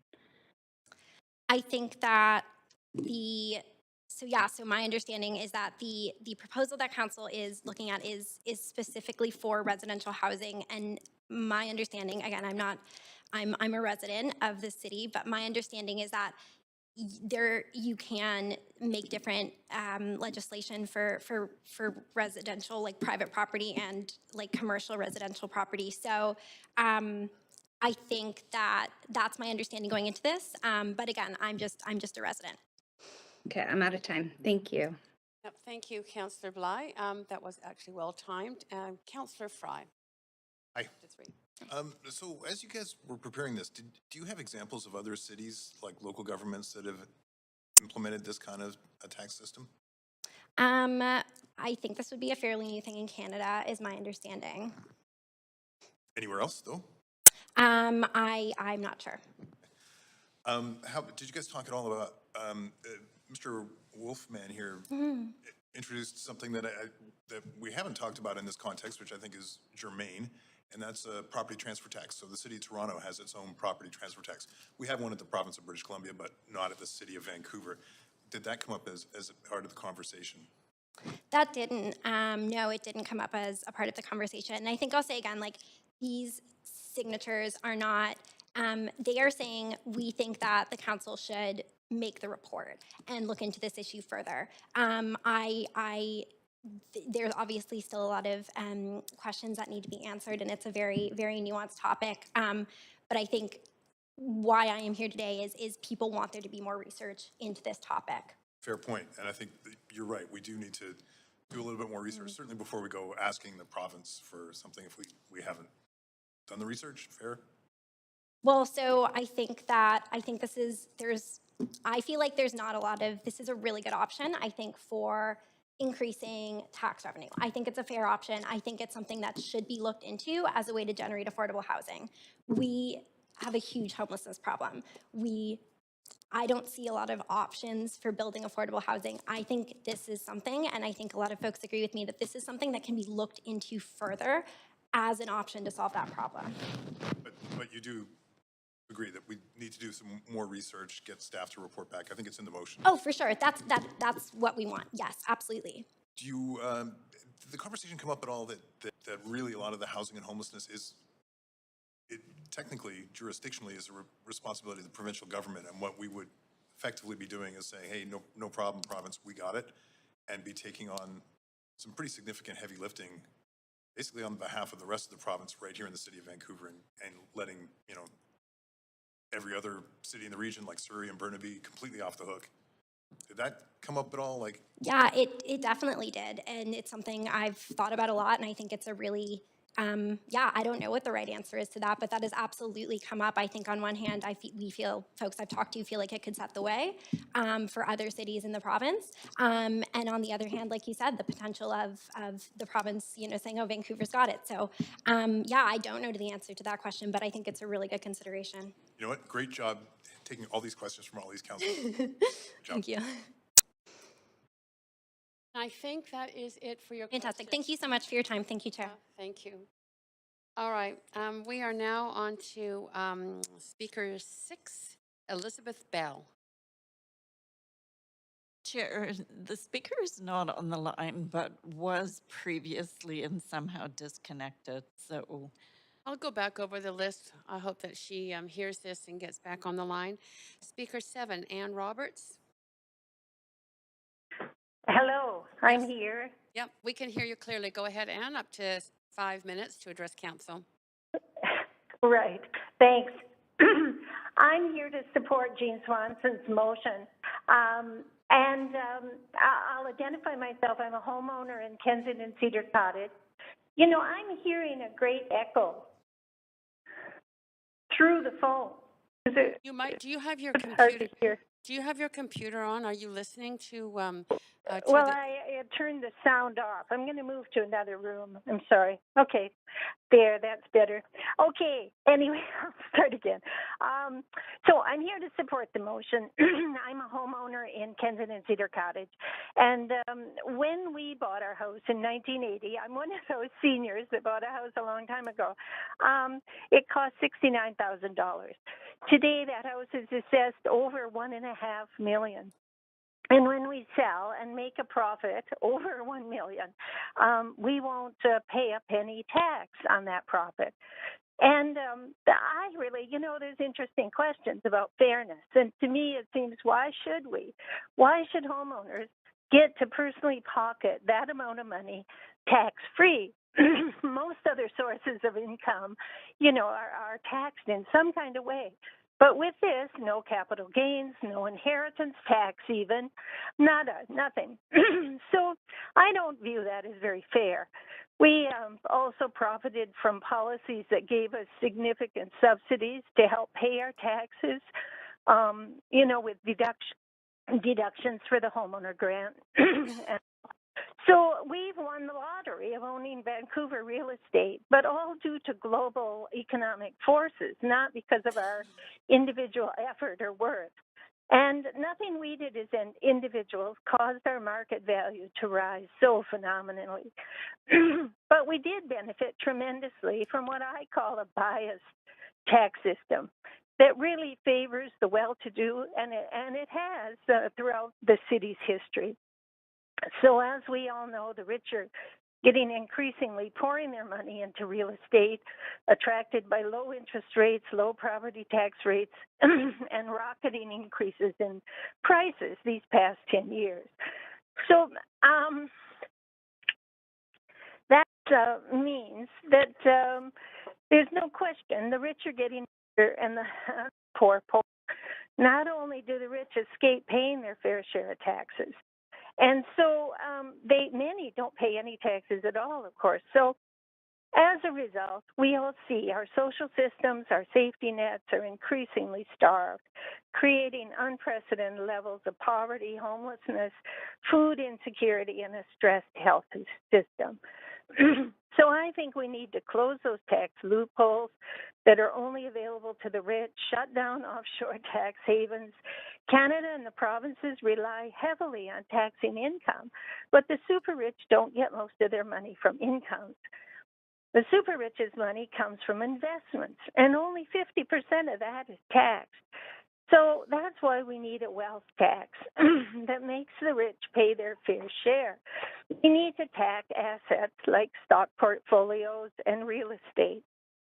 So a progressive property tax would be one important step to creating a more equal and just society. So this request is to allow cities to impose a progressive tax system based on people's ability to pay is, in my mind, long overdue. So I want to give a shout out to the Canadian Centre for Policy Alternatives, but also the Canadians for Tax Fairness. If anyone wants more detailed data backing up these arguments, do go to their website. Everything is well documented. Thanks for listening. Great, thank you. You do have questions, so if you want to just stay on the line. Councillor Fry, I think that was a holdover, is that right? Yep, got it. Councillor Kirby Young, up to 3 minutes. Councillor Kirby Young? You're on mute, maybe. Sorry, my mute button is having a mind of its own today. I apologize. People keep talking, Anne, about people that have accrued equity or wealth, or choose your language, over years. What about people that are just buying today, brand new, into an expensive market? They're just trying to buy now. So, but they haven't accrued any equity because maybe they're just taking out a mortgage and starting right at this moment. Well, we know with the vast majority of people, if they are lucky enough to be even buying, they're going to be buying houses well below what the range we're talking about. When we're talking about the rich who own houses, maybe $5 million of value, but I think it could be even higher, that amount of taxation. So very few people are starting out in a $10 million house. And if they are, it was probably from the parents being able to subsidize the purchase. So I really think you're talking about a very small number of people who would be affected.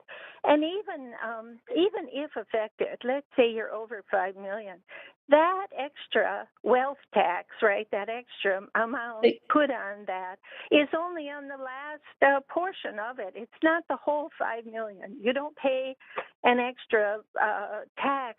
That would be only on $5 million and above. Sorry. And can I ask a clarification question, just because they limit us for time? Where does it say in the motion that the additional percentage is only on a portion over a certain amount and not on the whole thing? I don't see that. Where does it say that? Well, it maybe not explicitly, but if you look at how income tax works, they have income tax brackets. And when you go up the brackets, you don't pay that higher rate all the way from the beginning. You only pay in that high portion. So a progressive tax that would work the same way as the income tax would do that. Okay, so sounds like you have a different understanding as well, like the previous speaker, as to what the motion might be versus what the language of what we have on the floor. Okay, thank you. Well, I think everyone agrees that this is to go to staff and then come back with recommendations. So it is an open question how it actually is going to be, how staff will look into it. Great. Okay.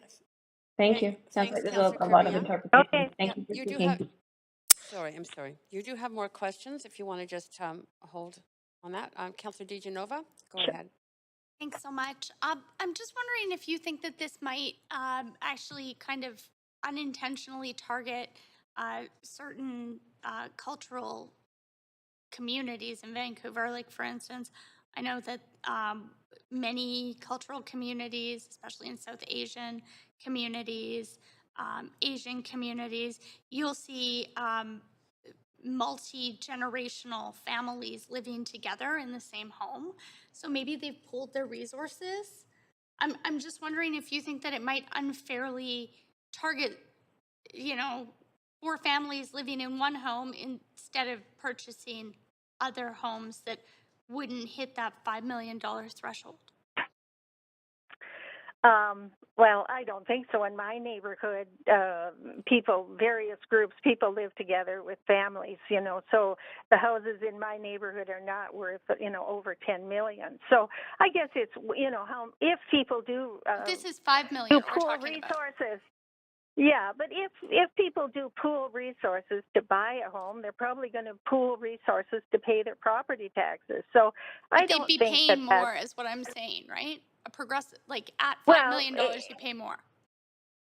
Yes, anybody who owns a home, you know, over a certain amount, whatever staff feels like is, you know, a good recommendation to make. And then they only pay up to, you know, as I said, it's a graduated categories here would be probably how it worked, like an income tax that's graduated. So you don't, you wouldn't probably be turfed out of the house. Plus, if you have 3 or 4 homeowners, 3 or 4 wage earners who are pooling their resources to buy a house, why wouldn't they also be pooling it to pay these extra property taxes? But if they had each purchased condominiums, or had they each purchased 3 separate homes, which may not be as green or as much in line with some of our other policies at the city, they're being punished because they'd have to pay a higher tax even if they're dividing it amongst themselves. Do you think that's fair? I you know, it's hard to answer some of these one-off questions about it. I think in general, we all agree graduated income tax, a progressive income tax, is a fair way to tax people. Because in general, people are then taxed at a higher rate are those who are able to pay. And those who are not able to pay are at the lower end. I think we all agree that that is the way to go. And I think it applies in the same way. It's a more fair system. Each one will have people who are hurt, people who can't make that, people who, you know. How much tax is too much But those, tax? I just wanted to finish, but the individual examples aren't enough to make us throw out the whole system. I think always we have to work out ways that we try not to hurt people, and particularly And that's my seniors time. who I'm so don't have sorry. an income. Thanks. There you go. Thank you for paying attention to that, Councillor. Councillor Bligh, you're next, up to 3 minutes. Thank you. And you sort of sparked an interesting point. You talked about winning the lottery in your home of 1.5 million, and I'm thinking about you know, somebody who may be a pensioner or no longer sort of on any sort of variable income earning, whether it's fixed or otherwise. If they're in a home that is valued over $5 million, you mentioned winning the lottery. So, I mean, how would you feel about sort of putting forward a tax on somebody who has a lottery ticket in their pocket with the potential of earning $5 million, let's say? Tell me the difference, because that's how I see this, is that this is unrealized earnings. So if home prices were to drop, what happens? Do people get a refund after paying, whether they defer or not? How do you just tell me about the difference that you see between the two? But we all know right now, and it's going to continue, the province gives exemptions for people who are over 65. I could defer my property taxes with no penalty except some very slight interest rate. In fact, it's such a good deal, many people who don't even need to take up the city and defer their taxes. If you have Well, kids I living just at want to home, jump in you can because we defer have your property taxes. I have to jump in with limited time, Anne, because we have Sure. countless emails from people who have been deferring their taxes. And their concern is that they have had to defer their taxes, and then they would have to further defer their taxes based on this. There would be zero property property values drop, and now they're actually owing. So like this is a very slippery slope that we're talking about it in a very sort of idealistic way, that everything keeps going the way that it has in the past, even though, and you mentioned interest rates, but the market is not going that way. So for people who have been deferring for 10 years, let's say, that already owe taxes against their home, this is a huge threat to them. What would you say to them? Again, pensioners, fixed earning, whether they're 60, let's say Yeah, they're but 60. the property taxes deferred don't have to be paid until the time of sale. So for most of us, we're going to die, and our kids will pay off that tax burden, before they get the I money. tell you what, And I don't I'm know not what being your smart kids are about up it. for, but I can tell you a lot of people's children living in Vancouver are not excited about paying a tax bill when their parents pass. I'm going to leave it there, Anne, because I Well, think you just went to a place that yeah, we but shouldn't be I debating. don't think kids should expect to inherit wealth. I think that's anyway. We Well, can it's talk not to more about expect, it. but they certainly shouldn't expect to have to pay somebody, even their own parents' debt, unless they were in very desperate circumstances.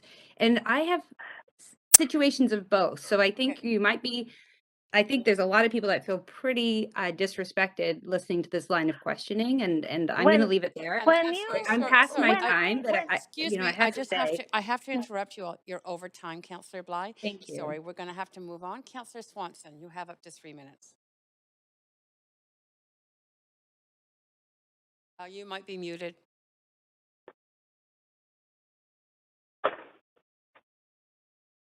Sorry. There's lots of ways that a progressive property tax could be implemented. And a lot of these questions have been around specific ways that the various questioners think that they will be implemented. But to answer the last question about paying a parent's debt, do you think, Anne, that there would be an asset that they would be inheriting that would enable them to pay that debt? Well, that's what I was trying to go on to explain, is that if my kids, in my case, a modest house, not a mansion, but my kids would inherit this huge amount of money because the property prices are so high. Yes, our prices may be down, but when people defer taxes, it is never going to eat up the amount of gain that we've had here, and so I think most people, in fact, many people actually take advantage of that deferral of the taxes because it sort of makes financial sense. So even if you do or don't. I don't think people are going to be forced out of their homes because of that, because it also applies to families with kids. It also applies if you're disabled or if you are poor, you can apply for exemption. I think people are looking for very, very individual cases that make a case for not taxing more. And could you actually structure this so that the tax wouldn't even kick in until you were over 5 million, and then it would just be on the amount that you were over 5 million, not on the complete 5 million? Well, yes, and I think I had assumed that, actually. I know this has to go to staff and be looked at and recommended. But because the income tax, the graduated income tax, works that way, whatever your top rate is, you don't pay that on your whole salary. You just pay it on whatever the last level is. So it seems to me to make a lot of sense that a progressive property tax would work in the same way. And we know, all told, it's been a successful way to tax people, and most people feel it's pretty fair. Okay, thanks so much, Anne. Sorry you're being grilled so much. Oh, no, this is fun. Right, and you do have some more questions. Councillor Dominato, go ahead, up to 3 minutes. Thanks, Chair. Hi, Anne. Hi. Obviously, you're very supportive of this motion. I guess the question I have for you is, it sounds like you support this for a whole variety of reasons, but what I heard from you is that this is also going to affect a small number of properties across the city. Do you support it in part because of... Go ahead. Yeah, no, I meant, go ahead. I didn't, yeah. I'm asking the What question were you because asking? it seems to me I'm hearing from both a number of speakers saying they support this. It's only going to affect properties assessed at over $5 million. It's not a huge number. But I'm looking at properties east of Maine, and a large number of them are basically pushing 1.5, 1.7, 2 up to $3 million assessments. It seems to me, and they're going up exponentially year after year, the assessed values of these properties, that very quickly you're going to be moving into that 5 million category. Do you see that from your perspective? It's not limited to a small number of... Yeah, as Councillor Bligh pointed out, of course, markets go up and they go down, and we can never count on this going forever. But it would be too bad. I think, in fact, if this tax was put in, and if it did try to hold back prices increasing the way they have been, it would be successful in that way. Yes, over some period of years, but we always adjust our taxes each year. I assume that council, you know, the way you have to set a rate, so you're not increasing taxes just because the assessed value goes up. You set your rates each year, and I assume you take into account the rising assessments. Yeah, I appreciate you calling, and I had questions around fixed income, but I know Councillor Bligh already covered that and the implications, so we'll leave it there. Thanks, Chair. Okay, thanks. Okay, and that is it for your questions. Thank you for your patience and coming to speak to us. Oh, thanks for listening. Good luck. Bye. Thank you. Okay, we are on to Speaker 9, John Upton.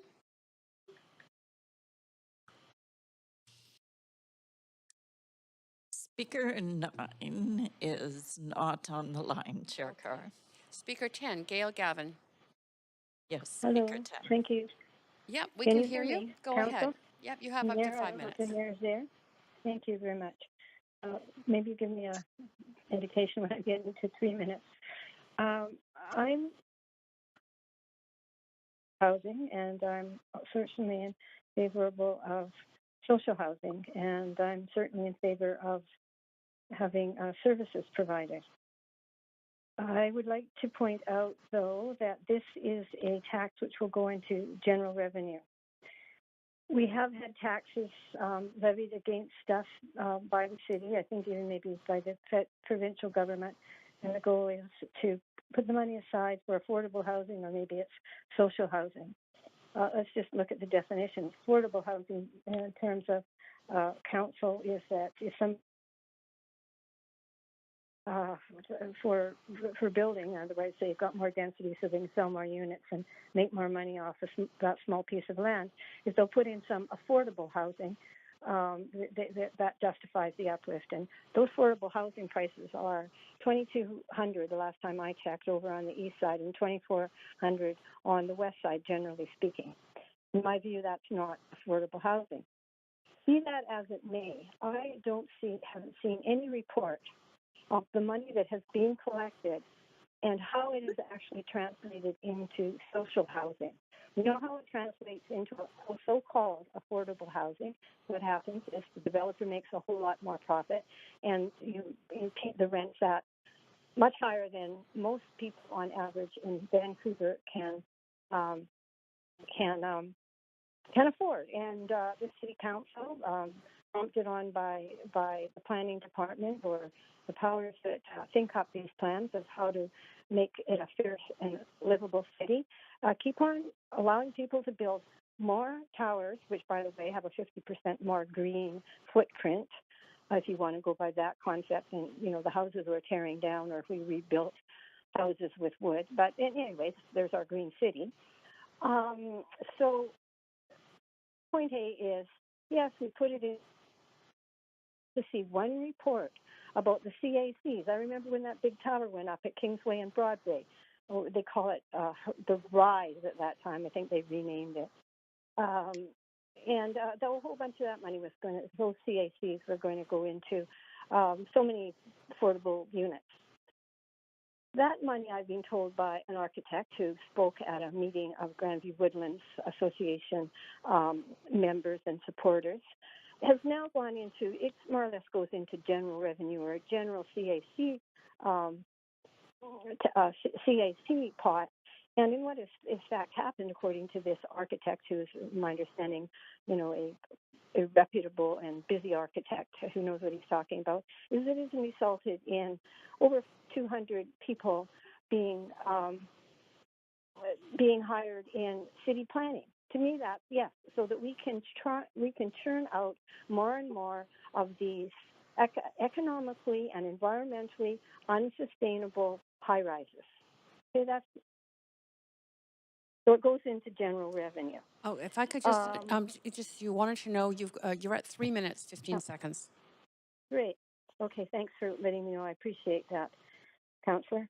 So, I would really like it if our Auditor General, Mike McDonnell, looked at where the tax money already goes with respect to an overall, not a specific, but an overall strategy of building affordable housing. As I mentioned, where has all this money that we've collected? It doesn't seem to go into a pot. We don't seem to get a report back. This much money went in, and we were able to build 10, 20, 220 units of social housing or whatever. It just seems to go into the air. The other thing is that people keep talking, we're talking here about a graduated tax. We're not talking about a tax on people's ability to pay. In fact, the school tax, which is mentioned here, yes, 3%, anything over $3 million. That's great, except that goes into general revenues. Doesn't go for a school tax. But here, if you maybe want to speak about something, you speak to the provincial government, because when the NDP came back in, was it 2016, 2017, the corporate tax rate at that time was 10%. That means people who own shares, who they structure their businesses on shares, were paying 10% on the profit, and then they can decide how to dribble it out for this or that or other things as they like, when they like, this year or that year. Not like the poor working Joe, whatever you make in that year, that's what you pay the taxes on. That had gone from 2002 from 16.5% to 10% in 2016, and the NDP put it back to 12%. Okay, Gail, I'm so sorry that you are over your time. Okay, anyways, my point is that was $1 billion a year that was taken off. So why don't we go and ask the NDP to correct that before we start going after property tax owners? And why don't we be accountable for the money that we have? Gail. I'm sorry. Yeah, thank you. Thank you so much for speaking to Council. You have no questions, but I really appreciate you coming and speaking. Last speaker on the list, Kathy Shimizu. Hello? Yes, we can hear you. Go ahead, up to 5 minutes. Great. Thanks.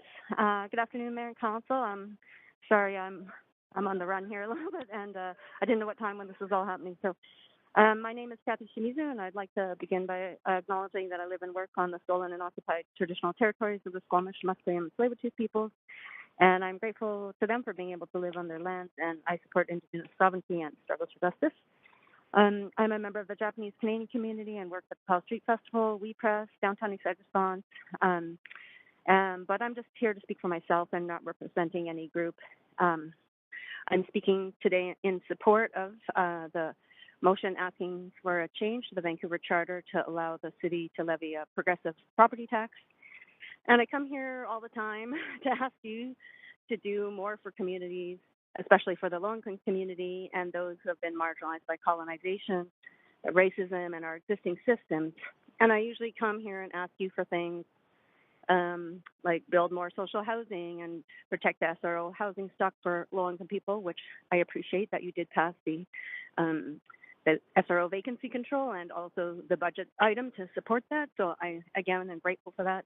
I ask for that you implement community-led alternatives to policing and decriminalize poverty and provide safe supply and implement access to safe supply for drug users and provide more financial support for infrastructure, operating capacity building for nonprofits, and provide more financial support for arts and culture organizations and for artists and cultural practitioners, and more funding for food sovereignty, for Indigenous-led organizations, for addressing climate change and associated environmental crises, and for decolonizing our existing systems, and to redress past injustices against Indigenous peoples and communities of color, and more. And you are well aware that all of these things require more funding to make them happen.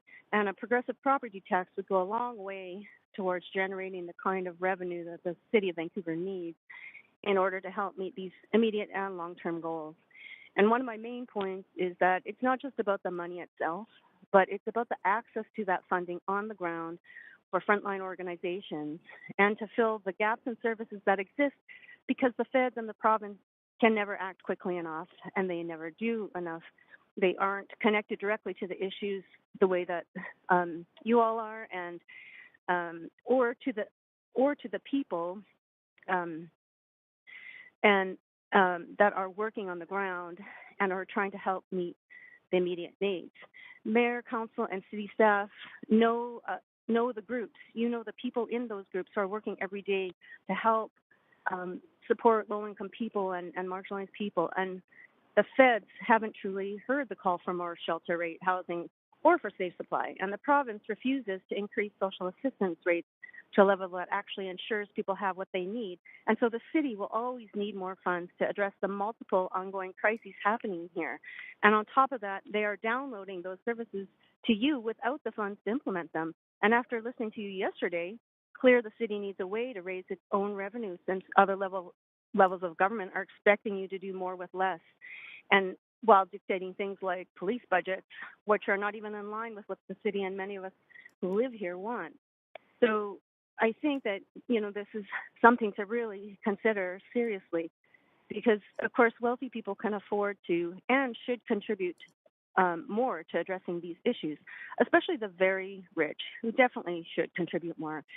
So I ask you to please pass this motion and then take the steps to progressively tax the properties worth $10 million or more, or, I heard the conversations before about what the amount is, but I think there's ways to consider what that is. But if you could start by changing the charter so you can actually try to create this source of revenue, and then we can support the needs of those living in dire poverty and work to create a more equitable society.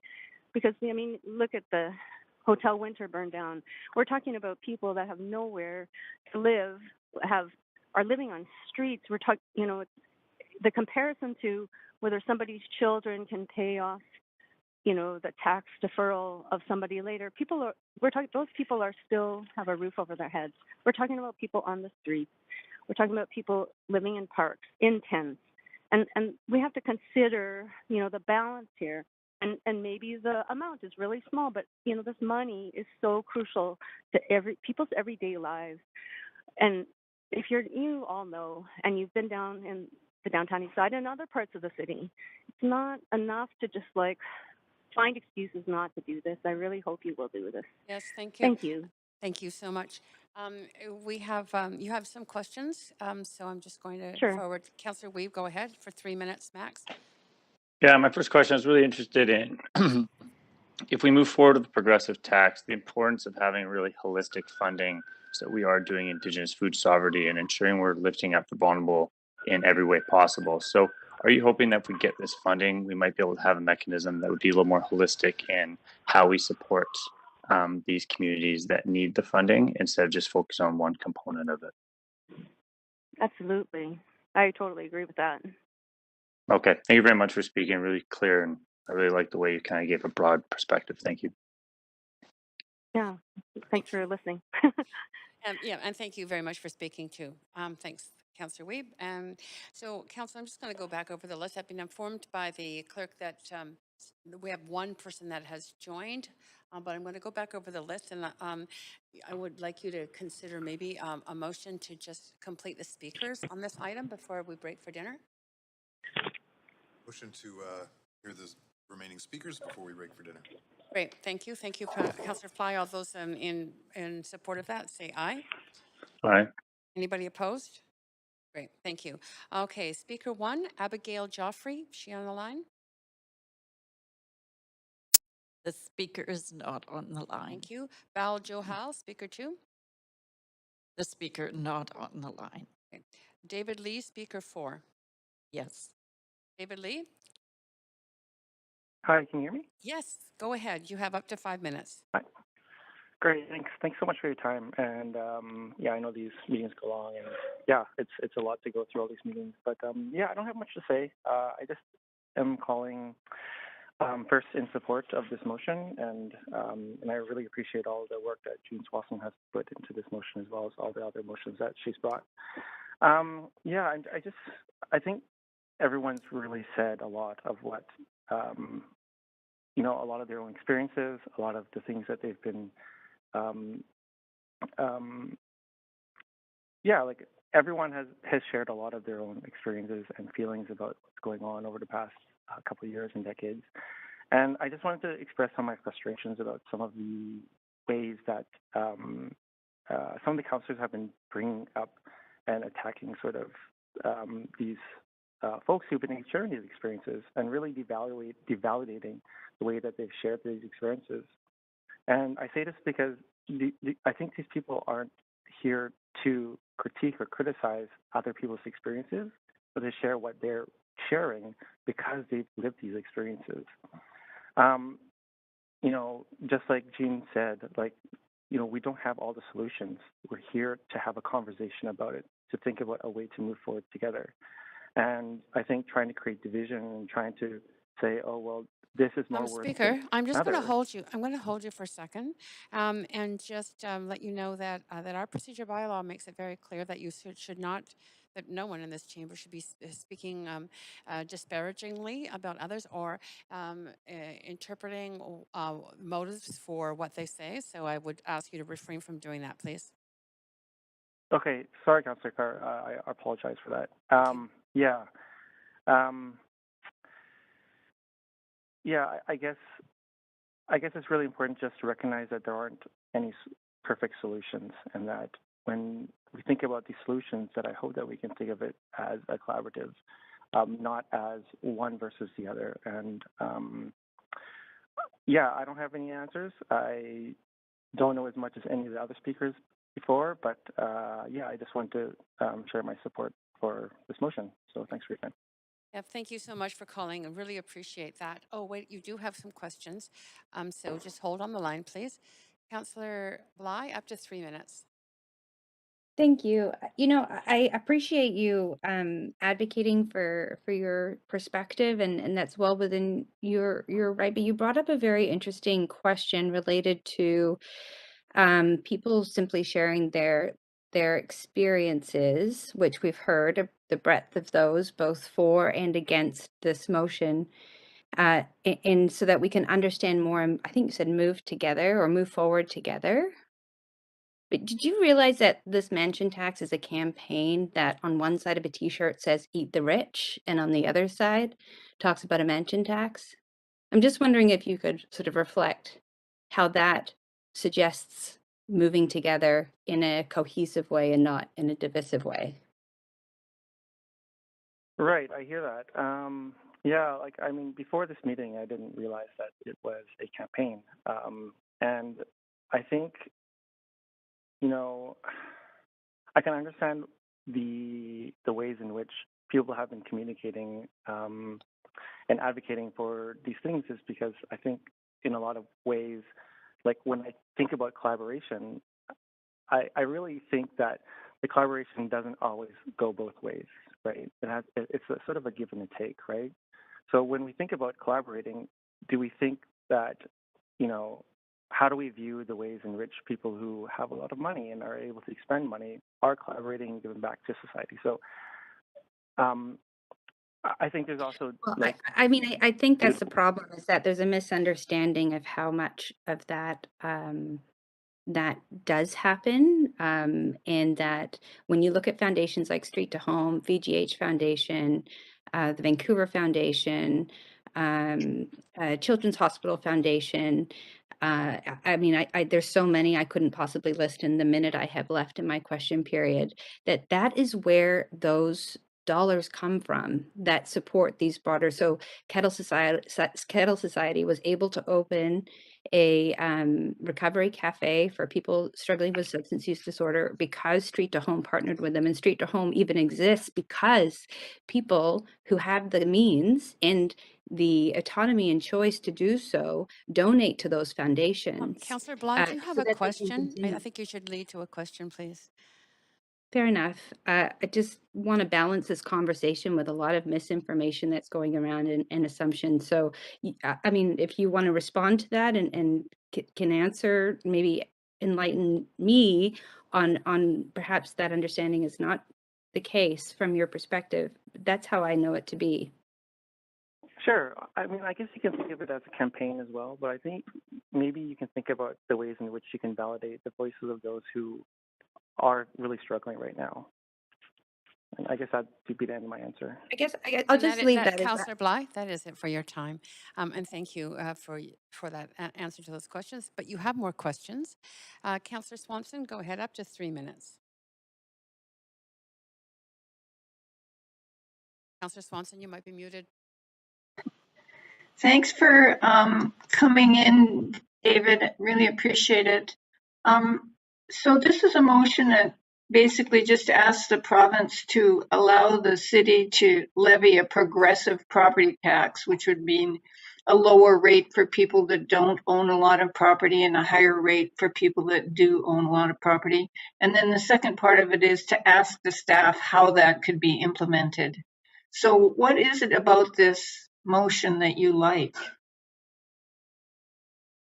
I mean, I think this motion is just an inquiry, right? Like, I understand that there are a lot of parts of it that aren't perfect, just as everyone has stated. Like, there are specific cases that need to be looked into. But I think it's an inquiry that, like, you know, if we're listening to a lot of people who are struggling right now, as well as the people who own like $1 million homes that can't pay for this or think that they can't, that, you know, this is a question into how can we navigate here where we can support everybody, and also recognize that, you know, if you do own $1 million homes, you know, what does that look like for you to live in the city equitably? Okay, thank you so much, David. Really appreciate you coming in. Yeah. Yep, Oh, sorry, you weren't done yet? Thanks very Oh, much. no, I'm all good. Thank you, Jean. Yep. Thanks very Okay. much also for calling and taking the time to speak to us. So I'm going to continue calling those who were not on the list, starting with Speaker 6. Okay, good night. Speaker 6, Elizabeth Bell. No, Speaker 6 is not on the line. Right. Speaker 9, John Upton. Again, no. Okay, that ends our speakers list. And so, Council, we are breaking for dinner. It's 5:01. We'll reconvene at 6 and continue the debate on this motion. Have a good dinner.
Welcome to TELUS Conferencing.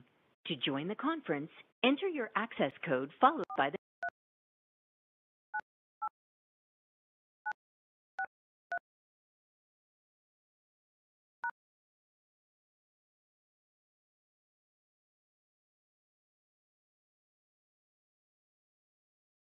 Hey, Kirsty, can you hear me?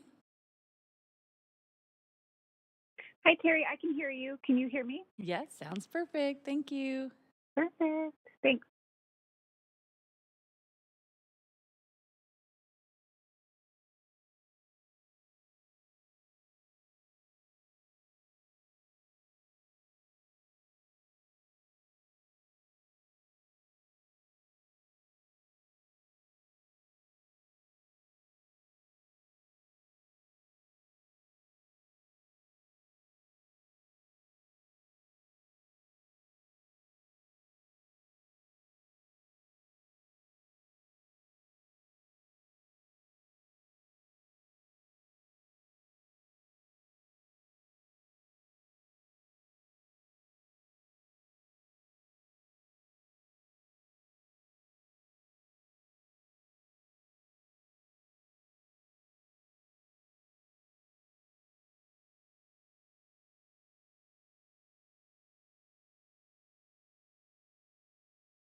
Okay, Council, welcome back. And we've just had bare quorum, so everybody make sure that if you're not in chambers, that you do keep your video on so that we can ensure we don't lose quorum.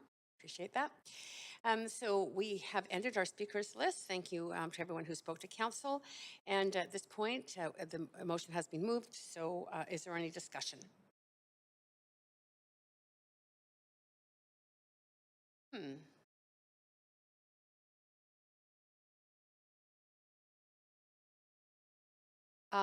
Failing discussion, I'm going to move us to a vote.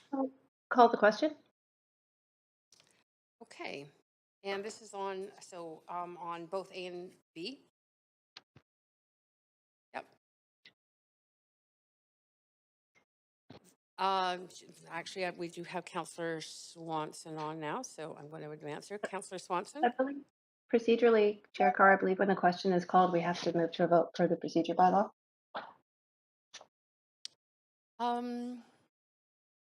Yeah, I'm just going to check once the question is. I haven't moved us to a vote, but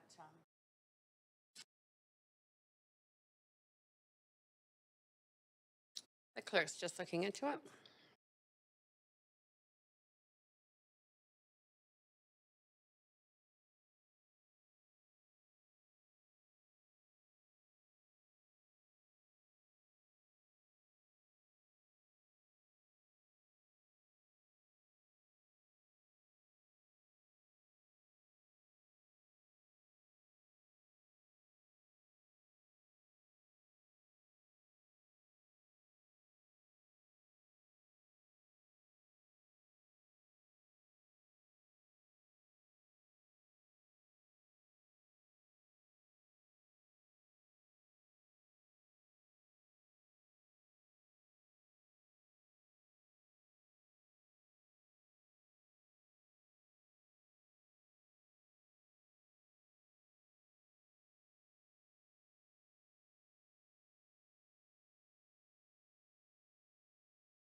Moves.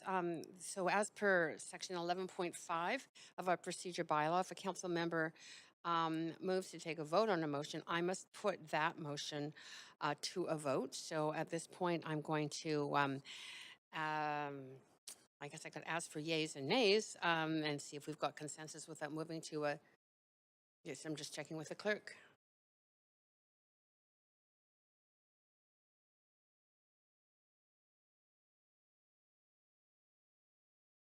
Yep. So you're going to have to. Yes, I know. Shoot.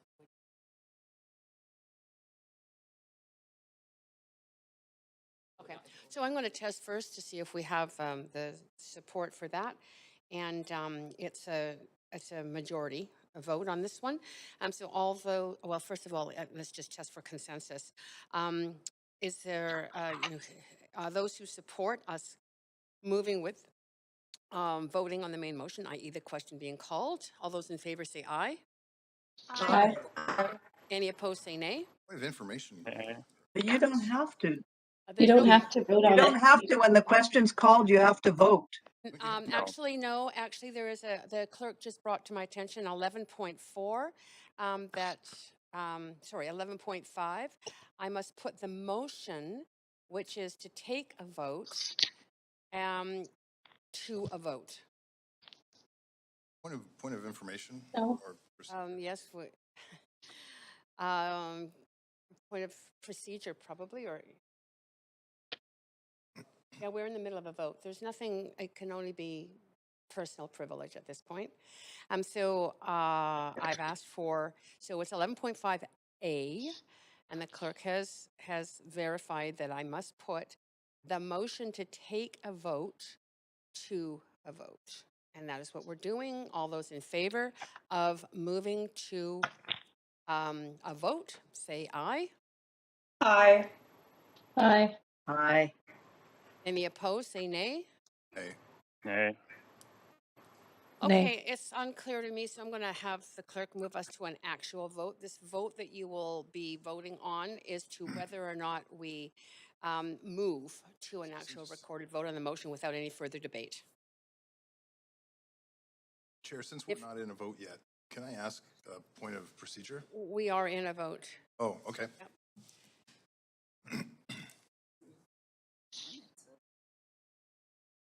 Oh, yeah. A call for a vote is a 2/3 majority. That's right. Okay. So 2/3 would have to vote in support.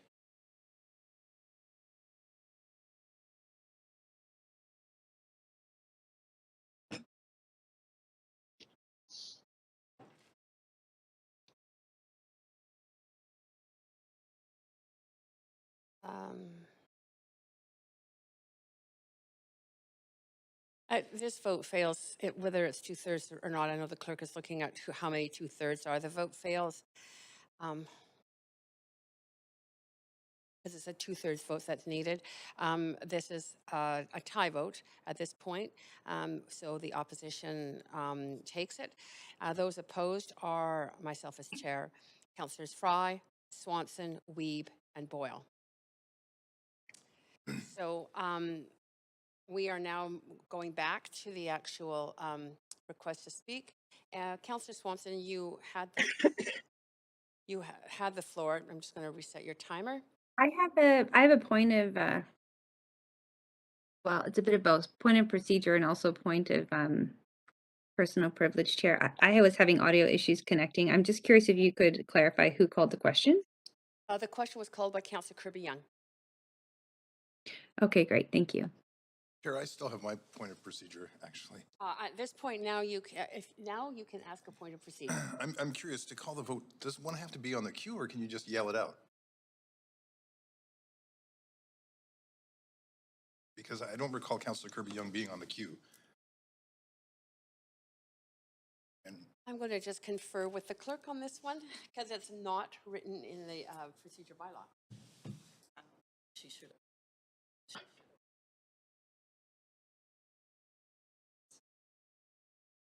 Hello? Hi. Okay, so there's something for all of us to realize as councillors, because we have had people just call the question, which happens maybe in other parliamentary levels. But according to our procedure bylaw, you have to have the floor in order to call the question. And so you're right, Councillor Fry, we have done it inappropriately in many meetings where someone's just called the question, and we've followed suit. But let's all take note on the call for vote. Again, it's section 11.5 of our procedure bylaw, and I'll remember that for future meetings. So we're now into Point of procedure, Chair Carr, just because I think this is important for councillors to know. Yep. Could you indicate where in the procedure bylaw it says that? Because we don't, for example, I don't see an explicit reference to that, and we don't, for example, have to have the floor to move a motion or second a motion. And my understanding was calling the question is the same. So, and as you pointed out yourself, that's the procedure we have followed, and I don't see that indicated in 11.5. So could you clarify where in the procedure bylaw it shows that, please?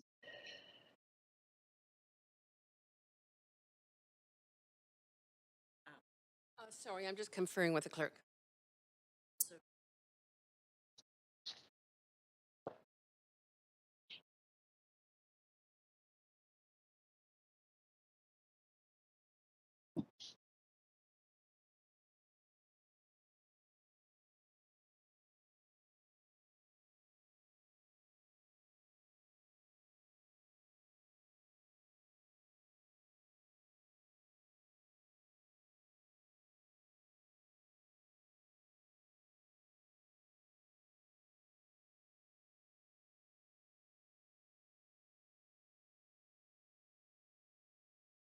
The clerk has informed me that they will send a memo to all of council to clarify this, but you have to have the floor to make a motion, and calling the vote is considered to make a motion.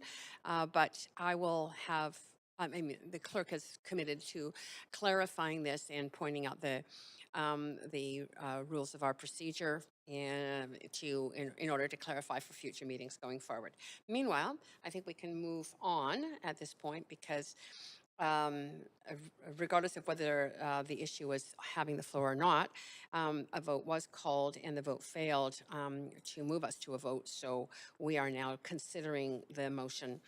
And Councillor Swanson, you have the floor on this right now.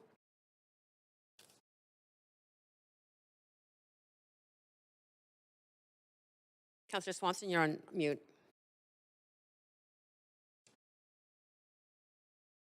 Sorry, I always do this. So yeah, it's just a simple idea to ask the province for a charter change so that we have the power to have different rates of tax depending on the value of the property, and to have staff look at various options on how it could work. I don't think it's actually ethical for a city, a whole level of government that has to pay for 60% of infrastructure to not have the ability to levy a fair progressive tax like other levels of government do. There's a million ways that this could be done, that we could have a fair progressive property tax. We've done some modeling in COPE that shows that one of these million ways of doing it would be to tax mansions worth over 5 million an extra 1%. So that 1% wouldn't kick in until it was like 5 million and $1, and over 2 million, over 10 million by 2% more. Only a few thousand people would be affected, but we could get a couple $100 million a year that we could use to end homelessness or do other things that are absolutely crucial. And we could exclude apartments. Apartments were excluded in this calculation. I just want to just say that this is a way of taxing wealth. We're big in the city about promoting equity. This would be a way to combine some of our revenue goals and our equity goals. And I hope we can get it passed and get the staff to do some work on it. The province might not go for it, but the first step in getting what we need, which is the ability to have a fair tax, is to ask for it. And so I'm hoping we can ask for it tonight. Okay, thank you very much, Councillor Swanson. Councillor Weeb, you have the floor. Yeah, I would like to thank Swanson for bringing this forward and the speakers we had today.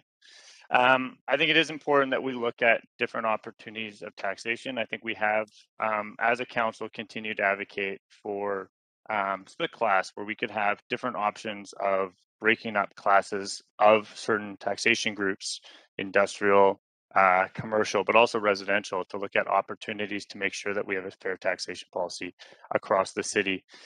So that we've already done that. I think that looking at the opportunity of adding property values as one of the components to look at a fair taxation system is something that we should look at and advocate for. I have put a small amendment in, recognizing from listening to the speaker that we should be looking at utilizing this funds to look more holistically at different ways that we can be funding elements in our city, including Indigenous food sovereignty and all the other elements of supporting a healthy and vibrant cities. So I've just taken out the one section of B. Other than that, recognizing that we've already advocated the province for split class, I have removed that from my amendment. Thank you. I'm moving us to an amendment queue, and I think this queue is the first time I've moved it on this motion. So anybody's free to add themselves to the amendment queue to speak. Councillor Dominato, go ahead. Hi, Chair. Can I just get clarification on the motion that's up? I can't get it up on screen to view. Oh, now I can. Now I see it. Thank you. It's more of a point of privilege. Got it. And you're So able to now see it's disappeared from the screen. I can't see it again. And are we dealing with I'm going to stop your timer.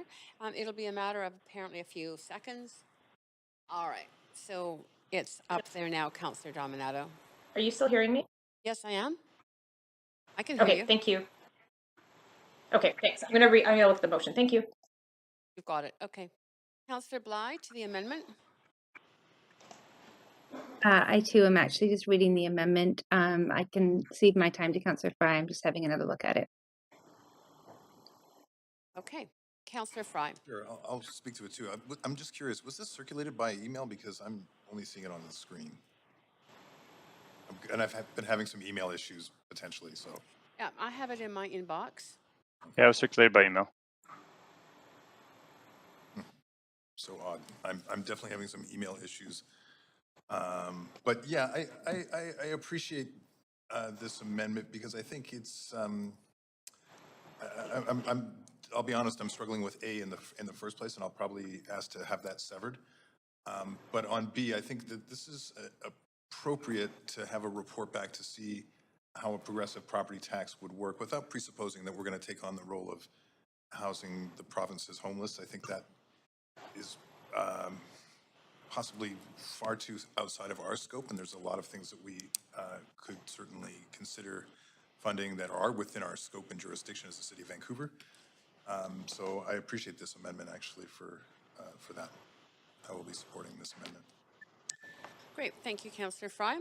Councillor Swanson to the amendment.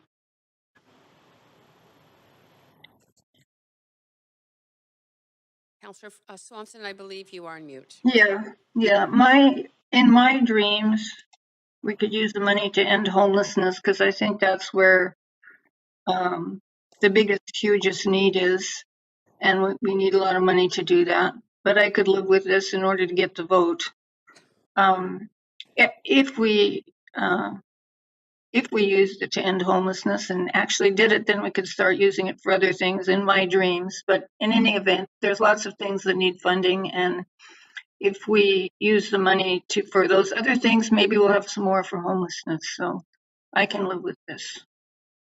Thank you, Councillor Swanson. Councillor DeGenova. Thanks. I appreciate this amendment. It still doesn't change my mind overall, and I'll reserve my comments for the main queue. But Councillor Swanson, we're not in your dreams. You can pinch yourself if you'd like. We're in reality, and I have to say, I sat here last term. Councillor Carr, you were here as well, or Chair Carr, you were here as well, and we sat here with the council that had made a promise to end homelessness in 10 years. Maybe they made that promise when they didn't think they'd be here 10 years later. But as you'll remember, Councillor Swanson, there were promises made by the mayor on a certain building on Hastings Street. And I tried to help the mayor keep his promise, but that didn't happen. So I think that it's really important that we're clear about what we can and can't do here. And while I think it's noble, and if you want to run for a level of government where there is that funding and there are those dollars to be able to actually invest in capital and operating for housing, and I know I write grants. I look for that funding for people who are living at core need and shelter rates in the work that I do outside of City Council. But I don't think that it's fair to promise that we would move out of what I see as our lane. I think that there's a lot that we can do to make things more affordable, but they include permit times, they include the short program expediting, and we have to do more of that. I will support striking this piece and appreciate Councillor Weed putting this in because I think that it's very important that we're upfront with the public. And I'll reserve the rest of my comments for later. Thanks. Thank you, Councillor DeGenova. Councillor Swanson. Yeah, I just wanted to say it's not a promise, it's an investigation. Great. Okay. Thank you for that clarification. And I don't see anyone else on the list. So if Clerk could move us to a vote, and this would be council on the amendment tabled by Councillor Weed.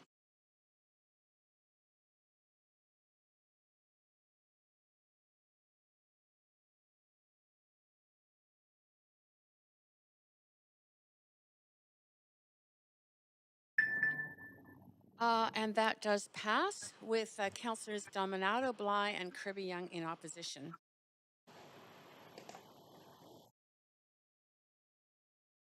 Okay, we are now, back to the main queue. Councillor Wiebe, you still have the floor. No, I just think that it's good to have good direction to staff that's clear, and I'm looking forward to seeing this report if it passes. Thank you. Great, thanks, Councillor Wiebe. Councillor Boyle, to the amended motion. Thanks. I also just wanted to say to echo that there clearly is a lot of work to be done in terms of details, but the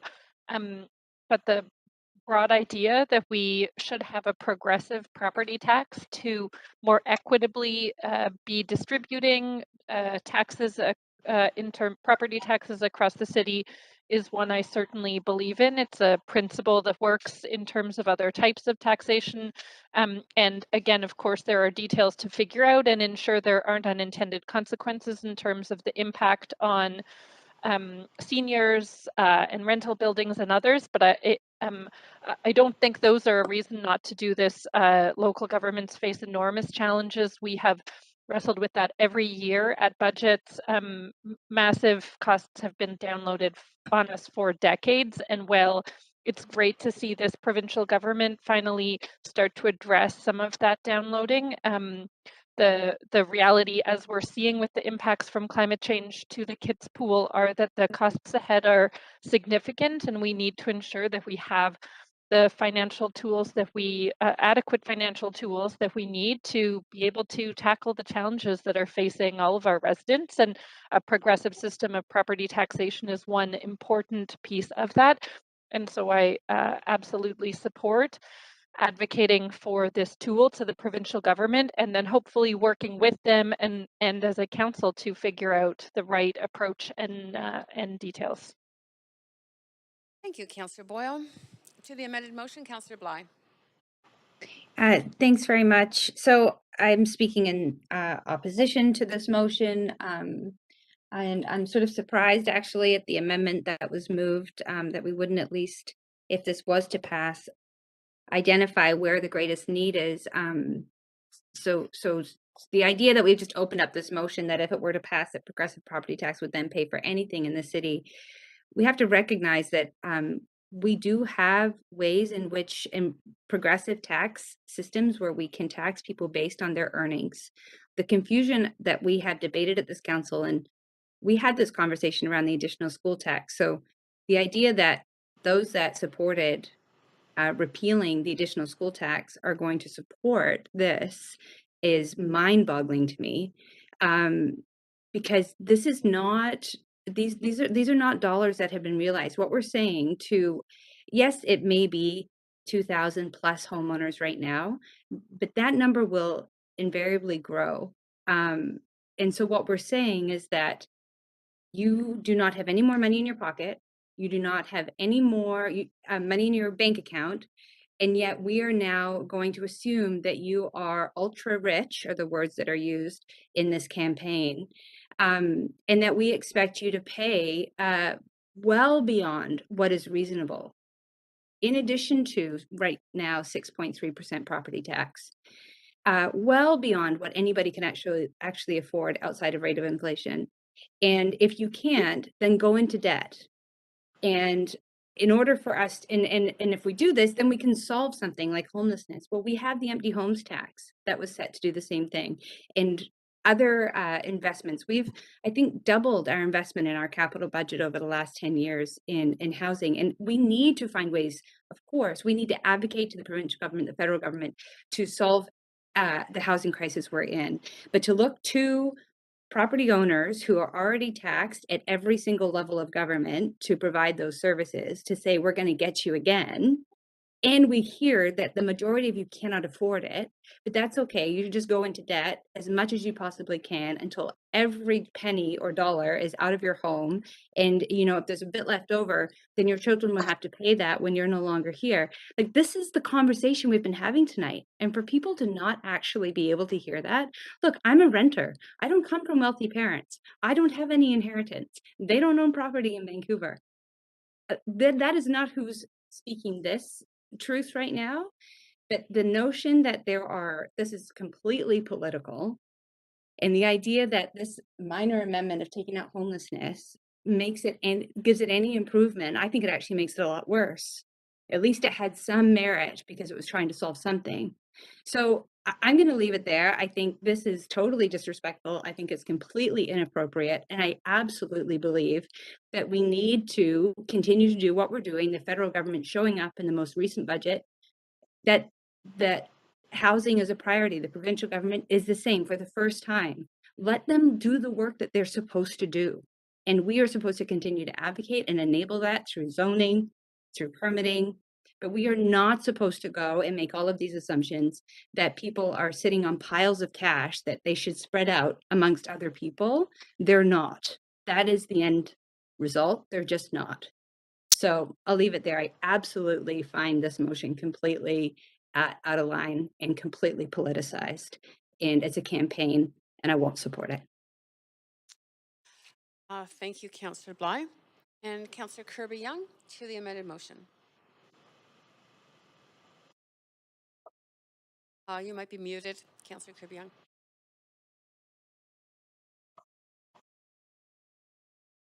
Maybe double muted.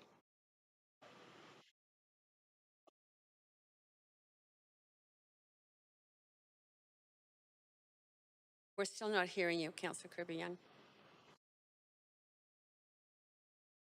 Or I'll go back on, Chair. I thought Councillor Dominato was having me. I'll go back on. You actually are now, you're now live. We can hear you, and I've reset your timer. I put myself back on at the end. Thanks. Okay. Councillor Fry. Sorry, Chair, I was trying to sort out my email problem as well. I'm not seeming to get the DL emails right now. So helpfully jabbering IT.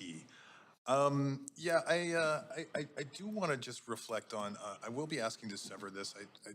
I'm interested in exploring a report back and seeing what staff have to say about this. And one of the earlier, the COPE campaigner that had spoken to us, you know, I asked her a few questions, and one of them was about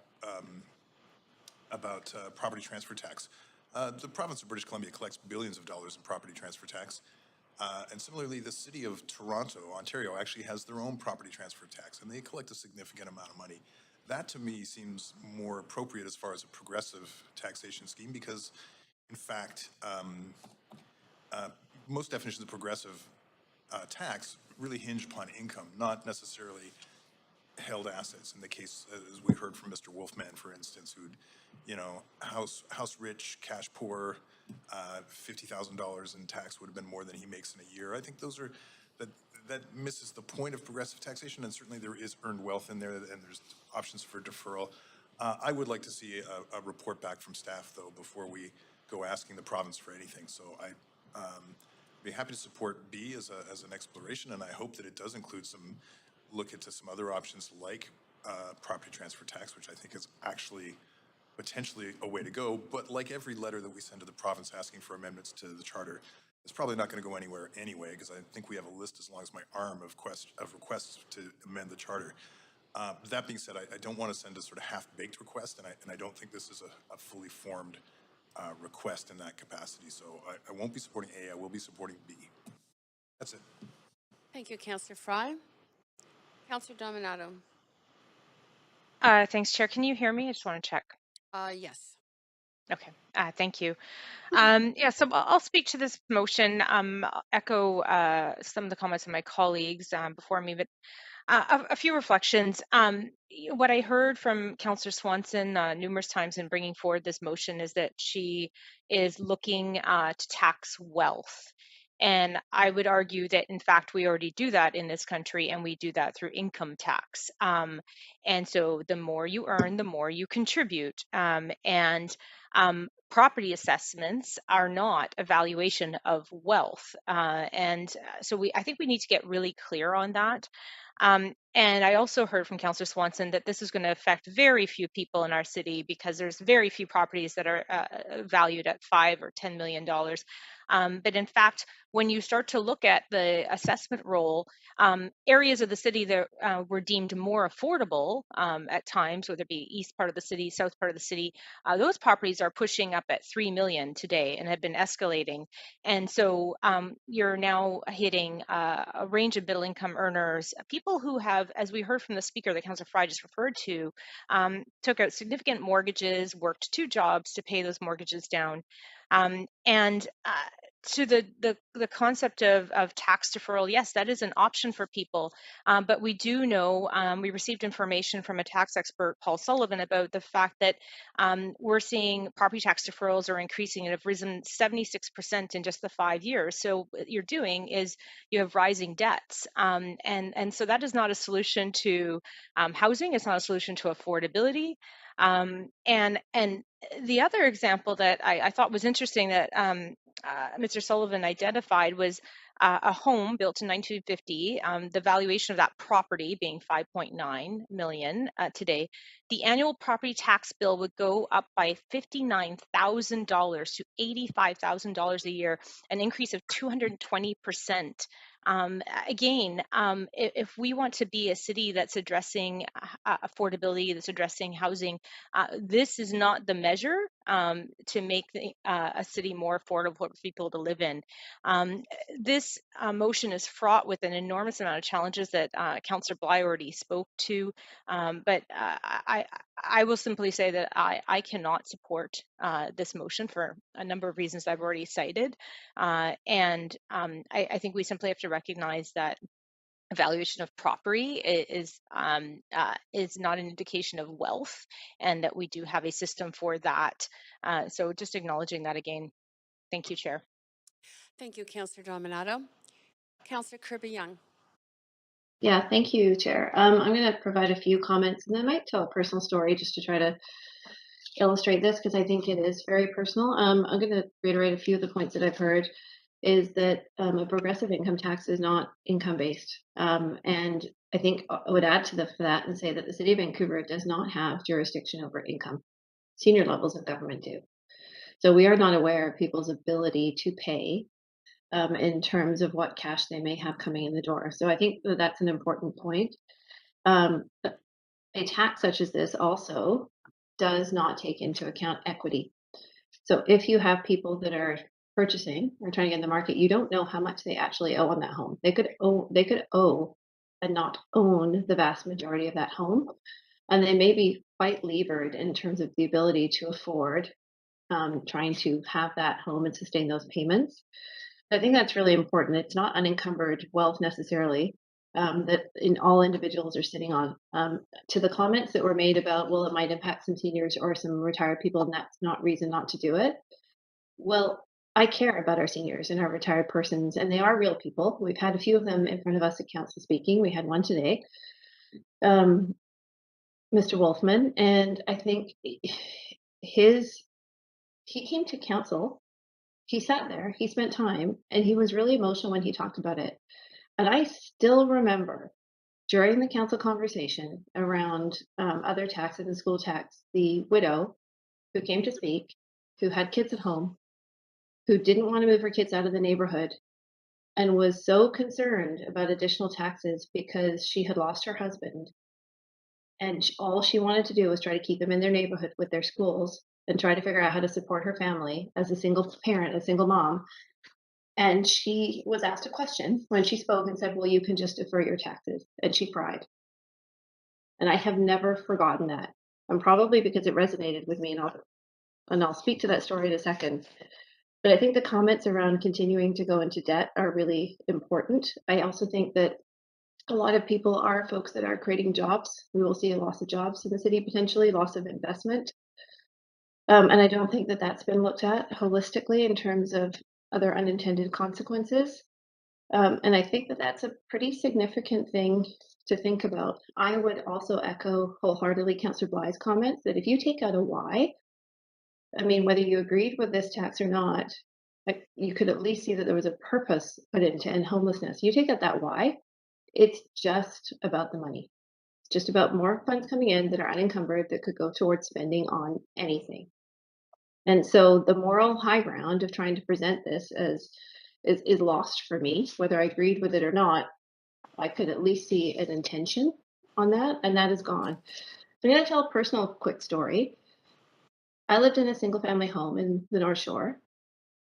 And the reason that that story resonated with me when that widow came to speak to council is because that was my family. And we were very lucky. That was some time ago. But when my dad passed away, literally, when I had just turned 17 after my 17th birthday, with 3 kids in the house, I was the oldest, and my mom, who was a widow, and literally no income, there was nothing. There was a huge mortgage on the house, and she didn't know how she was going to keep a roof over her head, so she took the only thing that she had, which was life insurance, and paid that off because she knew that at least she could keep a roof over her kids' heads, that at least she could support her family, and then she would figure out how to pay the rest of the expenses. And even taxes were a burden to that. And when you say, and today, if you think, okay, well, a couple of decades later, and maybe it wasn't North Vancouver, it's Vancouver, and that house might be worth more money, my family could have been one of those unintended consequences. And I can tell you that the only thing that kept our family together when my mom ran out of money or was trying to figure out how to cover the grocery bill or the basics was the fact that at least she knew her kids were safe and had that roof over her head. So if you don't think that this has real consequences on real people who put everything they have into trying to shore up some degree of security, I can tell you from personal experience that that is not the case. And I cannot, in good conscience, support something like that that I know is the tip of the iceberg, and it might be $5 million now, and then maybe it's 4 or it's 3, because that's how these things go and that's how they start. But this is not the way forward to solve the issues. We all want to address and solve those problems, but you can't do it this way. Thanks, Councillor Kirby Young. Councillor Hardwick, over to you for up to 5 minutes. I'll be brief. I have my issues with the city's financial structure, its business and financial plan, but this is not the solution. This is, punitive and even predatory in its approach.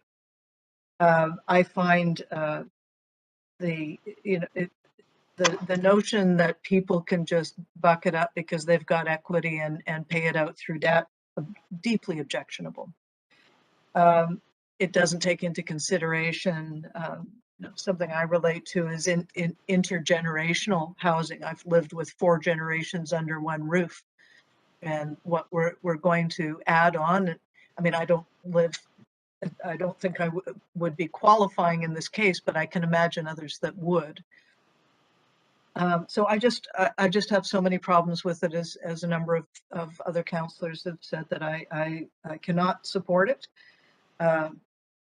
I do think we have to be looking at our financial structure, but this is not the way forward. Thank you. Thanks, Councillor Hardwick. And Councillor DiGenova. I think that we can do a lot to make a dent in the housing and homelessness crisis that we face here in Vancouver if we stay in our lane and we realize what our place is. I am a little bit concerned about well, actually, that's an understatement. I'm really concerned about the divisiveness that comes with moving forward with something like this. I mean, a charter change, asking the province, I've heard so many times today, well, it's harmless. It's not really going to happen. We're just asking staff to report back. Our staff have said, don't ask us to do something, council, unless you want it to happen. And I think that that's really important that we consider that. I mean, all along, but especially now. The unintended consequences. I'm asking a speaker today about intergenerational living, and we all as a council have supported this in housing updates, the housing strategy. We want to see more options for families, but if families pool their money and invest, they literally would be punished with this tax, and that concerns me. When we think about collective living, collective housing, which is something that I hope flourishes in our city, that we don't just have you have to fit into this box or that box, this is our model. It's really important that we look at every type of housing, even co-housing, co-living, where people might have their own private space but share kitchens and other space. I mean, it can be stratified, it can be rental, it can be nonprofit run, but it should be available to everyone. 20%, more than 20%, is what this council has already raised property taxes, and that's not progressive. So to call this tax progressive, or this considered tax, because we're not in a dream here, we're in reality, and we've been tasked with running the city. This is not fantasy football. This is city government. And I think that in running it in a way where we can speed up permit processes, where we can deliver housing faster, where we can work with other levels of government and partners, is how to move forward to create housing for people who don't have it. I can tell you, working in the non-market housing sector with people who need rent for not only $375 a month, but are disabled, in wheelchairs, quadriplegics, using SIF and PUP. Like, it is hard to deliver, but where there's a will, there's a way, and we can find housing for people. We can work with our partners to do that, but we can't do it alone. And a charter change isn't going to be enough here. That being said, I think that this motion pits people against each other. It doesn't consider the realized investment that people who have built this city on their own backs and maybe house rich but cash poor are dealing with. And this is a question that I have for the mover of the motion. If those people have to sell because of this progressive property tax, the people who don't have the cash to pay it, and they have to leave our city, who's going to move in? Who's going to buy their properties? Is that what you want? Do you want to push people who built our city out of it and instead be left with a city full of investors? Because that is what the progressive property tax, as I read it in this motion, will actually do. That's all from me. Thanks, Councillor DeGenova.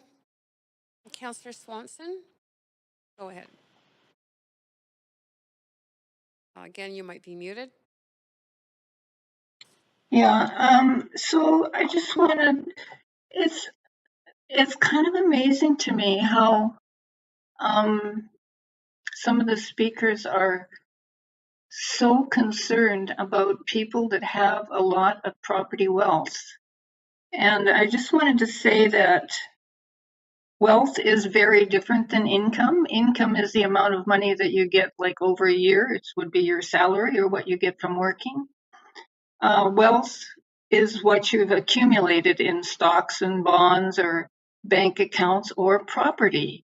And if you look at the stats, property wealth is the source of most wealth inequality nowadays because property is so valuable. If, for example, you had to pay, if, for example, in one of the ways that this could be implemented, somebody with a $6 million house had to pay an extra 1%, the way we figured it out, they would just pay it on the 1 million difference between 5 million and 6 million, which would be about 10,000 a year. And you could pay that for 600 years before you would lose the value of the asset, use it up. So we're not talking here about putting a lot of people in the poorhouse. We can defer taxes. When taxes are deferred, what does it mean? It means that your heirs get less. it means that we're promoting the equity that we talk about so much around the city, income equity. It means that we're getting a little more revenue for the people that could use a little bit more, like the folks at the Winter Hotel, for example, for whom there's no housing. I wish we would have left housing in there, homelessness in there too. I voted for it to get Weeb's vote, but I think it hasn't been ruled out. It could still be something that it could be used for. So yeah, I don't know. I can't understand this complete concern about people that have so much that have valuable houses. But anyway, I hope we can vote for it. And I still think the city needs a way of taxing progressively. And since we have the ability to tax property, it needs to be a progressive property tax. It won't be the end of the world. It could be the beginning of a new world for people like people who are homeless who could get a new housing. So that's it for me. Okay, and oh, sorry, we have one more. I thought we were done, but Pete Fry, go ahead. I mean, Councillor Fry, go ahead. Quite all right, Councillor Carr. Chair Carr. Yeah, no, just asking to sever the. Yes, I've made a note of that. Thank you. Okay, I think that we can be moved to a vote, clerks, and there has been a request to sever. So we'll do A first. And is that highlighted for people?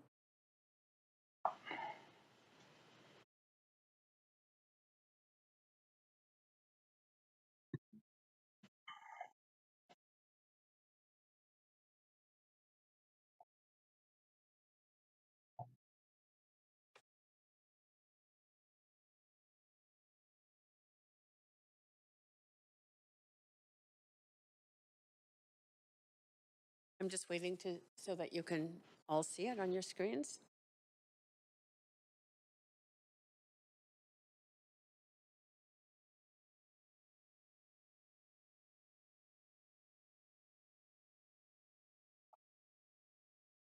Okay.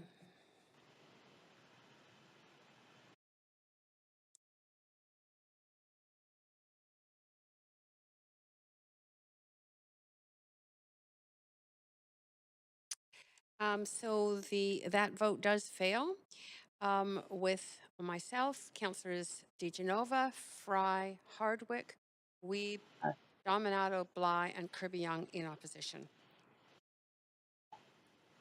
So, Clerk, if you could move us to a vote on section B.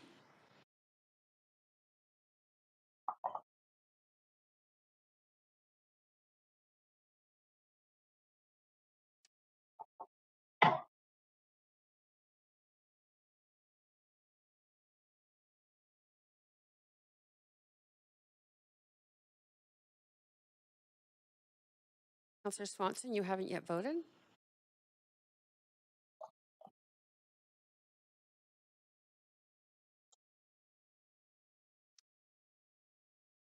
Okay, that vote fails with 5 in opposition. Councillors DeGenova, Hardwick, Dominato, Bligh, and Kirby Young. Okay, we have finished this item. And that's our first referred item. And we are now on to item 8 on our agendas. And that is the second referred motion. Lock it or lose it, improving secure bike infrastructure in the city of Vancouver, which was previously a member's motion B5, moved by Councillor Fry, seconded by Councillor Kirby Young. So we can now move to hear from speakers on this motion. The first speaker on our list is Kevin Tross.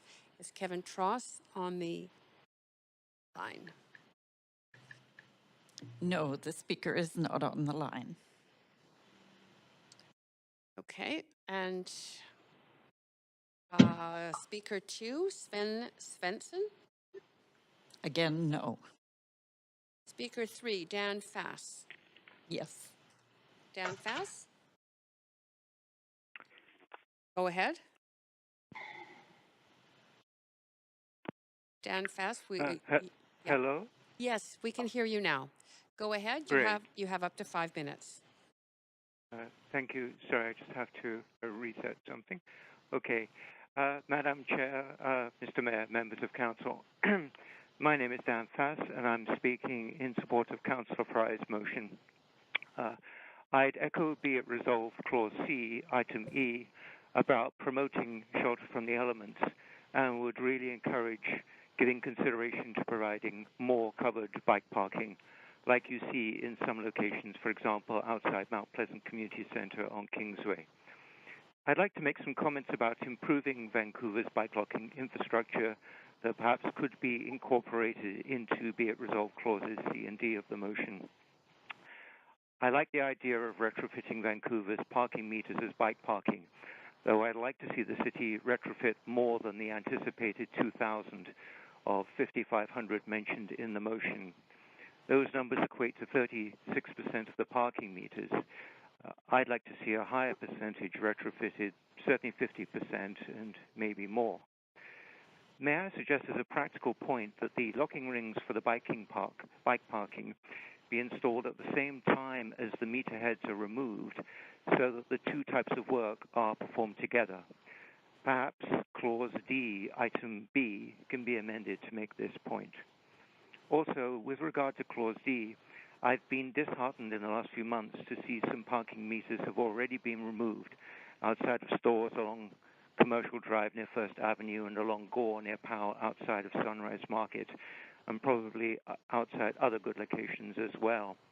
Could this loss be addressed by adding an Item C to Clause D that says, taking into account parking meters in good locations that have already been removed and should be replaced by new bike parking?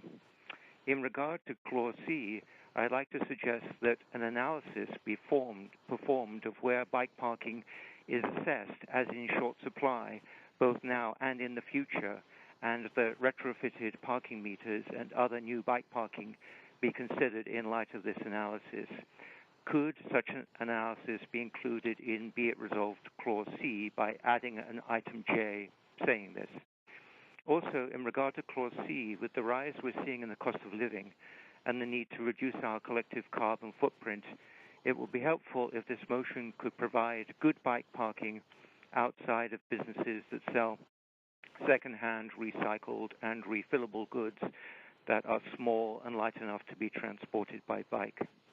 I'm thinking here of thrift stores, many of them run by non-profits, but I'm also thinking of stores that, for example, sell ink and toner refills for printers, and businesses like Free Geek Vancouver, which sells recycled electronic equipment, and stores that sell reconditioned mobile phones and the like.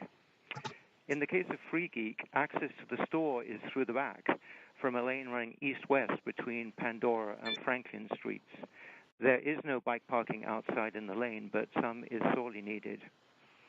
Could assisting these businesses be included in Be It Resolved Clause C by adding an Item K, saying, highlighting the bike parking needs of stores providing second-hand, recycled and refillable goods that can be transported by bike? I'd also suggest adding 3 additional items to Clause C, saying the following, though with the specific locations and comments I'm about to give probably removed. Item L, providing adequate bike parking for locations in the middle of residential areas, such as schools, cafes, and grocery stores, stores such as Banana Grove on East 22nd, not far from Renfrew Community Centre, for instance.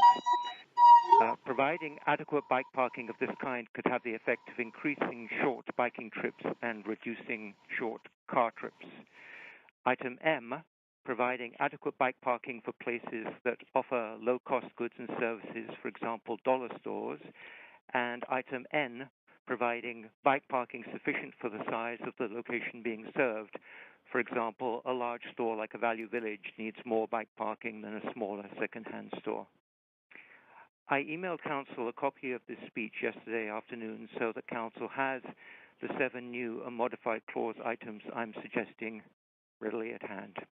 Thank you. And thank you very much, both for emailing your suggestions and for taking the time to speak to us tonight. Very much appreciated. If there are no questions for you, we're very clear in your presentation. Thank you. Looking to the next speaker on the list, Colin Stein. Is Colin Stein on the line? Yes, can you hear me? Yeah, absolutely. Go ahead. You have up to 5 minutes to address council. Great. Thank you, Chair Carr and members of council. Wanted to applaud this very unsexy but incredibly important motion, along with, I believe, the many, many thousands of people who use a bicycle for commuting, running errands, and for recreation, as well as organizations that advocate for supportive policies and investments in active transportation and related public amenities like our community bikes and the Vancouver Public Space Network, who I believe Councillor Fry referenced yesterday in his opening remarks. I wanted to quote City of Vancouver Engineering with the following. Bicycle parking facilities play an integral role in the promotion of bicycle use. Furthermore, the availability of secure bicycle parking facilities on public and private developments discourages the use of city parking meters, boulevards, trees, etc. as places to secure bicycles. Bicycle parking is relatively inexpensive, yet the benefits to the cycling public are substantial. One bicycle parking facility costs a few $100s and can accommodate anywhere from 8 to 12 bicycles, whereas the cost of supplying parking facilities for 8 to 12 motor vehicles can range from $80,000 to $120,000 in the downtown core. Now, that passage was actually written 34 years ago. That was in the 1988 Comprehensive Bicycle Plan, produced by the City of Vancouver and the Engineering Department. That was 12 councils, 6 city managers, and 6 head engineers ago. Bicycle parking recommendations are referred to over 120 times in that document. End-of-trip facilities for bicycles are also recommended in the 1990 Clouds of Change final report of atmospheric change. There was a 1991 bicycle parking standard study which influenced that same year's building and parking bylaws. Bike parking is referenced in the 1992 Bicycle Network Study, the 1995 Greenways Plan, the 97 Transportation Plan, and the 99 Bicycle Plan. So it is surprising today and somewhat alarming from a practical needs-based perspective. And you could also look at local economic development and equity perspectives, that this conversation still needs to be had. But of course, it's great to be having it this evening and through this motion. Especially given the evidence of the amazing growth of cycling in Vancouver. It's the fastest growing mode of transportation. So, it really does make sense to have a study like this recommended. One would not expect to struggle to find places to sit, for example, in order to put on or take off shoes when walking, or having to worry about rain cover while waiting for the bus or SkyTrain. And of course, we don't just build ramps for wheelchair users, we also obviously provide elevators in buildings. So without a system that fully meets the needs of its users, people will eventually give up. And we can't afford as a society for people to give up on one of the most beneficial, efficient, and effective transportation modes for something as eminently solvable as bike parking. So we know that people ride bikes to beaches, to the mall, to school, to retail stores, to transit stops. So bike parking is, of course, a necessity for the enormous range of users, really just and obviously to discourage and prevent theft, which we know is a big problem in the city and one that cannot be solved by commercial band-aid solutions like theft reporting systems alone. It's great for after the fact, but we must prevent bike theft. So the other reason why this is an important motion is that parking meters specifically have only ever been such a band-aid solution.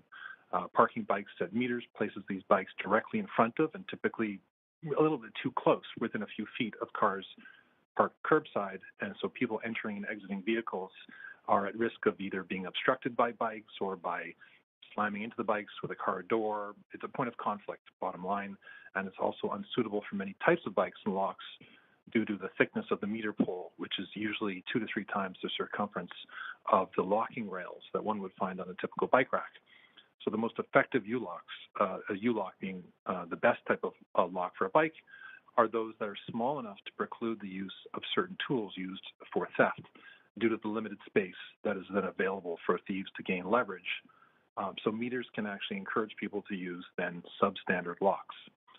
So bottom line, this motion enables staff to finally tackle this problem and to come up with a strategic plan for meeting current bike parking needs and scaling it to meet future needs as well, as they're currently doing with bike facilities demand most broadly with bike lanes and bike routes. And it takes it out from under the constraints that belong entirely to a different mode of travel with an entirely different set of needs and future use, which is, cars and parking meters. So just to summarize, the bicycle is a cheap and effective transportation mode, which we know. Cycling helps people and communities tackle today's challenges and that of the future. And so this motion and its resolutions will address that. It may not be perfect, and it's certainly not immediate, but it makes a lot of sense. And so I encourage you to vote in favor of its recommendations, and thank you very much. Thank you very much. And please just stay on the line. You have questions. Councillor Fry, up to 3 minutes of questions. Thank you.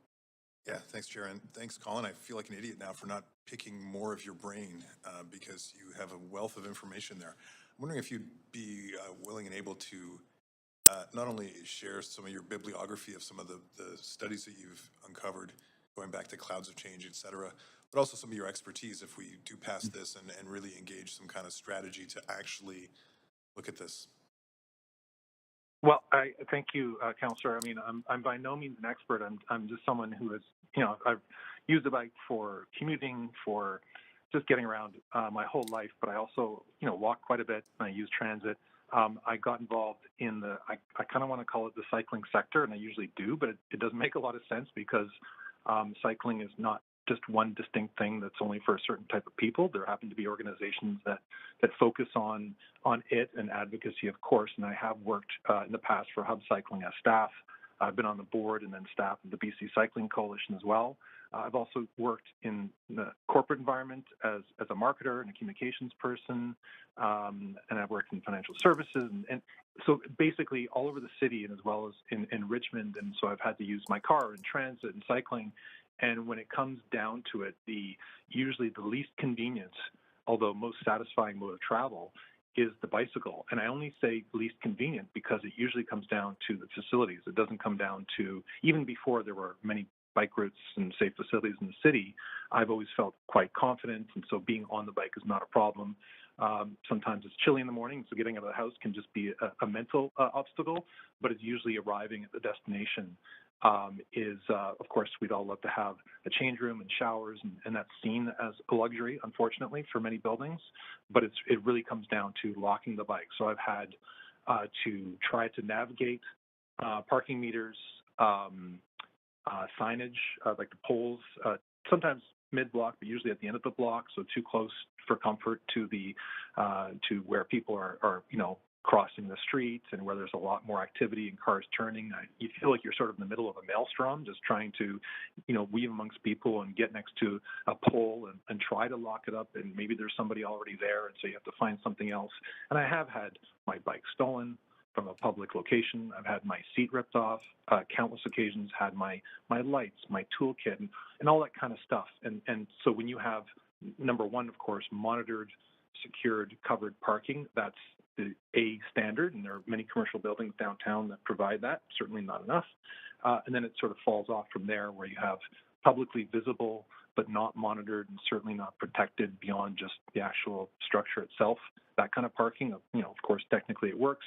And then you have all the sort of substandard jury-rig type of efforts to hoist the bike up against, some sort of gate or, fencing or something. And it's just really discouraging. And so I guess I'm not talking very much about my expertise as much as my experience, but there are a lot of, there's a lot of documentation out of the city, again, going back to 1988, and even before then, when the Bicycle Advisory Committee, previous to being a committee of council, typically bike parking has been raised as an issue, and this is back when almost nobody was riding. And again, here we are 30, 40 some odd years later, still having that conversation. And I am going to have to cut you off. Sorry, you are well over time. Councillor Fry is well over his time for questioning. Okay. So, but thank you for that information, and yes, for taking the time to speak to us. Very valuable. That's it for your questions. And so I'm moving on to speaker 5, Dorothy Bartoszewski. It's Bartoszewski. Thank you very much. Bartoszewski, it's okay. Thank you very much for the opportunity to speak. My name is Dorothy Bartoszewski. I'm a resident of Vancouver, and I am speaking for this motion. I have a presentation, so I don't know how you guys see the presentation. Is it queued up, or what happens with that? I'll just ask the clerk 1 second. Did you send it Sure. in advance? Yes, they did receive it this morning, like at 8:30, and said they received it. Just give us a moment. Sure.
So just a little patience. The clerks are still looking for that presentation. Should I send it again?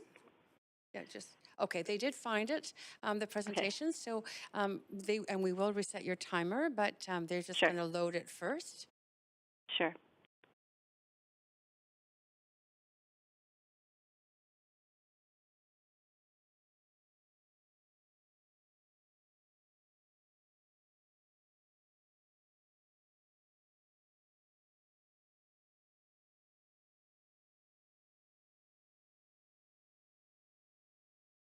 Okay, so what we have is the front page is BBC News, climate change, IPCC scientists say it's now or never.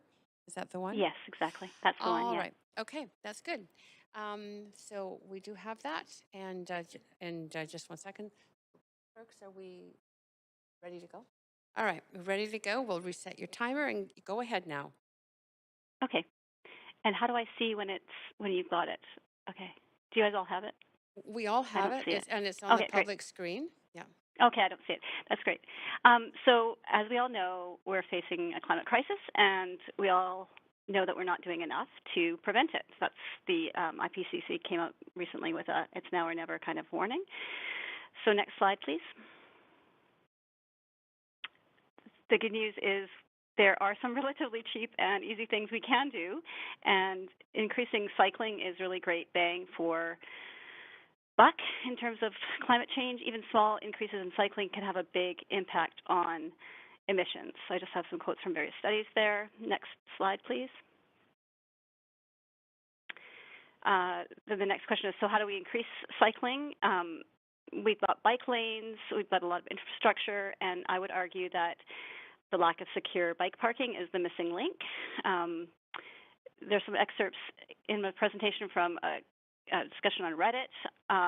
Isn't it odd how Vancouver invested massively in bike lanes but not in bike parking? I can never find a place to park my bike and always end up using a street sign pole. There's a lack of street parking. I lived in major cities in the U.S. and finding parking was always easier. Far too often in Vancouver, I need to find a way to rig my bike to a parking meter, etc. Next slide, please. Some people completely avoid using their bike for errands because they can't find secure bike parking. They just they ride it and they go out. They go out and they bring it back home. They don't use it for errands.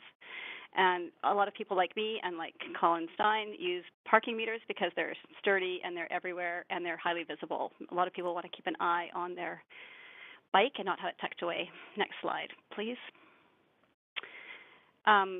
So as you know, parking meters are being removed as Vancouver transitions to parking stations, and this has really negatively affected bike parking. Here's an example from just down the street from you at 8th and Canby on the east side. It's a high traffic area. There's a Home Depot, a Winners, there's pizza places and stuff.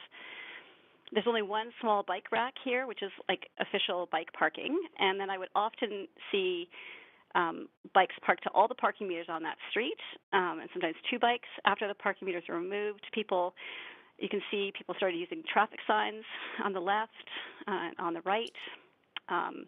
The traffic signs are less safe than parking meters because they can be unscrewed at the base. Next slide, please. You can also see people using trees, obviously. I did ask the City of Vancouver why some of the parking meters are being converted to bike parking, which is great, but I asked why that wasn't happening in this location. I didn't get an explanation. They weren't able to tell me. They also weren't going to be able to tell me whether more racks were going to be installed in this area to compensate. I think they got a lot of complaints, and so more bike parking has been installed quite recently, but it took about 9 months.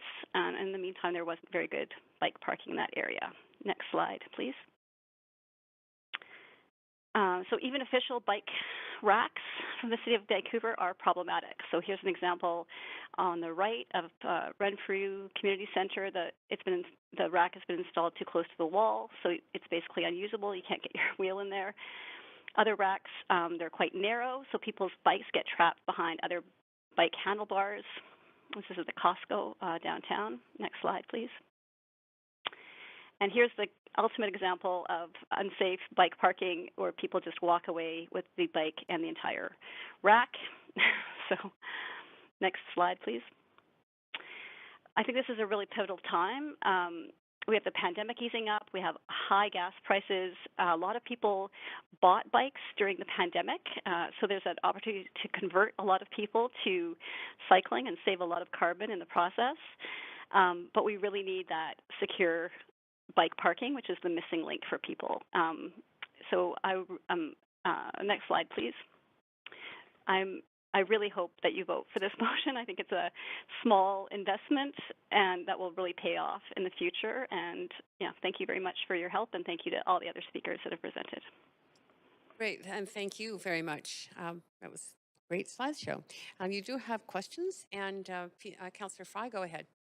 Well, yeah, thank you, Chair. And Dorothy, I really want to single you out and thank you very much for your perseverance and persistence on this. You've sent a lot of emails in, and you've done a lot of research, and I just want to really acknowledge that first and foremost.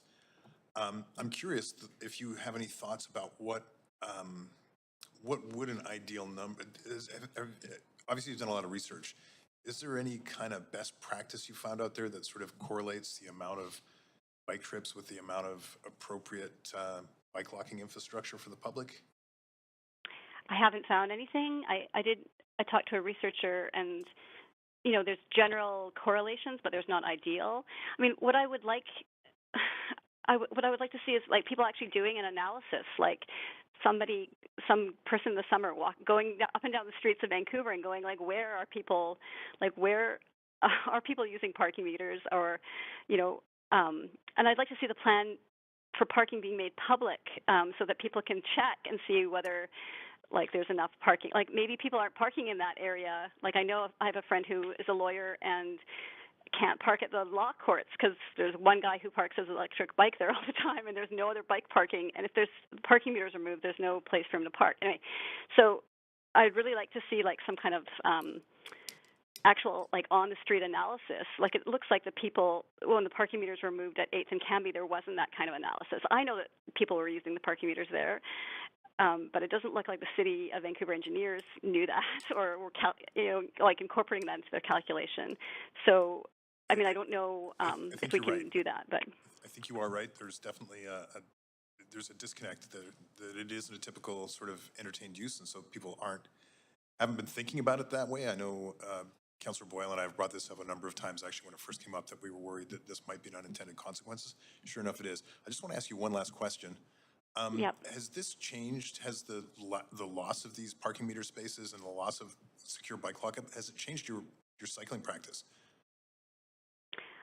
Well, it hasn't mine, because I only have a bike. I don't have any. I mean, I use transit sometimes, but my bike is my preferred means of transportation. So I'm a hardcore. What I'm worried about is the people that aren't like me and Colin, where we'll lock our bikes to anything. I'm worried about the people that are marginal, that we want to convert, right? That are too afraid to do that, or not committed enough, and so they're not going to use their bikes if there's not secure bike parking. So. All right, thanks, Dorothy. Really appreciate all your insight and input. Thanks. Great, thank you. And you do have more questions? Thanks, Councillor Fry. Go ahead, Councillor Weeb, up to 3 minutes. Yeah, I was a little bit traumatic to see the bike walking with the rack because one of my bikes has been gone that way. I just had my bike stolen again. So for me, one of the things I recognized is mostly working in Gastown, the need for us to properly identify and educate about what and where it is safe to lock your bikes. I know that most of the street poles in Gastown have had the screws taken out the bottom, so you can actually take your bike in 1 second. So I locked mine up, and someone said, "Don't do that." And I think um, some of the ones with the S racks on the side, the screws are gone at the bottom, and so you should actually lock your bike up to a little triangle in the middle. So can you talk a little bit about how we can better educate the public and maybe put signs on where we could be locking our bikes up? Because I have had a significant amount of bikes be donated in this I city. know, And yeah. I'm just wondering, Well, as someone that, yeah, it's tough. And so I'm just wondering how we can better educate and how we could make sure that buildings that are built have bike infrastructure that actually fits a bicycle properly. Because I've seen a couple of the new ones that, like you said, have good design or they look really interesting, but they're not functional. Well, that's a real problem. I mean, I think Colin actually pointed out there's a lot of the new developments along Canby. They've got like a bike rack, but it's basically unusable, right? So somewhere somebody's ticked a box and everyone's satisfied, and some engineer is counting that as a bike rack, but actually you can't use it, right? And there's a lot of these other bike racks that some engineer is counting as these are usable bike racks, but they're actually not functional. Or like the ones where your bike handlebars are like it's too narrow. You've got somebody with wide handlebars comes in beside you, and you're actually stuck. You actually can't get your bike out. And there was a poor woman down at Costco that like couldn't get her bike out for half an hour. I had to wait for somebody to come back, right? So there's all these things where I feel like the people that are doing the analysis of our bike parking needs actually haven't used the meters or haven't used the racks. They're just counting them as useful, and they're not even seeing parking meters as bike infrastructure. And I feel like education is okay, but really people are using these like poles and parking meters because there isn't better bike parking, right? If we have better bike parking, people will use it. People aren't dumb, right? So, and there's things like, I feel like sometimes people that are designing want to put the bike rack, they want to tuck it off in a corner. But if you're a cyclist and you're going with theft, you don't want it in a corner. You want to sit at the cafe and have your coffee with your friend and watch your bike, so that if somebody starts coming toward it with something, you can intercept them, right? So it seems like there's a disconnect in terms of people understanding what will actually make people get off, feel secure with their bikes. And obviously having, monitored parking is ideal, but just having the ubiquity is useful. Then it takes less time. Sorry, you are Michael. Yeah. Councillor Weeb is overtime, so yeah. with My his time. apologies. Yeah. Yes. Yeah. So Thanks for insight. thank you so much. So that is it for your questions, but really appreciate you coming and speaking to us, answering all those questions. That was awesome. Council, the next speaker has withdrawn. That's Lisa Slackoff. So we're on to Speaker 7, David Lee.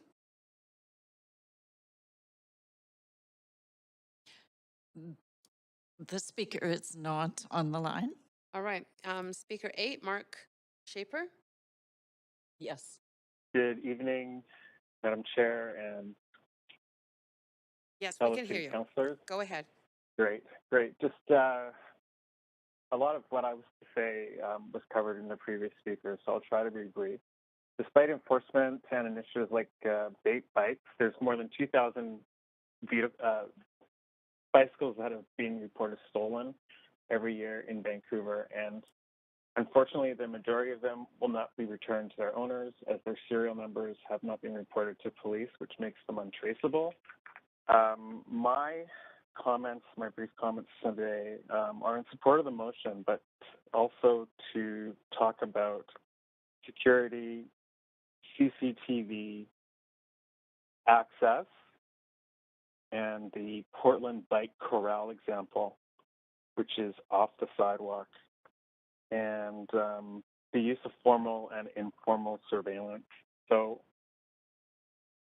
I wanted to talk about that, but also in specific locations.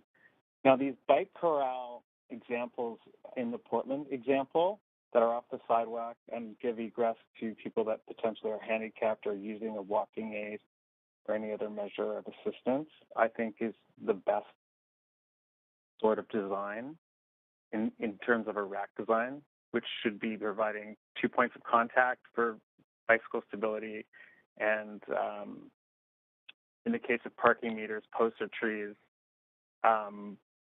that's just a non sequitur right now because it's just not feasible for the future plan for the city of Vancouver.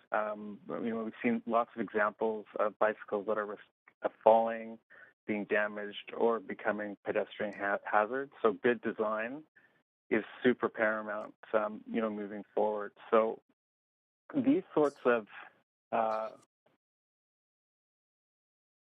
points were included in Councillor Fry's motion under the bicycle infrastructure in Vancouver document.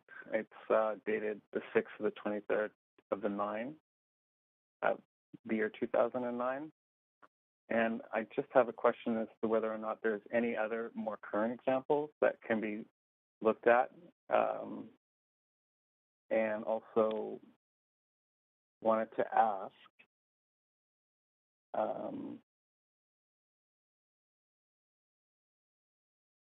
if there has been any discussion about using the current CCTV areas in bus loops, in any sort of transportation infrastructure that we have available now to place these new bike racks, because I think that we should be using any area that's already covered by CCTV footage to deter any theft that potentially can happen. And this has all been covered with all the slides that we've just seen. And by the way, that was a very, very well put together presentation. So so just in closing, I wanted to say that I think that it's a very good idea, but my main issue in terms of this going forward is the location and the rack design. So there's some consistency to create an immediately recognizable bike rack, and that takes into consideration, the concept of the rack design. And out of every example that I've seen online in this motion, I think that the Portland example, one that is off the street, off the sidewalk, but on the street, is the most viable option. Thank you for your time. Great, thank you. And you do have questions, if you stay on the line, please. First, Councillor Weeb, up to 3 minutes.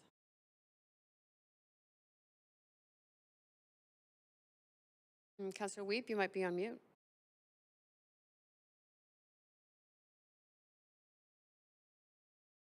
Councillor Weeb, we're still not hearing you. I'm going to advance Councillor DiGenova. Maybe Councillor Weeb will come back on. Councillor DiGenova, go ahead, up to 3 minutes. Thanks so much. I just wanted to ask you, I think it's a really interesting idea and perspective on the idea of sort of placing these in co-location with CCTV cameras. Do you believe that CCTV cameras not only help possibly solve, um, I suppose, if there are prolific offenders who are taking bikes, but also deter theft? Do you believe that that's valuable and could help with some of the issues that we see? I love riding my bike, and we have such an amazing city, and we have such amazing vistas to appreciate downtown and in all the city, corridors. And we have existing infrastructure in place in the bus depots and at the SkyTrain. And I think that in order to deter theft and which is a real problem. It's an ongoing concern. I've been to Gastown. I don't feel safe parking my bike over there. I've had my seat ripped off as well. I've lost my tool belt. I've lost my helmet, that sort of thing. And it's really frustrating because I'm trying to preserve the environment and reduce my carbon footprint. And I'm always having obstacles with people trying to jack my gear. So I think that we should be using what we have already to create an environment where people feel safe. Number one, we are creating an environment where people feel confident that they can leave their bike in a safe space. That we're using pre-existing CCTV cameras that are already in place to monitor traffic and to keep everyone safe. So that's a very important point as well. In terms I think a of lot of those were taken. Sorry, I only have 45 seconds left. I think a lot of those were taken out during the Olympics, or after the Olympics. The last council ordered that a number of those CCTV cameras be removed. But I'm wondering, I mean, would you like to see these in certain areas, maybe even piloted, where we kind of have more bike theft in our communities? I think it's high time that we create an environment where we use CCTV to keep people safe, like we do in London and in New York. Thank you very like much. They do in Thanks. London and New York. Thank you. I have a motion coming up about that next week. I'll plug that as I thank you for your comments. Thanks. Or in the next few weeks. Thanks, Councillor DeGenova. And that is it for your questions. Thank you very much for joining us and answering those questions by councillors. Have a good night, everybody. Yeah, you too. Councillor, I'm going to go back through the list of people who were not here. Speaker 1, Kevin Tross. Is he on the line? No. Speaker 2, Sven Svensson. No. Okay, and Speaker 6, I understand, has withdrawn. So that is the end of our speakers list, and we can now move to discussion. Oops, sorry. I'm not sure who came on. I was just moving us to the main queue. All right, Councillor Wiebe, go ahead.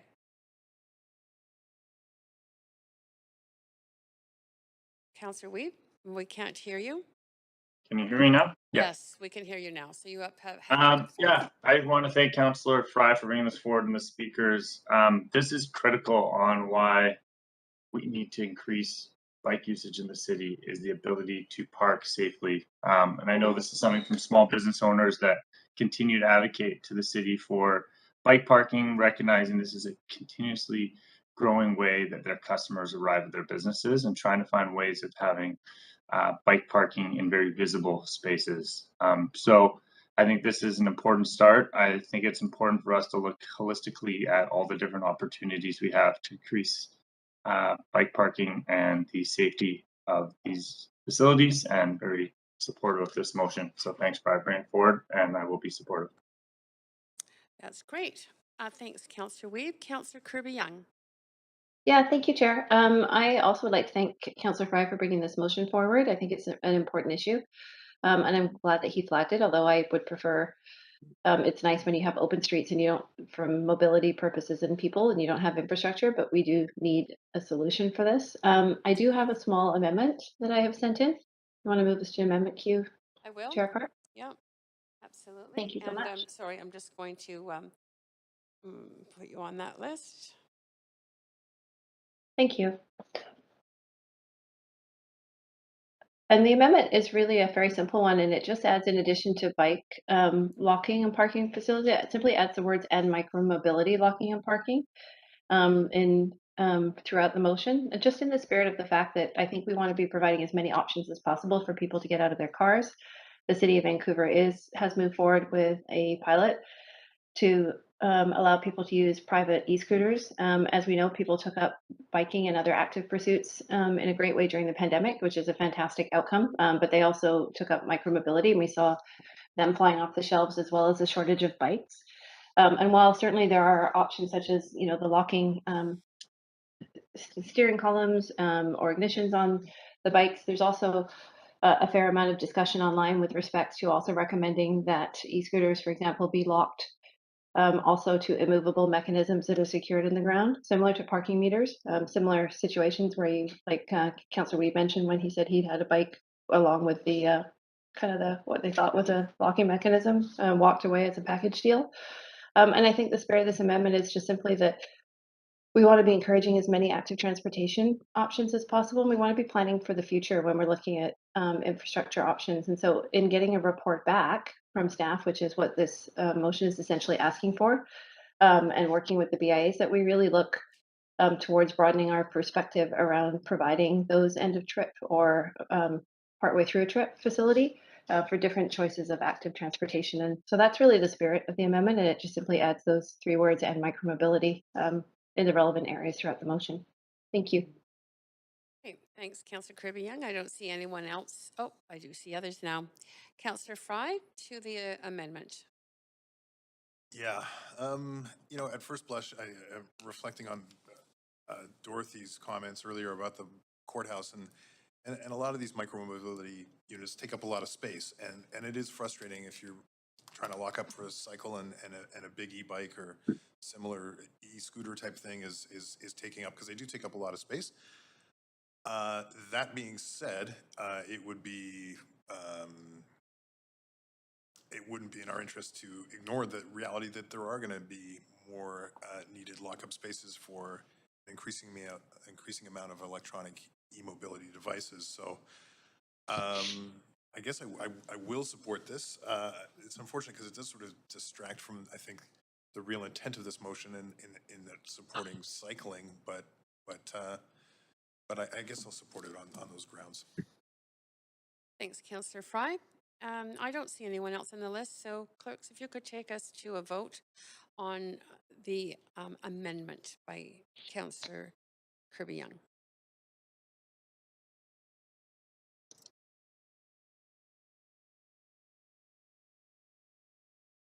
And that is unanimously passed. Great. Back to the main queue. Councillor Kirby Young, do you have anything else to add?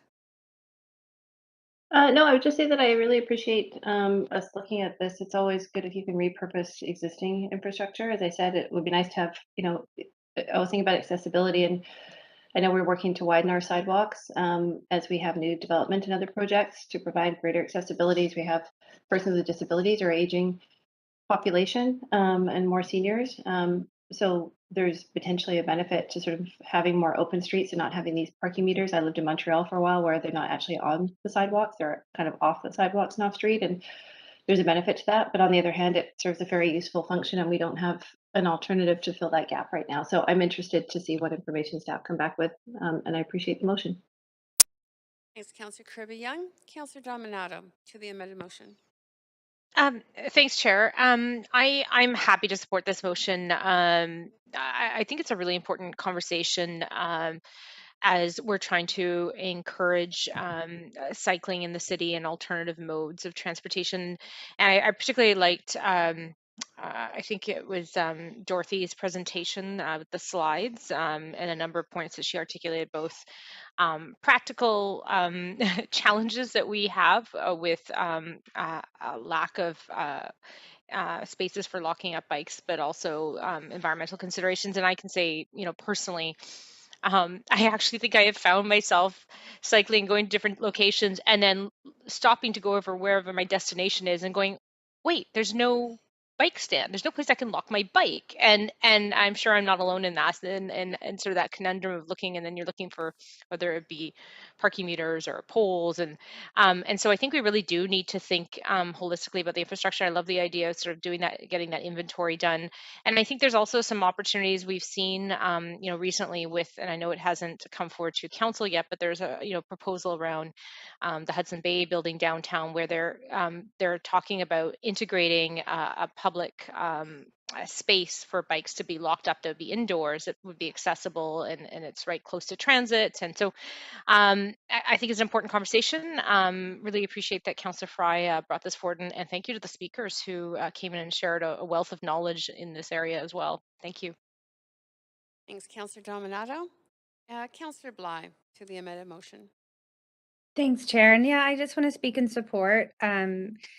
this motion, and really just to add to other comments that have already been made in terms of supporting the motion is the opportunity around our existing parkade, that largely, well, they're seeing a steep decline, and I think for the right reasons. People are using other modes of transportation, particularly downtown, and so leveraging being able to work with private partners to create more secure storage for bikes, I think is also something I would like to see. So in the spirit of not amending motions, just sort of putting on the record that I think that we have an additional opportunity there, and perhaps that can be part of a future conversation, but just really happy to support the motion and appreciate Councillor Fry's forward thinking on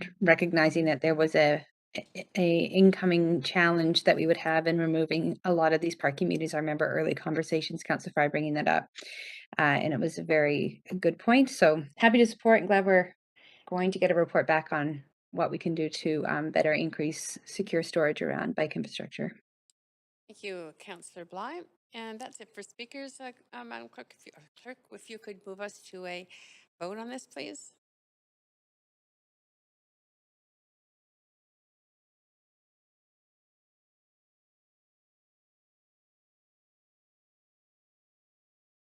And that is unanimous.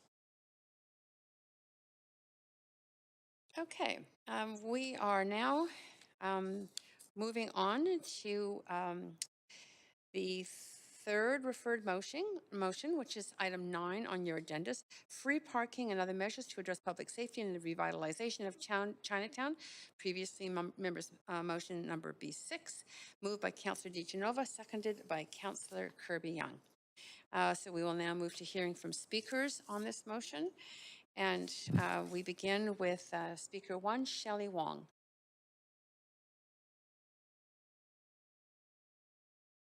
Speaker 1 is not on the line. Okay, Speaker 2, Colin Stein. Hi, can you hear me? Yes, we can. Go ahead. You have up to 5 minutes to address council. Great. Thank you again, Chair Carr and councillors. So the current motion, and so we've got a lot of parking on the slate tonight, but this one appears to be really about order and safety and economic support for Chinatown, which of course I think everyone in the city can support. But it does focus on the lowest priority, most expensive, and ultimately the most dangerous and environmentally damaging mode of transportation in order to get people into Chinatown. Interestingly, it also proposes to incentivize car use in the one neighborhood that has the most, I think, most fraught history associated with automobile-oriented policies. So it's a very poignant and in some ways troubling motion, I would say. The near loss of Chinatown in the 1960s due to what at the time was called slum clearance, ultimately the displacement of its residents, was as much about the influx of cars or the planned influx of cars into this neighborhood as the destruction of housing. And in fact, the two were intertwined. So I think it's important for everyone to be reminded, and I'm sure council has more awareness of this than anyone, but I think to understand the issues of that day, not only, but also who was championing a different approach at that time, and that was the local residents associations and activists, of which I'm not one, by the way. I live in Cole Harbour. But it was the people living there at the time to express great concern about the plan to bring cars into and through Chinatown and how that actually led to the important political change in the city that led to who we are today. So the fight for Chinatown actually was, I believe, I would say, seen as the fight for Vancouver, and directly led to some of the most positive and progressive reforms that came to the city in the 1970s. In a letter to council dated November 23rd, 1967, before he was elected to council, Walter Hardwick said, "I have goals for the city that go far beyond the efficient movement of vehicles." And more pointedly, the Chinese Benevolent Society stated in a letter dated that same date that moving forward with transportation plans based on out-of-date facts, terms of reference that were far too narrow for the purpose of making the best recommendation desired by the city was wrong, and that decisions should have been based on a citywide study of the transportation needs of the people of Vancouver, reflecting criticisms that have been raised time and time again. So along those lines, I think it would be important to see evidence not only of the demand for free parking from Chinatown business owners and stakeholders, as referenced in the motion, but also of precedents where free parking has resulted in economic growth, let alone some impact on hate crime, which I believe, again, was one of the major thrusts of this motion. Instead, we do have decades of evidence, and I think a lot of it from past city studies, that more cars make neighborhoods less livable, they drain households of discretionary income, and ultimately run contrary to the idea of sustainable communities. And we also know now that street-level factors that have made communities like Arbutus Village and Mount Pleasant, Olympic Village, and the West End, and I think we could go on with that, so accessible and vibrant, and it's based in part on deprioritizing the motor vehicle and supporting more active transportation, walking, biking, and transit. Free parking will encourage more driving. We should be encouraging more pedestrian traffic instead. So if council wants to raise the economic and social well-being of Chinatown and forge new connections between all residents in this important community, then please do what you are doing in downtown. Build walkable, car-free plazas, enhance priority for transit and protected bike infrastructure, plus all the other enhancements needed to raise the profile of Chinatown as an urban destination for all ages, many purposes, and a variety of modes. That's what balances communities back in favor of being family-friendly, towards safety, and as we see with events like Car Free Day and initiatives like protected bike lanes downtown, towards cultural and economic vibrancy. So we all want to see people going to Chinatown to spend money and time, and by all logic and evidence available, you should allow them to get there by the modes that we want to see and that we want to and need to use. So please reduce car parking spaces, make sidewalks and intersections and mid-block crossings safer, make space on roads for cycling and patios, bring in public washrooms. All that would be so very Vancouver, and I think Chinatown deserves the same treatment as the rest of the city. And that's all for my comments. Thank you. That's great. You do have some questions, so just stay on the line. And go ahead, Councillor DiGenova, up to 3 minutes. Thanks so much. I'm just wondering, Colin, thanks for making the time to speak. Did you oppose the Chinatown parking garage that was built in the 90s? That was after Walter Hardwick's time, but that was built in the 90s. So I'm just wondering if you had an issue with that being built adjacent to and including the Floater restaurant? I was not involved in either transportation or politics or following city initiatives at that time. Okay. Sorry, I had to ask since you went all the way back to Walter Hardwick's time. Are you supportive of free parking for veterans in our city? Yeah, I haven't given that any thought. I think it'd be good to know the number and maybe percentage of veterans and what neighborhoods and places they drive to, how many of them drive, how many of them, what their needs are. I think that would be subject to study. There is a council report that includes all of that, and actually the Veterans Association did provide us with all that information, just if you're interested to see it. And do you think that Chinatown's unique in that it certainly has had a 717%, I believe it's even more now, increase in anti-Asian hate and violence, which has precluded and deterred people from coming to Chinatown? Do you see that as unique? Absolutely shocking and terrible. Absolutely, it's unique. I'd love to understand the relationship between transportation and hate crime. That would be a good study. Well, I mean, we have so few staff and so little time, right, for all of our goals here, and just trying to get through all of my questions here. But also wondering, are you proposing that we take out all the parking in Chinatown, or that we just make it more expensive, or keep it at the rate it is? What would you like to see? What I'd like to see is a nuanced study, and I think what the Chinese Benevolent Society said to council half a century ago was, we want our transportation system to be adapted to our environment rather than the environment adapt itself to the transportation system, which feels like the thrust of this motion. Okay, well, you can feel how you feel. I'll leave it there. Thanks. Great, and that's it for your questions. Thanks so much for taking the time to speak to us. Really appreciate it. That moves me on to speaker 3, Carvin Lee. Hi. Yep, can hear you clearly. My name Go is ahead. Carvin Lee. Great. I work in Chinatown, supporting Chinese seniors who live in the neighborhood, and I am here to speak opposing the motion as is. I spend most of my day connecting with not just the seniors, but social housing landlords and business owners and people organizing recreational and cultural activities. And I appreciate the spirit of the motion, the anti-Asian hate focus of it, and also revitalization and also heritage, the UNESCO. I think that right now, though, the motion does need to be way more specific and evidence-led. And like the other speaker previous, I think I think I want to keep the parking as is. I think it would be good to balance a bit of walkable traffic, but I don't want there to be parking taken out in Chinatown, especially disability parking. The motion mentions CCTV. I want to ask about the resolution of CCTV recording. Do we have CCTV installed by the city for the specific purpose of deterring graffiti or theft in other neighborhoods? If not, what exploratory work has the VPT done with the Office of the Information and Privacy Commissioner for BC to understand privacy concerns?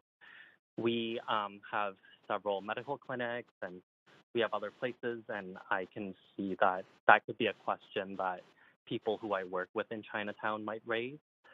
And as well, the motion reads that city staff are to work.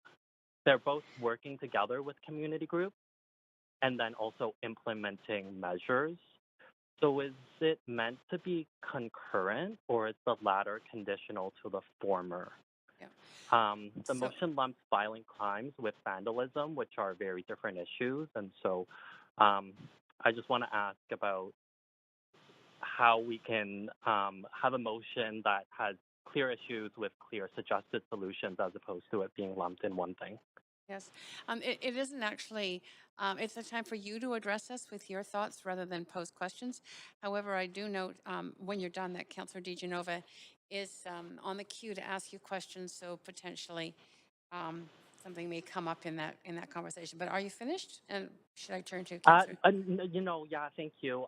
With that, my last sentiment is just that I think there needs to be an amendment that can specifically speak to graffiti and anti-Asian racism with some city staff directives, be it like consulting with groups to find out how they can connect with the PPD. I think it is way too premature to just mention CCTV in a motion like this. Okay, thank you. Very much appreciate your comments. And you do have Councillor DiGenova first on the queue to ask you questions. Go ahead, Councillor DiGenova, up to 3 minutes. Thanks so much, and thanks for the work you do with seniors. I also work with seniors and people with disabilities, so I think it's really important that we remember them in everything we do in this city because it's more difficult for them. That being said, can I ask? I mean, do you support right now the Chinatown parking garage that was built in the 90s and Yeah, that I do. houses a number of, I mean, that for large events, cultural events. So you do support that. Do you mind me asking how long you've been working in Chinatown? I've been coming to Chinatown for 8 years since the Sacred Circle in 2012, but I've been working more dedicatedly with vulnerable population a year and a half ago. Okay, thanks so much. I really appreciate that. It's nice to sort of know how far to kind of go back and look at and appreciate your lived experience. In the motion, it talks about our staff engaging with VPD and stakeholders, and it says considerations for CCTV cameras. I'm not sure if you were listening before, but we just heard from someone who was speaking on an active transportation motion for bikes who actually said they would like to see more CCTV cameras to deter and help solve bike thefts and hopefully deter them as well. I'm just wondering, do you think this should be a decision of Chinatown? So right now in the motion, as it currently sits, it's for their consideration. So Chinatown gets to tell us what's best for them instead of us telling Chinatown what's best for them. Do you think that that's Sure. important?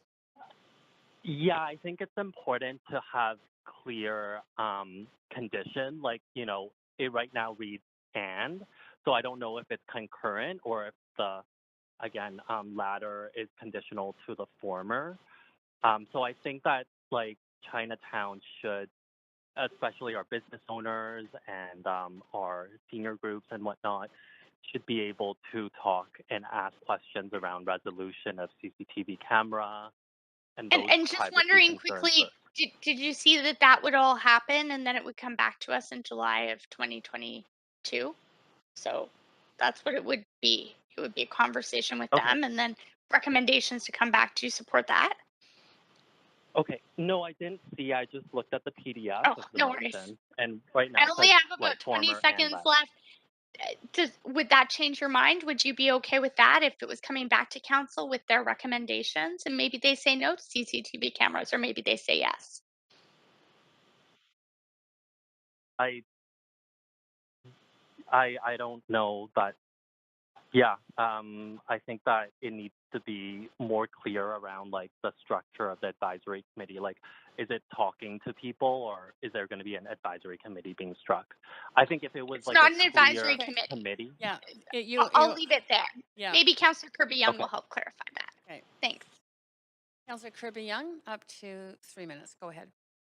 Yeah, thanks, Chair, and thanks for speaking to council. I really appreciated your comments with respect to graffiti and community-led initiatives and the plan behind that. And I'm wondering if you would feel differently about the motion, knowing that council's previously given direction on graffiti grants in terms of working not just with the BIAs, but with community-led groups like sort of peer employment like Embers, Eastside Works, and others to engage them and look at opportunities to provide engagement for people in the community. And that just yesterday, council had a motion to put an additional $500,000 towards graffiti cleanup and to look at opportunities to disseminate that through different groups that can support some of that cleanup. So that's actually happened prior to this motion coming forward, and then the update happened also yesterday, just when we had this on the docket. So does that help to alleviate some of your concerns?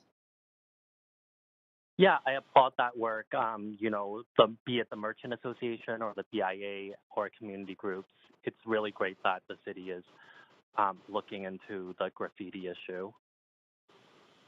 Okay, yeah, because I know that you mentioned the sort of I really zeroed in when you sort of said the importance of kind of looking at creative or community-led ways of trying to deal with some of the graffiti and other elements. So if what I'm hearing, and I just want to be clear, is knowing that council's given some direction on that and that work is underway, that's something that you're happy about? And is that fair? Yeah, that's fair. Okay, awesome. Just wanted to clarify. Thanks for speaking. Thanks so much, Councillor Kirby Young. Councillor Swanson, over to you for 3 minutes. Yeah, hi, Carvin. How are you? Just wondering what you think about the motion calling for more CCTV cameras and more work with the police. Yeah, in my work, I try to refer seniors who have precarious status to health clinics like Reach and other ones that they have like a safe sanctuary policy. And when I see this motion where CCTV is being mentioned and it doesn't specifically say at what resolution, I think it does still raise a privacy concern. I'm interested in knowing what other cities are doing and wondering what the PPD's relation with Office of the Information and Privacy Commissioner, whether conversations on the resolution will be communicated back to the Chinatown stakeholders that the city staff are going to consult. What do you mean by resolution?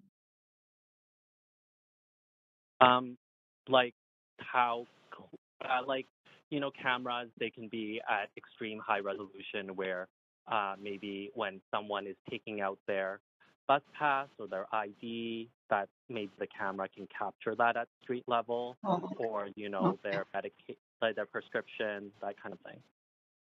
Okay, thanks. Yeah, thank you. That's good for me. Thanks, Councillor Swanson. Thanks And for coming. great. And thank you for coming. I very much appreciate the time you've taken here to talk to us and answer questions.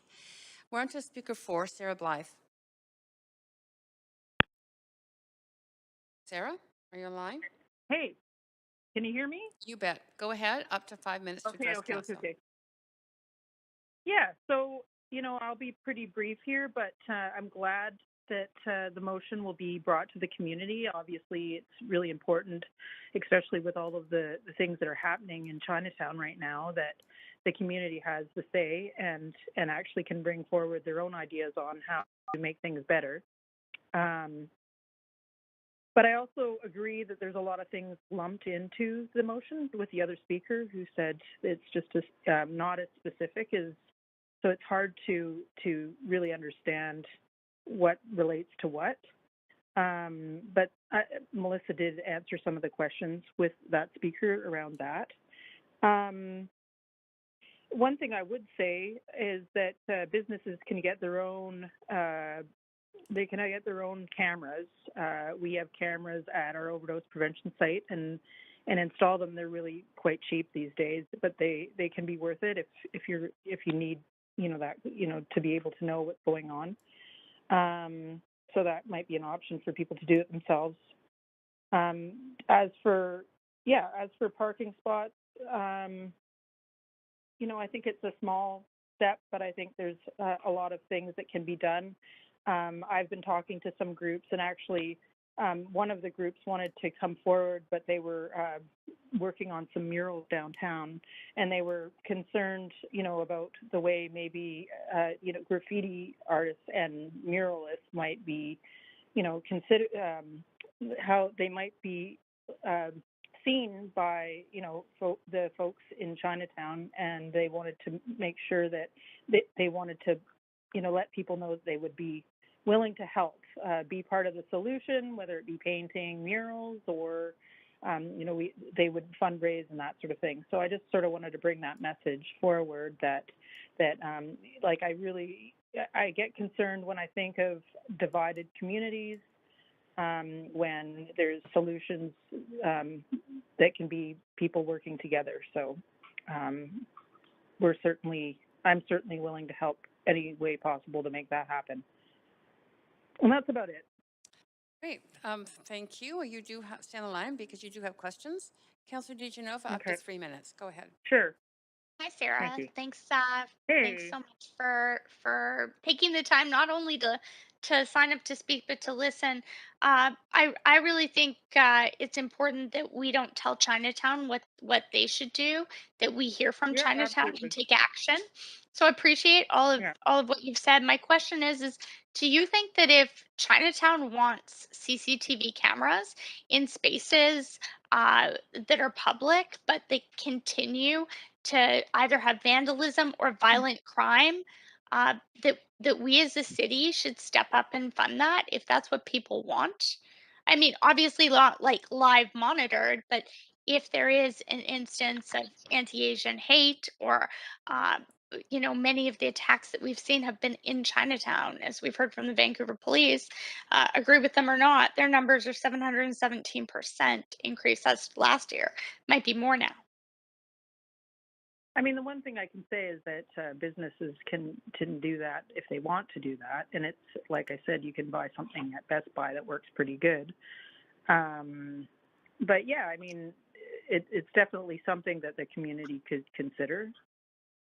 Would you support it if the community did want that? If we heard that from Chinatown stakeholders like the Vancouver Chinatown Merchants Association and, Sun Yat-sen Garden and the CBA, would you support that if that's something they came up with our staff and in consultation with VPD and came back to us with that? Well, again, it's really a matter of each organization. I mean, anyone can, I think, put a CT, like a lot of people, different organizations in the downtown east side have them. So I don't see that there's a reason why they couldn't have them now if they wanted them. I guess Well, is what city I'm trying to say. funded, right? And I guess also barriers with technology with people. Yeah, Can I ask? I mean, Okay, so there's like a little bit of a difference between, city funded, would it be direct lines to the VPD? Like, how would it work? I don't really know what I'm saying yes to. But, Sorry, I'm but just asking. I don't know what we're saying yes to. yeah. So Yeah. I mean, if it was, I mean, I think people can do it on their own. They can do a pretty, a decent job if they need to have one. And I'm not suggesting that it's a bad idea. But the actual city ones, there's a bit of a difference, and I'm not entirely sure how I feel about that. But, But if it Chinatown depends. wanted it, you'd consider it? Oh, yeah. Yep. So the I motion mean, asks for Chinatown to kind of bring it back. Sorry, I only have 15 seconds left. So are you open to considering it if it comes back? Yeah, of course. Okay. Yeah, I mean, Thanks. if they can take it on themselves as well. So that's one I thing know they it's can just do. costly and technology barriers, Yeah. but thanks, Sarah, for signing up to speak. Yeah. Appreciate it. Okay, thank you so No much. You do have more questions. Thanks, Councillor DeGenova. Councillor Swanson, over to you for up to 3 minutes. Hi, Sarah. Thanks for coming in. Hi. Hey, thank you. Thanks for having me. I wanted to read you this paragraph from an amazing letter that we got from the artists who did the Eight Immortals mural. And they say, we were disheartened by the massive graffiti vandalism that happened to the Eight Immortals mural because the daunting black marks reopen the wounds and trauma from discrimination and racism towards Chinatown community that is still recovering from the drastic increase in Asian hate crimes. And then they go on to say, despite all that, we still wanted to learn why it happens. We connected with the graffiti community to learn from their side of the story and learned that just like other communities, the graffiti community is also multifaceted. There are many individuals who are also working very hard internally to resolve problems with vandalism. Criminalizing the entire graffiti community would reverse the work those people have done and are doing. So I'm just wondering what you think about that. Well, yeah, I mean, people doing graffiti is a very diverse group of people, and I think that there is a lot of work going on in every community where there's people doing stuff. There is definitely some momentum. I mean, when I like it to what happened with the skateboarding is that when we got our first skateboard park, kids were skateboarding all over the city, and the police were taking away the boards and giving them fines and all kinds of things. Even I think just it led to so much hostility until we built a skateboard park for people. So I think bringing these people into discussions, like asking them what do they need and can we get this out of here, and this is not wanted, and it's and I'm not talking about hate crimes, because I got to say that nobody that I know who does any of this kind of art has supports that in any way. Everybody does not support that. So it's more about some of the other nuisance stuff that might be going on, and trying to figure out how we can get these people out of there and doing something more productive with their time, so that they don't get criminal charges. And So when we talk about stakeholders, we need to get a little bit broader than just the VPD and the CBA and 5 people seconds absolutely left. Yeah, Yes. absolutely. It shouldn't be you guys are a lot of them are young and need direction and could use and there's even in the overdose crisis, it's a lot of young men that are dying, 18 years old. It's crazy, and life is really hard.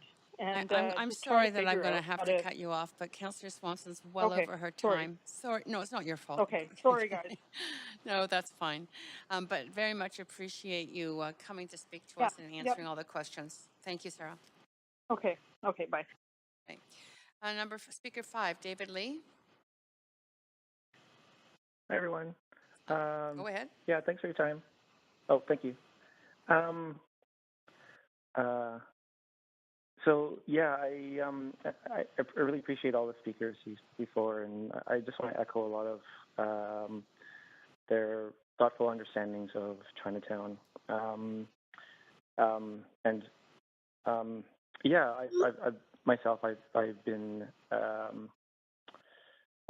visiting Chinatown for over like all my life as a Canadian born Hong Konger child. So there's a lot of sentiment to and connections to Chinatown for me. So for myself, I guess, and I can't speak for anyone else, of course, but yeah, I find this motion very confusing and problematic in a couple ways. And yeah, like the other speaker said, there is a bit of a disconnect between combining public safety with free parking. The free parking part, I understand the trying to create accessibility for folks, but I think providing free parking may have a different effect of bringing in more transient folks who don't have that necessary connection to Chinatown, where we really want to build more community in Chinatown. And I think that's really the heart of what's happening. And I think most people know this already, that, through gentrification, through historic understandings of Chinatown and what's happened over the last 100 years there, that, it's very much more than just parking and safety. If we look at, not actually look at, but if we think about graffiti, I think we want to think of a different perspective of loss of culture there as well. Is on the corner of Gore and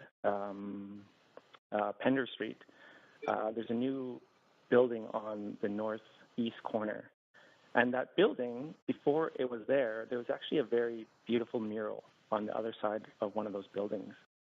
And so if we think about the way in which gentrification has also destroyed culture, then we can think of that as another way of sort of erasing what's there. And the other part of the safety, when I again go back to 100 years, where a lot of marginalized communities were pushed into this area, that includes, a lot of Asian folks, that includes Black folks, that includes Indigenous folks. This was a place of community.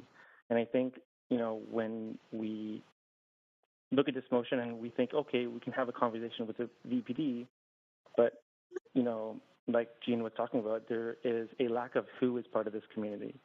And I think the people who reside in Hastings, they are part of this community. And I think the VPD and increased surveillance could, it's not actually supporting the whole community, or as we deem them as stakeholders. So, if people are to vote for this, I really suggest at least to separate the parts.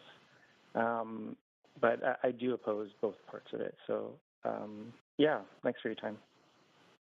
You do have some questions, so if you want to just stay on the line. Councillor DiGenova, up to 3 minutes. Thanks. I was just wondering, do you oppose recommendation B? Yes, I do. Okay, so you oppose having a conversation with Chinatown stakeholders and letting them kind of come back to us with their recommendations?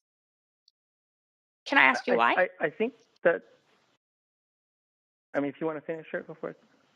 No, that's what I was going to do. I was just going to ask you why. Oh, sure. So yeah, I would, and I think the reason why is because I think when we automatically bring in and to engage specifically with the VPD in this, that already creates a huge barrier and a stigma towards a lot of the communities who do live there. I understand that there are people who find safety in the VPD, but I think that, we're already excluding a lot of people. So I think if we even just had a conversation with the stakeholders, and I hope that we include a lot of the stakeholders, that yeah, that might be a better way to start. And do you feel that the VPD has a role to play in stopping and combating anti-Asian racism? Do I think the VPD has a role in it? Has a role to play, since they've given us the statistics of a 717% increase. And, you know, Yeah. Councillor Kirby's Young's motion, although I supported it, many other councillors did, it got referred off to not be so important when we're at a time when hate can't wait. I'm just wondering, do you think that it's important that the VPD that they have a role in this as well? Yeah, for sure. I think that's a really good question. I think, you know, once they've done a little bit of work with like anti-racism, specifically with their role with treating Indigenous folks, I think once they've shown that they can actually be, you know, anti-racist in their work, then I think they should be included. Yeah. Thanks for making the time to speak to council. Thanks, Councillor DeGenova, and thank you so much, David Lee. I really appreciate you taking the time to speak to council. We are on to Speaker 6, Beverly Ho. The speaker is not, excuse me, not on the line. Okay, Speaker 7, Lorraine Lowe. Yes.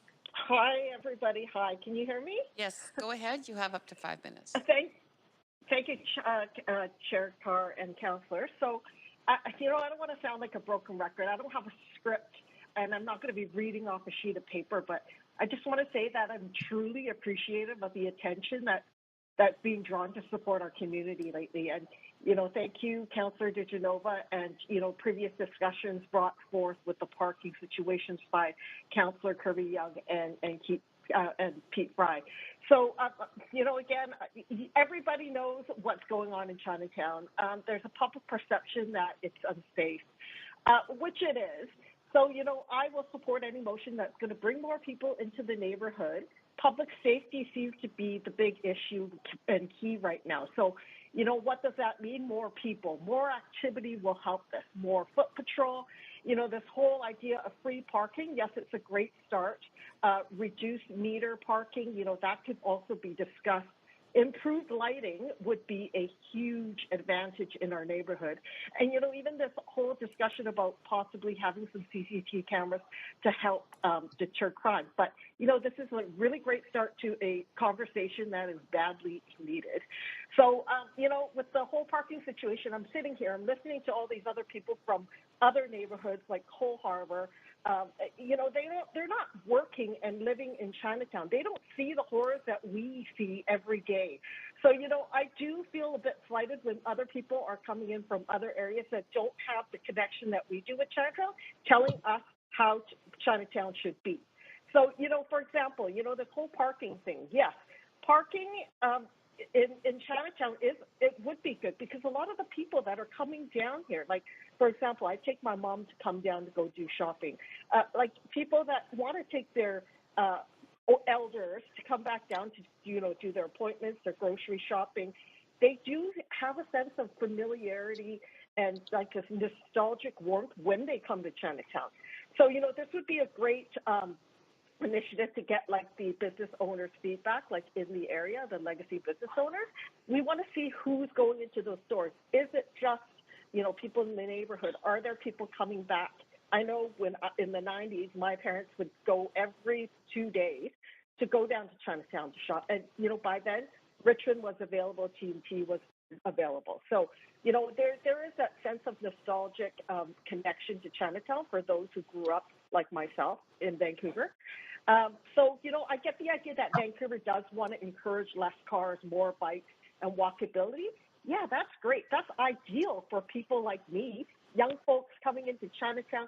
But, you know, the reality is the seniors, you know, even walking with a bag of heavy groceries for several blocks, like if I was to offer them, do you want to walk back with that bag of groceries? Do you just want me to give you a lift? Like, they would probably take the lift instead of carrying a heavy bag of groceries and walking all the way. So, you know, there's also that. And, you know, speaking to some of the seniors, like they've been attacked by dogs. Like, there's just a lot of things that happen. They've fallen. So, you know, I get the walkability and the biking, and that's great for the city, but in Chinatown, it's not ideal. So I do feel that, yes, parking will help encourage more Chinese people to come visit, and it will also bring them down, those people that have moved away to Burnaby or Richmond. It'll come down to allow them to visit their own family members who are still living in Chinatown, and again, take them out and eat and shop and support the local businesses.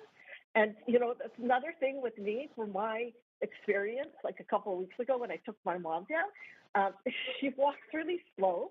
So yeah, there was a couple of times now that I had to like replug the meter because, you know, I underestimated. But I also feel that because there's these new meters, yes, they deter like the jamming and the coins, but you know, it's hard for these seniors to kind of operate those meters too, right? Like it's a learning curve. So, you know, again, parking, it's great. It's a great start. You know, I myself catch myself going into Richmond as opposed to downtown Vancouver, who is the same shop. You know, I will get in my car and drive the extra kilometers just to get that free parking to go to Sephora and pick up my online order or something, right? So that kind of also contradicts like the unnecessary additional carbon footprint in my case. And in terms of the CCTV discussion, like, yes, I do understand that there are some issues of like private cameras and of privacy, but you know, there's this sort of thing has been done in the UK and New York City. So, you know, maybe we can look to that for stats and see how that turned out. Again, you know, it's hard these days because everybody's got a mask on, they've got a hood, they've got a hat. Also, you know, I gotta say, without the cameras, we would not have caught the culprits who vandalized the cultural center. So, you know, we also have to look at that. So maybe CCTV cameras, it should be open for a bigger discussion, but generally it will help deter crimes. I think I just need to know the statistics of what's going on in the UK. So lighting for me is more important. So I would like to explore that option a little bit more. So yeah, I was just listening to somebody else talk about different parts of this motion, but yeah, no, it's a good start. It's great discussion, and you know, even with this whole UNESCO thing and having a city direct staff to report back with the crimes, you know, Q4 2022 vandalism, and how is that going to impact the UNESCO application? Because will there even be a Chinatown left standing by this? So that's all I have to say. Questions? Yes, there are questions for you, and Councillor Kirby Young is first. Go ahead, Councillor Kirby Young. Hi, Lorraine. I think you did that without a breath. And I just first of all, I want to thank you for all the work that you are doing, standing up with a number of others for Chinatown and defending it, because I know the times have been tough. I just want to start off with questions with respect to the parking. And I know there's been a lot of discussion around that. You mentioned the new meters because the city has moved to sort of digital parking meters as a chance to balance it. I'm wondering if, in terms of what you're hearing, it's more about just only than free parking on Sundays, but potentially looking at how that can really be balanced in that meter parking so that there's a balance between keeping those spots open and people moving, so more customers coming in at peak times, but maybe seeing if there's a chance to potentially lower rates in non-peak times and extend that perspective more broadly beyond Sundays to other days of the week. And then the other part of that question is also with respect to potentially doing an incentive or tying in the Chinatown Parkade as well. So we're looking at both off-street as well as on-street parking opportunities. What are your thoughts on that? Yeah, I agree. I think, you know, taking a look at the meter rates, because right now it's super high, right? And, you know, again, we don't want it to be completely free for all because there's going to be other people coming in and jamming up the spot. So, yeah, I think if we were to take a look at how do we balance foot traffic and activity in Chinatown throughout the whole week, not just on the weekend, because I think a lot of the crimes that take place are actually, like, speaking of, you know, vandalism at the Garden, usually happens like on a Sunday night, Monday, where it's really quiet. Mondays and Tuesdays generally are the quieter days. A lot of the businesses are closed. So, I mean, I think that's a great idea. If we can just kind of maybe look at like, you know, having a reduced parking meter rate just throughout the week, not just on a Sunday, so that it's all balanced out, that we get this steady flow of foot traffic and visitation. Okay. And then I know that you work with quite a lot of the different city staff groups as well as community groups. And I'm wondering if you see a role for better understanding how, for example, the CTT and the Chinatown Transformation Team might be able to support some of the kind of more immediate concerns and efforts in the community. Yeah, it would be great to get more support on just the anti-Asian hate, the violence, the vandalism, that sort of thing. I mean, obviously they're not going to go out there and start picking up garbage, but I do know that they work with Embers.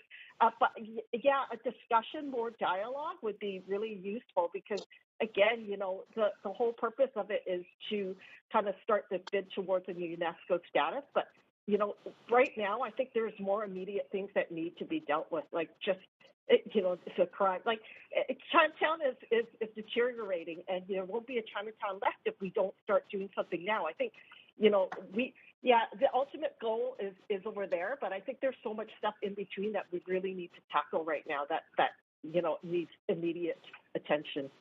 Okay, and that's it for your time. Yep. Thank you. Councillor Fry, up to 3 minutes. Thanks. Oh, I've lost my voice. Thanks, Chair. And thanks, Lorraine. And Councillor Kirby Young covered a bunch of my questions. But I want to just zoom out a little bit, and because you've been so active in the community for so long, and of course, as you know, I live in the neighborhood, and observationally, it seems to me that there's always been issues around Chinatown, but it's really gotten worse over the course of the pandemic, obviously, especially with some of the graffiti and street disorder and anti-Asian. So I'm going to draw sort of a correlation between a lack of sort of street activity, like sort of normal tourists and shoppers and diners and that kind of street activity, with some of the issues that we might see manifest. So as we kind of look towards recovery, where do you see opportunities to maybe reactivate? Well, I think what we're doing right now, and with a couple of the other organizations, I think events, making it more vibrant, making it more appealing to the youth. They want to come down, because they can come down. Just making it more appealing to a younger demographic and having activity, but yet at the same time, we need to educate them, make that connection with who's living there right now, and having respect for the elders and the seniors who are living there and, who are supporting a lot of these legacy businesses. So, I think there needs to be an intergenerational connection with, the nightlife that's vibrant, activities, plus, supporting like the legacy businesses. And again, what you said, exactly what it is. It's more vibrancy, more foot patrol, more walkability, like people coming in, like whatever that is. And when I say foot patrol, I'm not just saying police officers. I'm saying like volunteer community groups. Like we have a CPC, they should mobilize a seniors walking group that would help walk seniors in the neighborhood to go get their groceries, to go to the bank, right? That sort of thing, right? Yeah. It's just having more people. Hey, Lorraine, and I know that Sunyat Sen Garden gets a lot of graffiti targeting, and just about this time last year, Councillor Dominato and I put forward a graffiti motion that actually talked about opportunities to find sanctioned graffiti areas, and we sort of gave that direction. It was supported by council, and I'm just curious if there's been any conversations around that, and if that's something that is happening in the community, and talking about areas where we could do sanctioned graffiti. Like have a specific area in an alley? Exactly. To have graffiti art? Yeah. Oh, absolutely. I'm all over that. I was talking to Sarah Bligh, and, I think this is something that would help bridge the communities. It's an idea. It's not, idealistic. It's realistic. And if we could have that, maybe, we can have it like on a rotating thing where, certain artists can tag it, and then we could like remove it and then have another bunch of artists. Absolutely. Like I like that idea of having like a designated wall for people to express their art. Okay, and that is it for your time, Councillor Fry. And but you have more questions. Councillor Boyle, you're next. Thanks so much for making the time and waiting for a while, Lorraine. My question was also sort of asked by Councillor Kirby Young, but I'd be interested to hear your sense of how difficult it is to find parking in Chinatown at different times. I usually visit bike admittedly, but the last time I drove, I remember circling quite a bit to try to find a spot. But maybe that was an unusual situation. So I'm just interested in availability of parking. So I'm usually there on the weekdays from Monday through Friday. So I do have a parking spot in the parkade. However, you know, there is tons of parking spots. Just it's very specific. So everything I find that's like east of Main is filled. Like it's quite full. But when you go west of Main, I think it's like when you go towards Abbott, it gets less and less. And I generally haven't had any issues finding street parking. Okay, that's good to know. So you're not worried that if parking were free or cheaper at certain times, it would actually make it much more difficult for people to find a spot at all? Well, I was addressing this earlier. I mean, there's a possibility because, you know, there's that, you know, we're close to to BC Place, we're close to GM Place. Yeah. So Rogers Arena, sorry. And you know, there is a chance that people will be coming in from other neighborhoods, but you know, for us, it's like, it's fine. Come on in. You know, if you're going to be parking your car here and going out there, it's just to get more people in the area. I just think that right now, that's the big thing, right? There's not enough people. So if that's what it's going to take, come on down. Okay, fair enough. Again, appreciate your time. Thanks. Thanks, Thank Councillor. you. Yep, thanks, Councillor Boyle.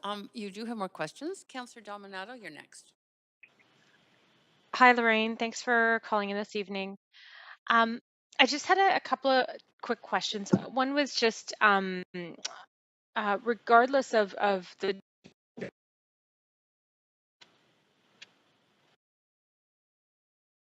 Councillor Dominato, you appear to be frozen.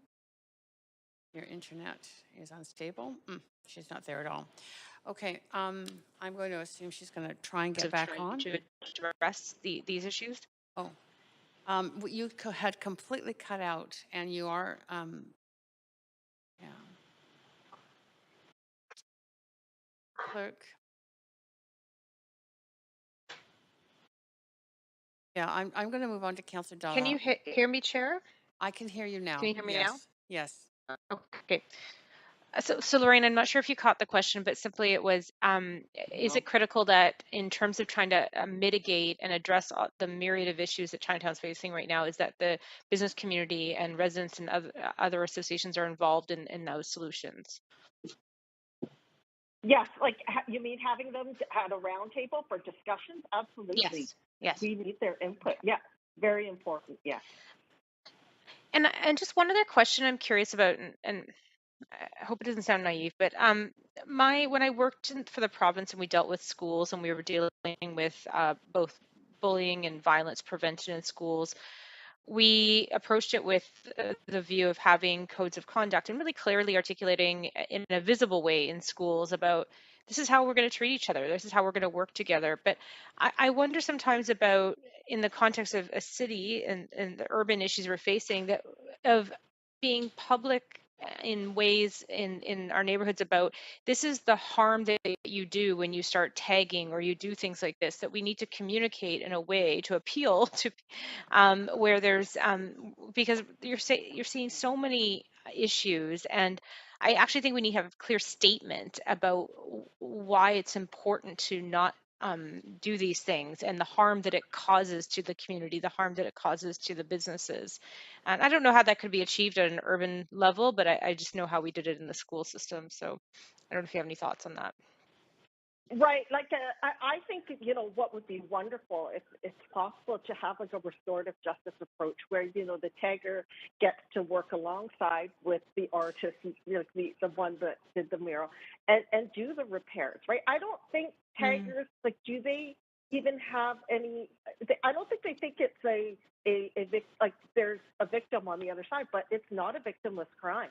And, you know, Mr. Lau is an example, you know, he's very stressed out. Like, it causes the elderly undue stress, and it's not, you know, people are hurting from this, like, especially when they do damage to something that's so representative of our culture, like the Guardian Lions or the Garden or the Culture Center, right? Like, yeah, we take it to heart. Yeah, it hurts. Yeah, now I hear you. I think that's probably my time. And there's others on the queue for questions, but thanks for calling in today.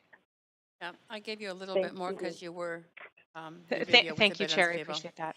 Yeah, thank you. Thank you. Councillor DeGenova, go ahead, up to 3 minutes. I'll just wait for my clock to restart. Yeah, I Thanks. Thanks, Lorraine, for hanging in there and for speaking to council. I certainly believe that Chinatown deserves more and not less. So I'm just wondering, do you think that anything else that's kind of been mentioned or mused about by councillors should be in addition? So to go above and beyond, so free parking and reduced meter fees, and to really look at the investment we're making in UNESCO. Is that an investment in just UNESCO designation or in Chinatown? Do you think that it's important that we do this and perhaps go above and beyond instead of either or in Chinatown? Of course, I would welcome all of it. Sign me up. So here's the thing with the UNESCO. Again, I just want to say, it's a great idea. It's great. We're working towards this big plan, but there's just so much on the ground level right now that, like, where do we start? It's like shoveling water. That's what somebody had compared it to, right? So I think, we need to kind of look at a bigger picture right now, see what needs to be done immediately, what things that we can do right now, working together with the other communities. I think that's huge. Having a discussion at the round table, I think, with all stakeholders, right?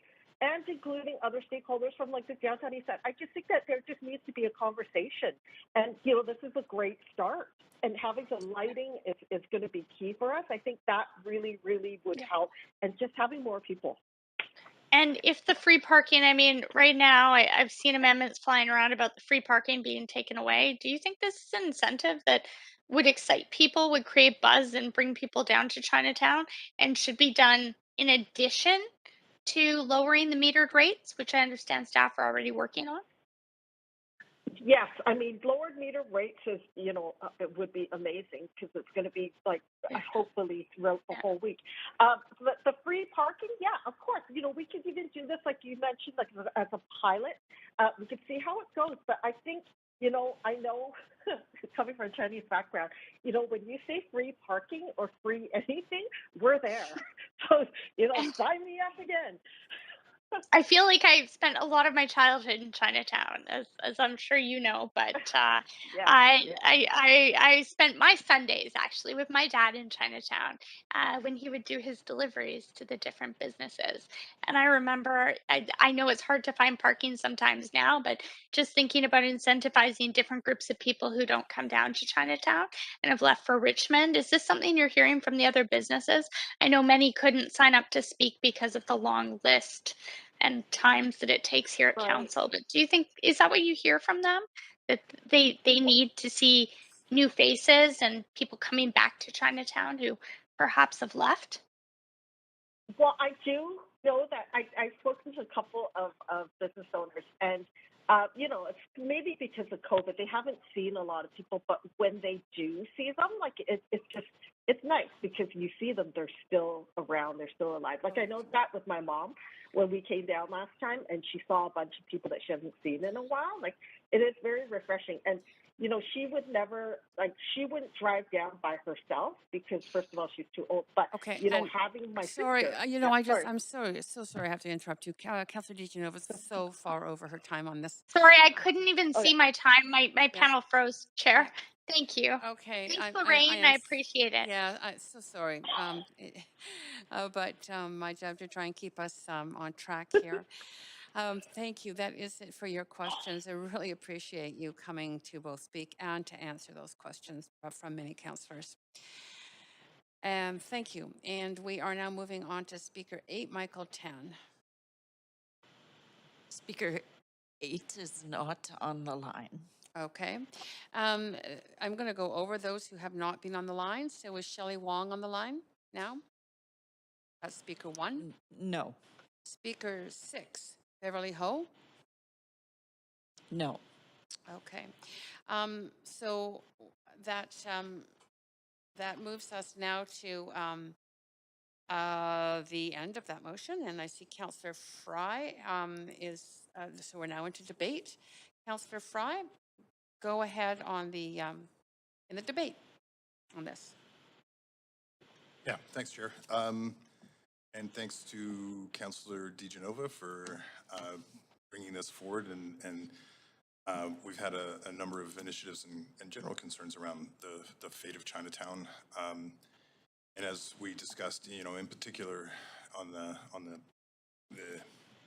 pandemic has really exacerbated a lot of problems. And we've always had a very sort of fragile situation in Chinatown, and I think the pandemic has really taken that situation and busted it into a million pieces. And we have to put it back together, and there's a lot of work to be done. So I appreciate Councillor DeGenova bringing some new tools to the toolkit, as it were, and building on some of the work that's been going on. Now, I've submitted on that note some rather extensive amendments, and if we could jump over. I'm going to move us to an amendment queue. Councillor Fry. Yep. So, and this is based in part on the reality. We did, Councillor Kirby Young and I had worked on trying to bring some parking reforms to Chinatown, and ran into a couple of roadblocks with staff and stuff. So we have a little bit of experience. Both Kirby Young and I work a lot in with Chinatown, and so we ran into some of the considerations that staff have come back with, notably around the pricing rationale and how it works across the system. We do have a great opportunity now, ironically, with the removal of the parking meters and the introduction of the new digital kiosks, that we could actually really finesse some of the turnover. As somebody who lives adjacent to Chinatown, I know that like Sunday is probably the last day that we actually need free parking in Chinatown, because there's plenty of folks who are there. That's quite the psychedelic light show going on here, clerks. What's going on? Wow. Okay, I'm going to keep talking. I'm going to assume that you guys can still hear me, though. I think it's the equipment saying we need a break. However, am I still live on the air? Yes. Okay. All right. Yeah. So so working with staff to figure out how we can pilot it, how we can actually come up with some pricing mechanisms that are maybe a little bit more reflective of a fair and equitable system that manages turnover, but also attracts people to Chinatown. Further working with Easy Park to actually activate those lots, as Councillor DeGenova alludes. Striking the references to, yes, let's work with the VPD to figure out what Chinatown needs, but let's not jump to the idea of CCTV cameras just yet. And maybe let's see what the police say, because that is a complicated undertaking, and it is a civil liberties and rights issue. The third amendment is just a housekeeping bit about the UNESCO bid was actually led by the federal government and the province of British Columbia as well. It's not just the city of Vancouver's bid. And then reflecting on some of the earlier direction that we gave staff through the Sustaining Chinatown motion almost a year and a half ago now. And lastly, looking at how we can get the Chinatown transformation team activated to help address some of these public safety issues. We have a fantastic team that I think is well-resourced, but perhaps they could be better resourced to do some of this work and really address some of the public safety and revitalization issues of Chinatown, especially now that we see cruise ships coming back. We see the return of tourists. We see this tremendous asset that we have in Chinatown. How are we going to bring it back in a timely manner when we need it the most? And I think this is where Chinatown transformation team can really shine, because they have the resources, they have the information. Let's appropriately resource them. So it's a large suite of amendments. I realize it's a lot to digest, and I don't see it up on the screen as yet because we have these weird technical glitches, I know. But I'm also kind of out of time. yes, Point of privilege. You're actually well timed. It is very, very bright in this Point room of right now. privilege. Go ahead as a point of privilege, Councillor DeGenova. I've just been kicked off WebEx completely, so I'd like to call for a recess unless I'm trying to restart my computer right now. Maybe IT could contact me. Well, maybe the blinking red lights are a good time for us to take a break. And there are people who've been asking for a break anyway. I think that's a great suggestion. We have not had a health break. I suggest we take staff, especially IT staff. Will 10 minutes, do you think, do it? Okay, I think I've been told 15. So we're looking to a 15-minute break. And Yeah, and then, you know, when we Happy to come back, do we that. should, excuse me, I'm just speaking. When we come back, I'm going to suggest that we actually consider what to do with the last item on our agenda, which I don't think we're going to get to at this point. And I know that Councillor Bligh has not been feeling well, so I think it's a worthwhile thing for us to consider it earlier in the meeting. Pardon me? No, I know. I said the last one. So we should consider what to do with the last one. I think we're going to get to number 10. Okay. Great. All right. So 15-minute break, everyone. Could you have IT contact me, please?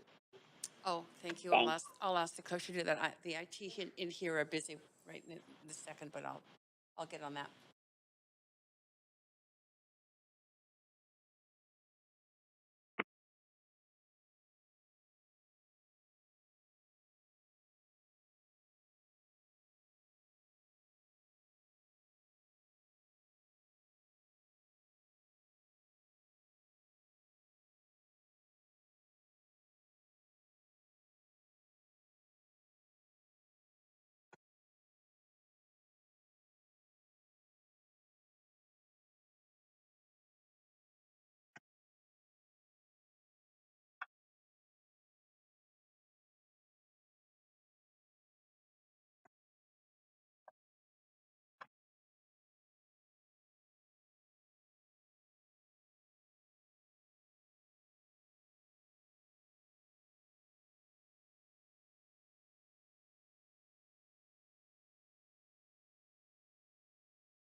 Okay, thank you. I'm calling us back to order.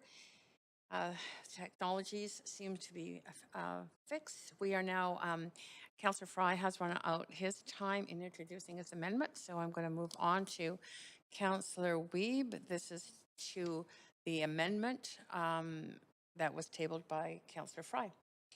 Go ahead, Councillor Wiebe. You have up to 5.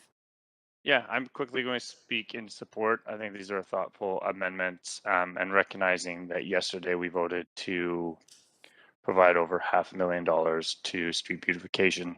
And Chinatown was one of the areas. I think there's some opportunity and funding to really start to deliver on some of these initiatives. So very supportive of the amendment, and look forward to seeing what we can do to support Chinatown. Thanks so much, Councillor Wiebe. Councillor Kirby Young, to the amendment. Yeah, thanks, Chair. I'll also try to be brief because I know it's getting late and there's other business that people are waiting for. But I am happy to support these amendments. I'm really glad that we're having more conversations about Chinatown and that the seriousness of what's been happening in the community and the neighborhood has been, the profile has been raised, and council are kind of rolling up their sleeves and digging in to try to contribute to solving those issues and those challenges. I think that, as Councillor DiGenova said, in the spirit of listening to the community, what we're hearing is sort of a need for sort of a broad approach. And I think that the amendments really take the spirit of the motion, but just build on that feedback that we have heard from different folks in the community, and recognizing some of the other work that's been done and kind of what is a sort of a smart approach to moving forward to parking that provides that balance between sort of equity across neighborhoods, but providing an incentive as well. And I think also including the on and off street options makes a lot of sense. So I'm hopeful that we can move through, because I'm always very sensitive when we have a lot of people that are waiting on the line, but I'm happy to obviously support these amendments, and did discuss them quite thoughtfully with Councillor Fry when we heard some of the comments that were coming forward on the motion. And I thank Councillor DiGenova for bringing it forward. Thank you. Thanks, Councillor Kirby Young. To the amendment, Councillor Swanson. Councillor Swanson, you may be muted. Yeah, I sent an amendment to the amendment. Okay, I'm just going to move us to an amendment Q2. To B of the amendment. Just a second. I just moved us over to I've just got to get you on there. Okay, so do you want to introduce your amendment? It's too small for me to see here. It's up on the screen pretty. Okay. Yeah, okay.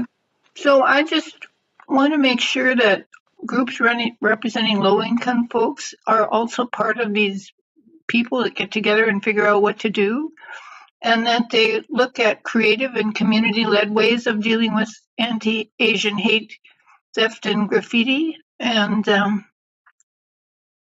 yeah, I've heard that the VPD is quite close with Canadian Border Services. So a lot of the seniors in Chinatown that don't have their immigration papers are afraid of police. So if we can make it more community-led than police-led, I think that would be good. And this is what the young folks who work there are telling me would be good. Point of privilege? Yes, Councillor DiGenova on a point of privilege. Chair Carr, can you let me know where we're at? Because my screen froze again for a moment. And when the screen froze, we were on Councillor Fry's amendment. Are we still there? No, well, okay. Councillor, we are still on his amendment in the sense that but he has finished introducing it, and we've had a couple of speakers, and we are just now, we've just received an amendment to that amendment. We're in amendment Q2 now. Okay, thank you. Thanks for catching me up. Good to know. So we haven't voted on the overall amendment. I did not miss the vote. We're on an amendment to the amendment. Okay. Correct. Thanks. And just seeing what's coming up on the screen, hearing this is just a point of privilege. So sorry. Sorry. You're not on the speakers I'm next list. on the queue. Yeah. Yes. I am actually. I'm after Councillor. Yes, thank you. Councillor Swanson, go ahead. That's it for me. Okay. Thank you. Councillor DiGenova, you are now up to speak to the amendment to the amendment. I've just been missed before and not allowed to vote, so I get a little bit concerned. Just in past meetings. I won't be supporting this amendment to the amendment. I think we heard clearly from Lorraine Lowe, and I think we would have heard from more people had, unfortunately, after 12, 13 hours, people can't hang on the line, and they know also that our meetings run long, but we've heard from the Chinatown BIA that fully supports this motion and said, do more, not less. Don't take away from this, do more. We also have heard, from many stakeholders in Chinatown before that it is important that we deal with the anti-Asian hate and racism, and it's precisely why I supported and seconded Councillor Kirby Young's motion. And I said, hate can't wait. This can't wait. And the VPD is a part of that. So are many other stakeholders. And I think that it's also important that we don't strike the timeline, which is being struck here in the amendment to the amendment. So for that reason, I won't be supporting this. And I would hope that other councillors wouldn't either, because hate can't wait. And we can't make Chinatown wait another day. Thank you. Thanks, Councillor DeGenova. Councillor Boyle to Councillor Swanson's amendment to the amendment. Thanks. I'm happy to support this amendment to the amendment. I think we have heard this evening and here regularly about the significant challenge of the pressure created by significant levels of poverty and mental health challenges across the downtown east side that have had a significant impact on Chinatown as well, in the way the neighborhood is really seeking to address those issues compassionately. And I think the amendment that Councillor Swanson put forward, bringing those voices together, is really important, and it's certainly something that I heard from speakers this evening as critical to the work that they care about. So I absolutely think it's in line with shared goals here, and I'm happy to support it. Okay, thank you, Councillor Boyle. Councillor Dominato to the amendment to the amendment. Hi, Chair. So I also heard from speakers there's an interest in opportunities to look at restorative justice as options to deal, for example, graffiti in Chinatown, and I support that. But with respect to this particular amendment, it strikes out any engagement of the BIA, the business community, public safety engagement, and for those reasons, I can't support it. I'm happy to see inclusive engagement around these issues, but this actually takes out a whole group of people who are really critical players in Chinatown. And so simply for those reasons, I can't support it. Thanks. Great. Thank you, Councillor Dominato. Councillor Fry. Yeah, I mean, I certainly appreciate some of the spirit in which Councillor Swanson is bringing some of these points forward, and I think it's reflected in this council's support of the her decriminalizing poverty motion from before and looking at those kind of solutions. That said, I think that this amendment at this point, and I would even support it as an additional piece to it, but striking and replacing this way, I think really gaslights the community. I spend a lot of time in Chinatown, and I think the fact that this strikes out some of the violent crime that happens, and there is violence, there is bear spraying, there is a lot of theft that goes on. There are legitimate policing issues that need to be addressed, and I don't think it's entirely fair to folks who are concerned about it. And again, I talk to a lot of small businesses in Chinatown, and I hear this firsthand. I talk to Harold, the security guy who walks around, and every time he sees me, he stops me to tell me about all the crazy things that have happened on his beat and how frustrating it is. And I'm not prepared to sort of gaslight the community and say, no. The violence doesn't matter. The property crime doesn't matter.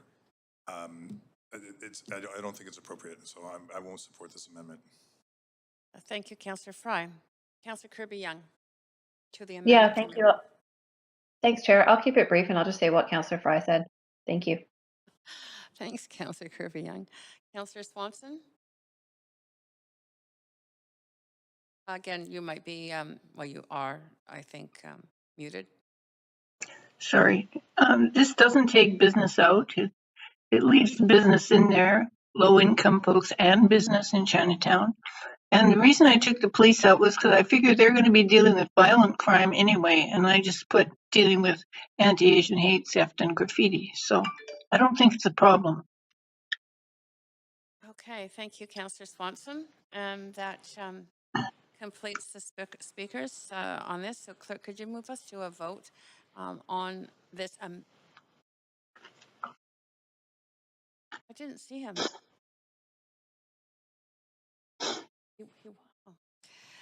Sorry, I didn't. Yes, we are in the vote. Thank you. On the amendment to the amendment.